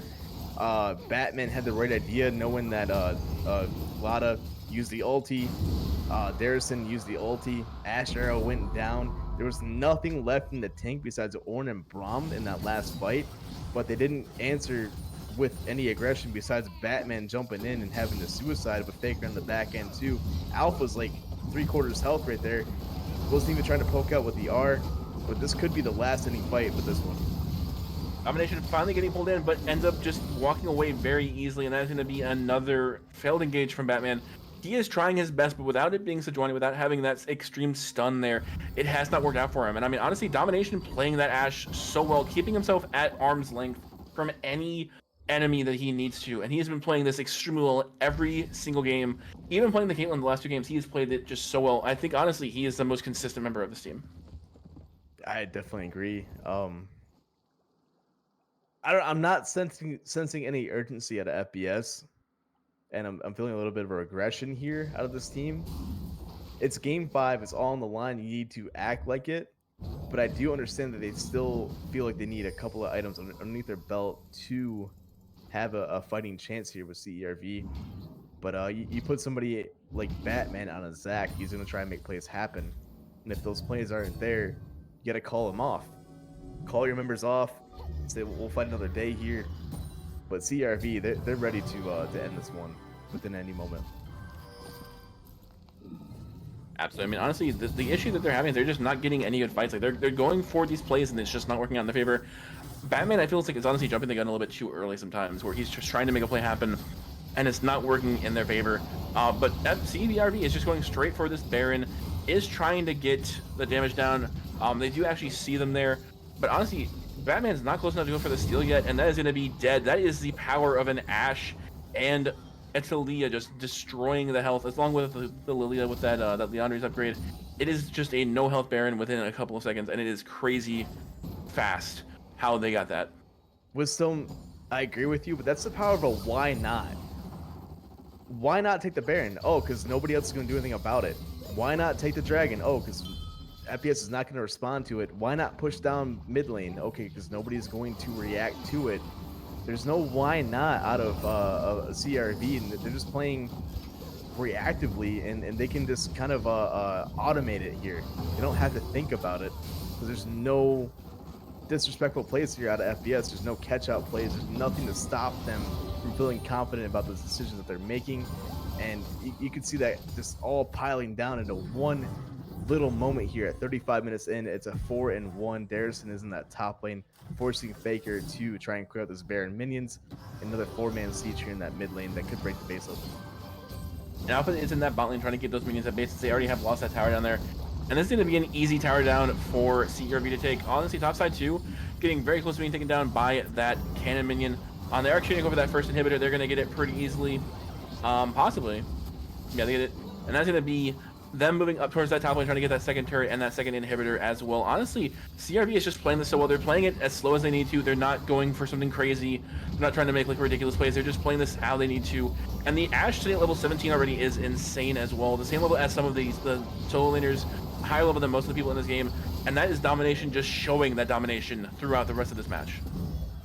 And they broke open 2 inhibs with a full team in front of them that has not responded yet.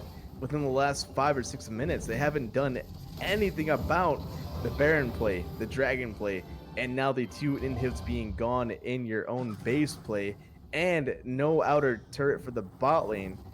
If you wanted to sit here and scale, there's nothing you could do about it now, because you might have 3 powered lanes coming right at your face right now, and a Dragon spawning in 50 seconds. That is a sole point. There's 2 waves in your face, 2 wave management, another key point of this whole series itself. And this is where things get really tough, because do you give up your base, or do you grab the soul point? Do you fight for this one, or do you try to live to see another day? But with a Ocean Soul and a Baron, there is nothing to defend your base with. Absolutely. I mean, honestly, that Dragon should be an easy grab for the side of CRV. They could realistically just throw 2 people down there, or even just Lilia by herself and just grab that while the rest of the team just pushes into this inhibitor, gets their pushing in, and just ensures that they have to try and fight somewhere, somehow, to stop the overall waves pushing in. But this is going to be just an easy Dragon grab. The entire team's moving towards it, and at least 3 people from the side of FVS are trying to fight it, while the rest of their base is getting pushed in on the top side from the minions. Uncontested again, another Dragon Soul in the pocket of CERV, and this is the same kind of skill set that FPS is using against CERV in the last 2 games, and now they just flip the script again, and we are looking at what could be Divinity League history of a semifinals game, a reverse sweep ender here for CERV. They came in hot, and they might leave swinging here in game 5. Yeah, I mean, that's going to be the 3rd inhibitor down. That is all inhibitors down for the side of CRB. They are up 11,000 gold. They are up multiple towers, multiple objectives. They have full Ocean Soul. They have that mana and health regen. And that's going to keep them alive for a lot longer, as well as just trying to get in these fights and just keeping them at bay. Honestly, CRV is just doing a great job of just pushing them back into their base even farther. Even with those turrets there, they aren't worried about it. Top lane pushing in, mid lane pushing in, bot lane is coming finally. The ultimate coming out of Talia, keeping them away. Batman has to E away with his jump, and that's going to stop him from being able to do anything with an engage. And they're just going to keep just sieging these towers, not even worried about it. Grim getting chunked down to under half health. Faker on the side. Out there trying to do anything, getting the bomb down, but it doesn't even do any damage to people. Zach trying to grab a hold on people, and it's not going to work. Ultimate coming in from Caitlyn. Glada is down about half health. But Fenbach just sitting in that front line, just keeping them away from his team. Domination pushing up, trying to get the damage down. The pullback on a Batman comes in. We see, again, this is just a long, drawn-out fight. People just trying to get the damage done. Tower top lane is anything to take it down first. And that is just Domination pushing that tower down, trying to get the last hit. They are going to have the healing come out. But Fenbach and Illicit just in that front line, just sitting there. I mean, honestly, this is just crazy how long this is going on for. That's going to be the first tower down finally. And see, I mean, FPS could honestly go back and try and keep themselves healthy. Batman trying to go in for an engage. Domination walking all the way away, not worrying about it. And that's going to be an ult coming in from Ashe, hitting Faker with it. We see Glada up top. Sleep coming out, Ashe getting the kill on a Faker. Glada going down to Caitlyn. But that inhibitor is the next is going down, and that's going to be CERV winning game 5, 3-2 now. Domination 8-0-5 at the end of that game, and just showing what it means to play Ashe to FPS. CERV heard us say 3-0 game set match and said, I'll play with my food for a little bit since his casters thought they had it easy today. I bet Wisdom didn't have to, thought he didn't have to cast 5 games and shoutcast all these crazy fights. You thought you had it easy with Stone. CRV says, nope, we're going to make you work for it. And they made themselves work for it, because this should have been over a long time ago. We knew it was going to happen. It just, for some reason, didn't happen. It's like they wanted to try some stuff out and maybe work towards a different outcome here. But you got to go back to basics. You got to go back to what got you here and keep it going. Look at Lilia, true damage to champions. Look at everything that CERV built for themselves here in this game 5. I mean, it's been a long night, Wisdom. It's been a long road to get here, but we knew what the outcome was going to be, because CERV has been from start to finish a winning team here, and we're going to see them try to make their winning success happen in that finals too, and just keep on in a straight road here. But hopefully they'll do it in a better fashion than they did tonight, because you don't want to go through this all over again. It's very mentally taxing on you, especially when you're playing the game.